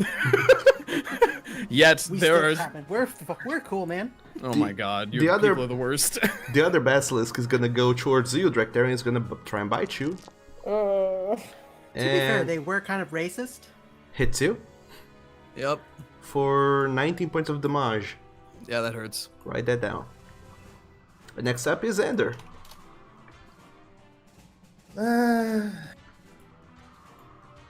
What am I doing? Helping me? What am I doing? Drex, what's nice meeting you. Fuck you. Keep in mind, Ander, I'm still riding you with the Damocles shielding my eyes. Yeah, that's true. Yeah, let's go right here. Choo, choo, choo. Okay. You're shooting your eyes, I imagine, right? I am. I'm dabbing and running. Okay. But I'm a cartographer, so I know all the distance between Sure. where I want to go. And... That's a thing. yeah, that is actually. You have disadvantage on your attack. Because I you're forgot. blind. I'm gonna roll another 20. Yep. D20 plus 6. That's 14 plus 2 because of flanking hits. Oh, that's true. For 5 points of damage. Okay, so attack number 2. It's shift or control? Control for disadvantage. Control. That's 15. 15 just hits. And Okay. you knock this creature out.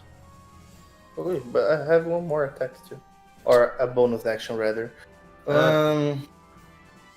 There's no alive creatures near you that you can attack. Okay, but I Did you still use have... up your distance? No, I have 5 feet movement. Do you? Yeah, I use 35 feet. Okay. Fair enough. Yeah. Let's go those 5 feet and attack this guy. And so, an unarmed monk strike with disadvantage. Yep. 18 hits. 18. Holy dang. Look at you. So yeah, it's still alive, but just barely.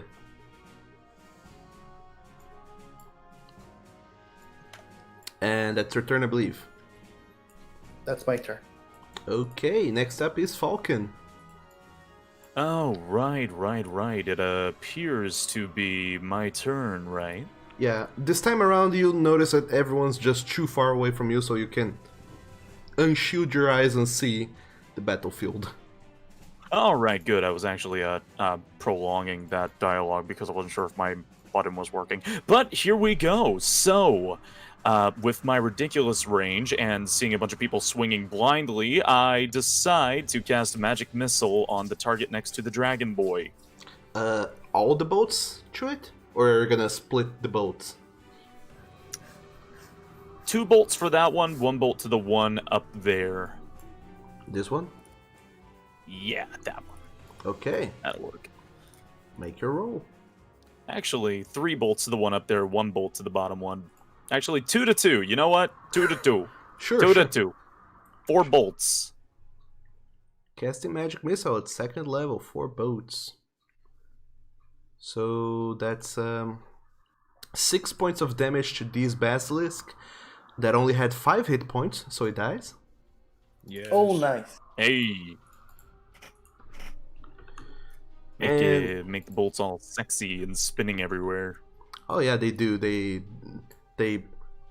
twirl in the air and hit this Basilisk right in the head, and it just kind of does a flip and falls backward, kind of like the crystal lizards in Dark Souls. And it looks cute for just a moment. Aww. And the other one is hit in the face, but is still alive. Oh, and yeah, I guess that's the end of my turn. I ain't moving from this step. I'm good. Okay. Next up is the bugbear that just went down. It makes its death saving throw. Yay! Look at him go. Next up is the storm climb. Okay, so this time, let's see. So I'm gonna ask Ander real quick. Ander, do you still have that bedroll on you? Mm-hmm. Or did you shove it into the bag? I the bag of still holding. have it. I still have it, actually. Why? What? Give it. It should be. The bedroll should be big enough to. My idea is to try and use Anders' bedroll to cover up the basilisk so that it can't use its gaze on us anymore, and we can just beat the shit out of it. Alright, fair enough. I'll say... And I'm gonna have Damocles to help me. Okay, so you're trying to cover it with Anders' bedroll. Yeah, or a blanket. Sure. Anything. Blankets, any big take my claw blankets, you can please. throw. Take my blankets. Yeah. I do have Because claw. I don't think. I also I do don't have claw. think. Yeah, because I don't think Stormclimb's blanket will cover much of this basilisk. Tiny little square on the nose. Alright, so are It's you... just a napkin. I imagine that you're trying to avert your gaze to do that, so I'm gonna call this your action, Stormclimb. Well, it's either that or Stormclimbs and Damocles is going to try and do this. Alright, I'm gonna say that you are trying to avert your eyes, or are you not? I'm going to avert my eyes just to play it safe.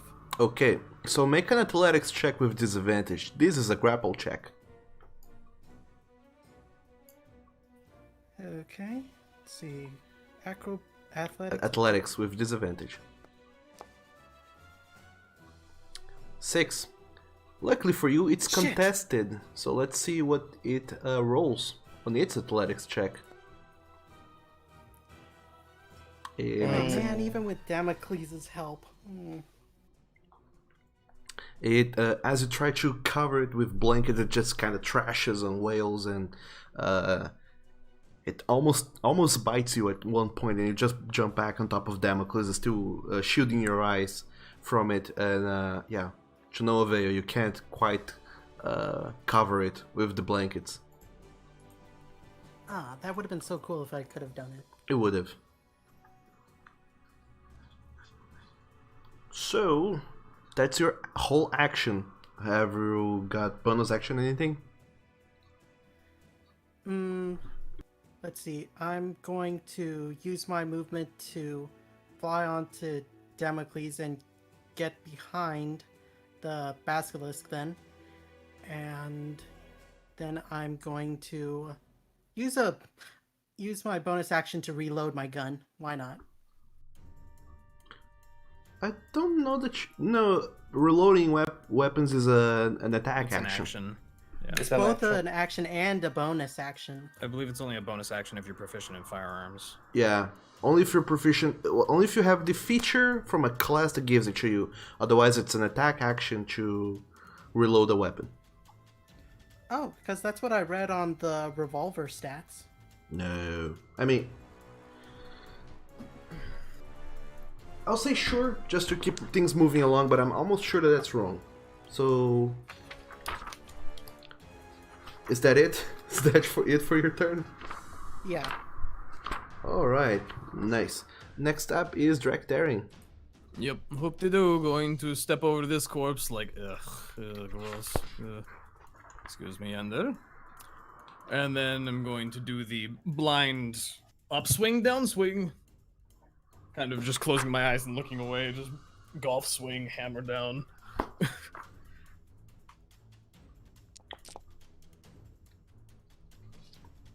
Well, you are right. It's an action or a bonus action, the character's choice. This is so broken. Alright.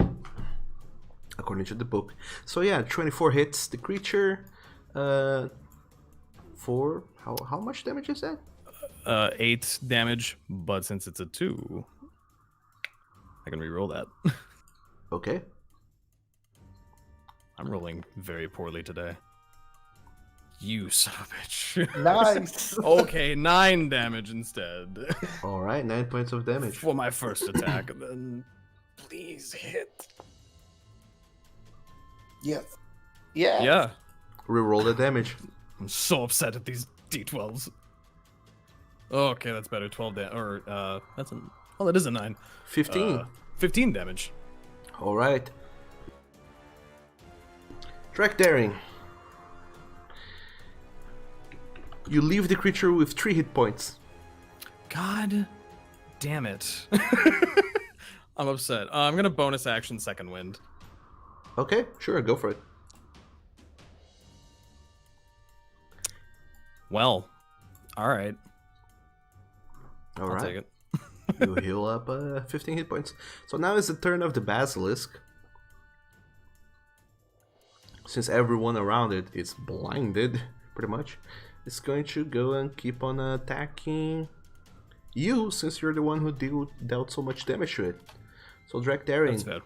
that's going to be a lot to hit. You suffer Yeah. 21 points of damage. This is exactly why I did that. And next up is Ender. Okay, simple move, attack, Go for it. With disadvantage. and Well, Disadvantage. although you already miss, so no need to reroll. okay. So second attack.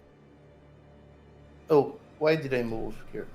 Oh, it. Okay. What? The AC is higher than 15? Yes. He's not flanking. The other dude's I'm on not the ground. flanking. Oh, Yeah, he's okay. dying. He doesn't count. But that hits for 5 points of damage, which is enough to bring the creature down to 0. Once again, Ender getting the final hit. Yay! Best kills. So as you go for it, Ender, and punch the creature. I forgot to roll so many death saving throws. Yeah, the creature is still alive, and the dwarf dies. Yep, that's about right. Oh no! What a tragedy. You can at least try and look a little I was bit gonna more say- disappointed. You're terribly concerned about ogres, which are monsters and generally kill everyone, and not about an actual human, like an actual innocent creature. Paladin of Innocent? Gaffeder bullshit. Chaotic evil coming up.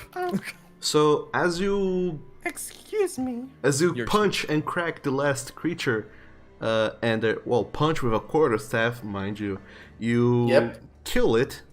And as you all look around, you can see that combat is over, the danger is past, and Falcon is so far away. Like, holy shit!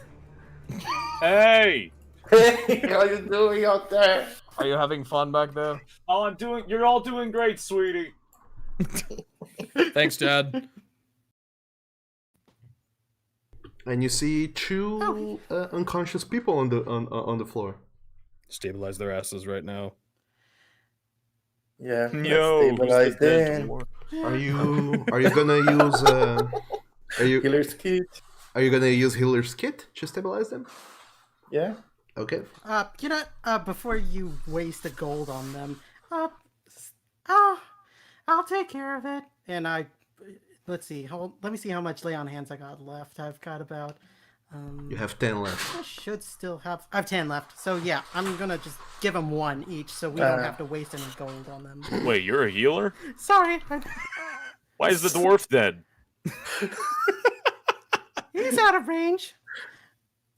Are you a I paladin? can't raise the dead, dude. He sure is a paladin. Yeah, but I'm not that Wow. powerful enough. Well, I'm a Yeah. palantir, actually. I've learned things. I'm just saying.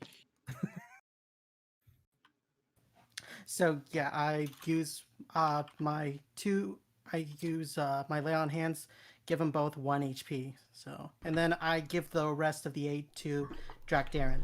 All right. So you raise the two bugbears who kind of just jump, very frightened after this harrowing encounter. But the dwarf is dead, so I wrote down this name for nothing. Because look at him go. I also wrote down his name and stuff. Just ragdolling in the didn't. corner of the room. Professional looter. Yeah. Are you really going to go loot a dead man in front of his friends? No, I want to see the creatures. Do the creatures have Oh, the something? creatures don't quite have loot per se. I don't think they have pockets either. Yeah. Let's take their eyes. I'm going to, harvest these Yeah, creatures for whatever- whatever they're worth. Okay. Yeah, what makes them so special that causes that gaze thing, you know? All right. So whoever's trying to harvest them, make an Arcana check. I'm not. Maybe the wizard should do that. If you have a proficiency with carving tools, whatever they're called, I don't quite remember. You can have advantage. But I don't think I'm you need not- that. That I'll let the much magic. of a handyman. I'm taking all their delicious stuff. Yeah. Delicious eyeballs. You you find your letter, open your dagger that you have in your pockets, Falcon, and you start to carve out their eyes. Very carefully and very gently, but yeah. Their gooey goodness is extracted successfully, and you eventually have a handful of eyes. So you look like kind of like the lemons guy, but with eyes. Why can't Just I hold all these holding them up eyes? with my horns. Look at me, I'm a beholder. Oh my god. However, as you have just a whole lot of eyes, the two bugbears, they kind of stand up and they look around in shock, still trying to perceive what's been going on, and they look at you all very relieved to see that they're still alive and well, and they don't seem super disappointed that the dwarf is gone though. For reasons that we will explore next time around, because we went half an hour overboard, but we needed to, because dog damn combat. So This one was hard. That combat hurt. Yeah. Hopefully, Full health. well, thankfully none of you guys died, and you made a new friend along the way. You made a new friend in Falcon, who may have made very, very, very troublesome traveling companions. Oh, hello. Hello. Welcome to the party. Oh, I mean- no. You've killed people together, now you're bonded forever. Yeah, we're family now. Yeah, that's fair enough. Mutual blood bonding. Yep. And now that, and with that, this is the end of the game. So, thank you very much, Twitch people, for sticking around and watching. We play D&D with a new player, with a whole new tabletop engine system thing, because it can get weird sometimes. It's crazy, and it wasn't always like that. There was a time when we did not use Foundry VTT for our tabletopling needs. I guess that's a sentence. You can check out our earlier days when we were humble, when we were using other tools, by going out to the wiki to see, well, not see, but read about our previous games, and see everything that we used to do back when we were young. And if you're not a fan of reading, because reading is dumb, you can always go to the YouTube channel and watch replays of all the games that we have gone down thus far. Or you can do both, because reading is actually not dumb, and you're even better off if you watch and read everything that's out there regarding D&D. And if you like D&D that much, you can always go over to this channel every Saturday and Tuesdays. We have 2 games on Tuesdays because it's a crazy day and nobody has nothing to do with their lives. And Saturday, everyone's free, so we can have a D&D with a larger group. So you can come back and watch D&D at those days, at those times that I did not say, but they are there. So check those things out. And with that, I'll let you go. Have a great, wonderful evening, night, morning, or afternoon, depending on where in the world you are. And I'll be seeing you guys next time. So, this is it for today. Good night, Twitch. Bye-bye. Bye, Twitch. Good night. Good night.